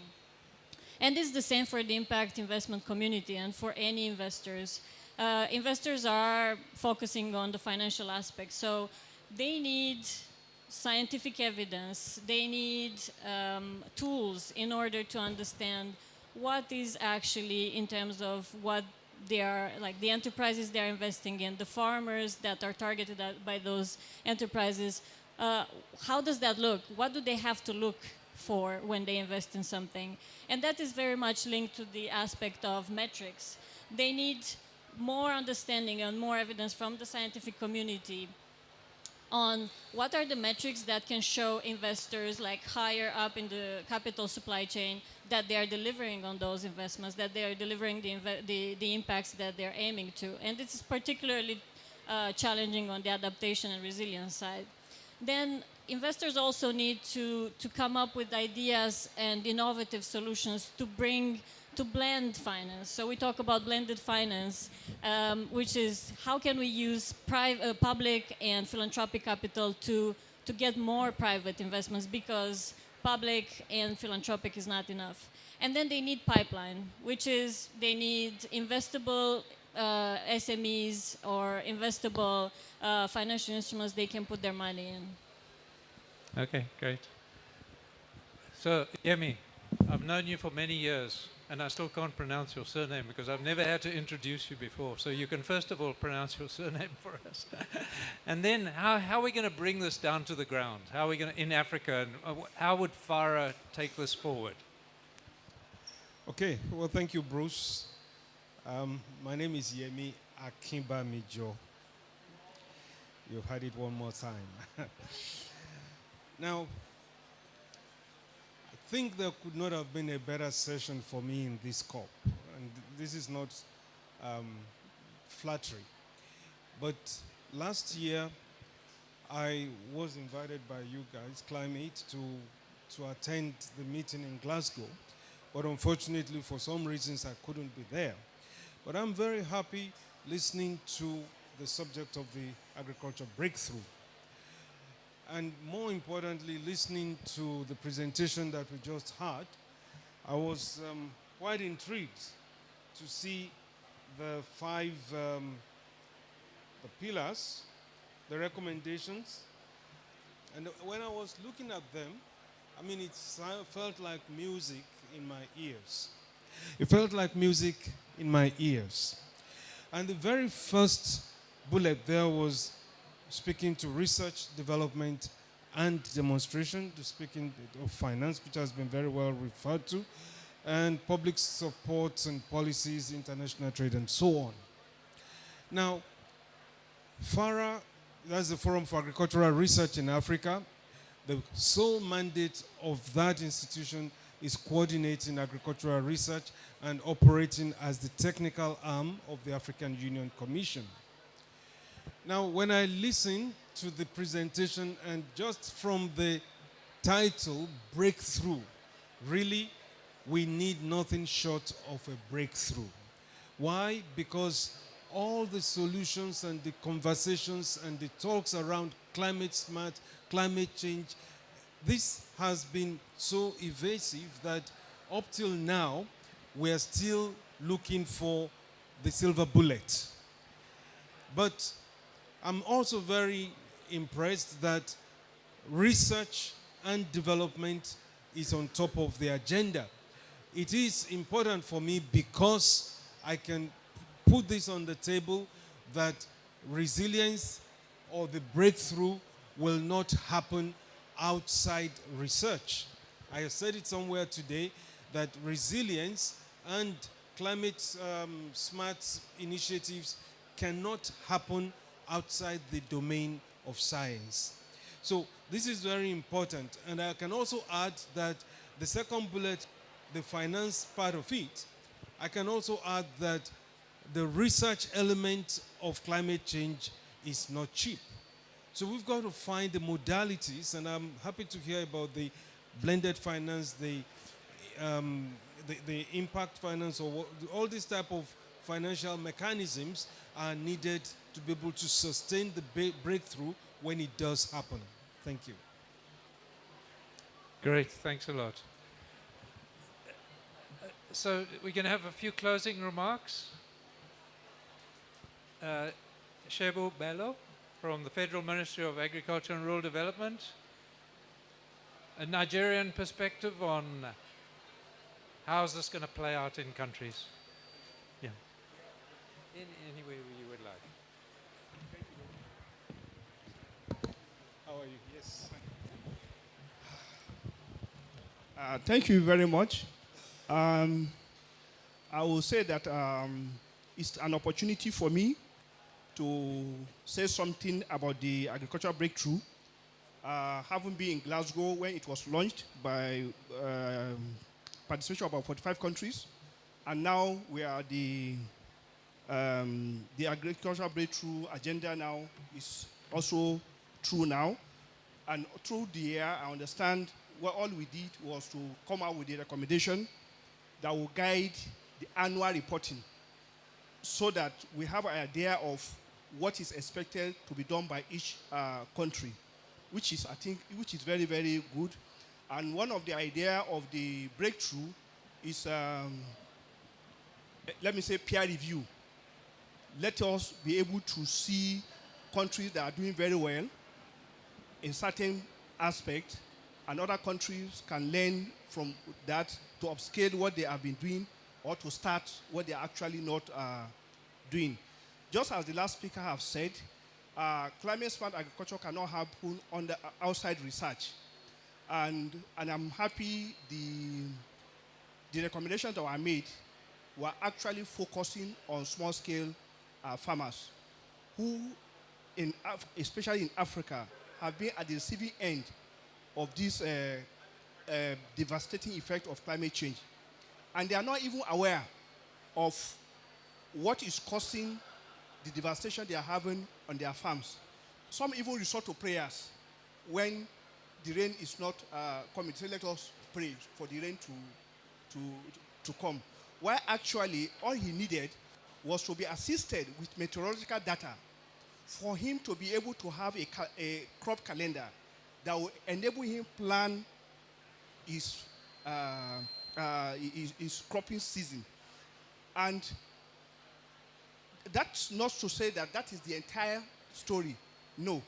There are some farmers that are also, that are enlightened. For example, you are aware of the devastating effect of flooding in Nigeria of recent. I can also say that farmers that use the meteorological data, that were able to use climate resilient seeds, were able to escape the flooding. Because how? Instead of planting, let's say, maize of 120 day duration, they planted 90 days. So by the time the flood was coming after 90 days, their crop have already matured and they were able to harvest something. While some people lost, there are people where thousands of hectares of rice were lost. So what I'm trying to say is that research is very important. So also meteorological data. The way it is now is given in a generalized form. The farmer should be able to receive alert on weather on his smartphone, whether he should plant, whether he should apply fertilizer, what he should do. That will assist him to mitigate the effect of the climate. Those are some of the things we think we would like to share with other countries and learn from what they are doing. Then now, coming to climate finance, which was also mentioned in the recommendation. I must say that we will need, most countries, especially my own country, will need capacity building and technical support to be able to assess some of this financing that is available for loss and damage that happens for agriculture. Because by the time we make application and submit, they will say, yes, your application is good, when we make some financials, but it cannot be taken. So we want to know what the secret is, how we can also benefit, just like other countries. But this is the motivation for us to join this type of collaboration, so that let us learn the good practices that will benefit our small-scale farmers back home. Thank you very much. Okay. I think you took the words out of my mouth in terms of some of the closing remarks. We see many initiatives, and what I really like about this is these metrics that Morgan showed us, and you mentioned them again, is that we will measure progress towards something. And I think the other word that you took out of my mouth was this peer review and learning from other countries. I think that's really important. But for the very final words, I ask Danish.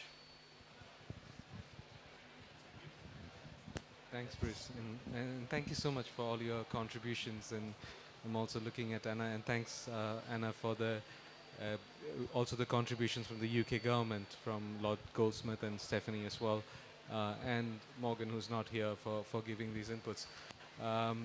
And I just wanted to maybe pick out just one thing that I was thinking the whole time.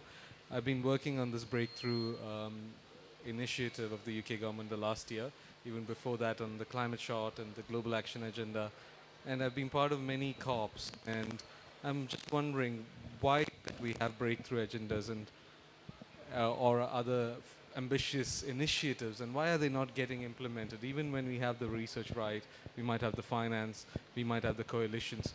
What is it that's missing? And this is a bit of my own personal journey, has been, I think we can have all these on the table, we can have the recommendations, but to get them action, we need the right people. And I that's one reason I started Climate, to bring together people who are passionate about what they do and really focused on getting these recommendations actioned. But I also see those people here. It's the last session of the day. It's late, you need to go to get dinner, and you're all here because you're passionate about these issues. And you're all bringing that passion from your respective capacity. So I would just, like to acknowledge the power of people, passionate people. There is nothing, what is the quote from Margaret Mead, Leanne? Never doubt that a small group of thoughtful, committed citizens can change the world. Indeed, that's the only thing that ever has. So I just wanted to dedicate this session to those people who are making this climate resilient agriculture work.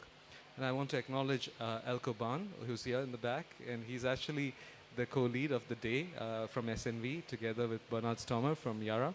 So the theme of this whole day has been around enhancing climate resilient agriculture, and we've heard in different sessions the different dimensions of climate resilient and climate smart agriculture. But to summarize all of that, Elko has prepared a summary. Would you like to give a 2-sentence summary, Elko? You're okay? It's more than 2 sentences. How can we find the summary? I know you've written the summary, so how do we access it?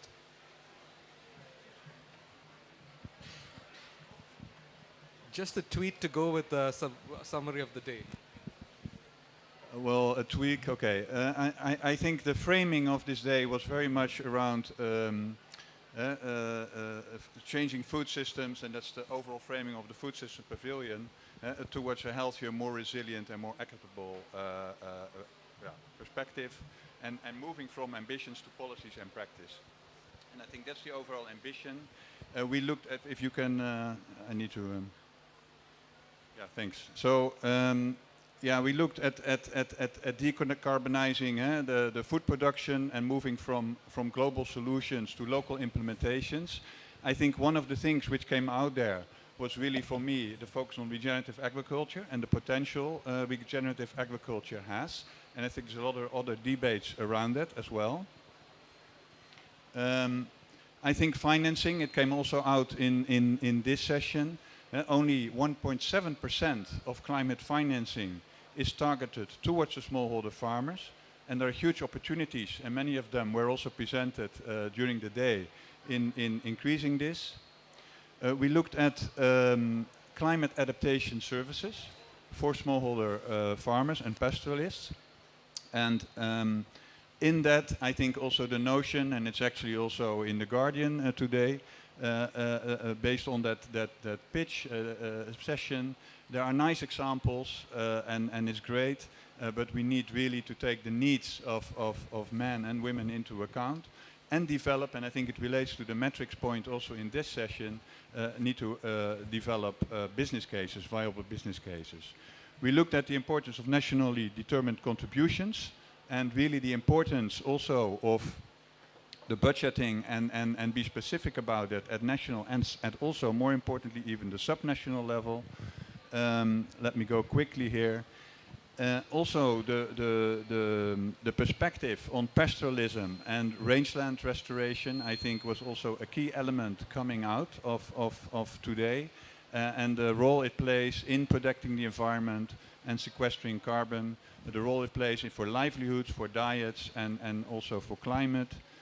We looked at the dairy sector, where we also got a dairy sector and livestock sector are under increasing criticism from all kind of angles, and we really have, I think, a nuanced perspective on this sector in terms of their contribution to livelihoods, also climate, carbon sequestration again, and climate resilient livelihoods, and also yeah, the economic side of it. And then the business case stuff, and then the breakthrough session, and I think which was a very nice closure in terms of the agenda moving forward, the priorities, and increasing the partnership. So sorry to take a bit of your time, but welcome. Thank you. Thank you so much, Elko. And Elko has prepared a really nice summary.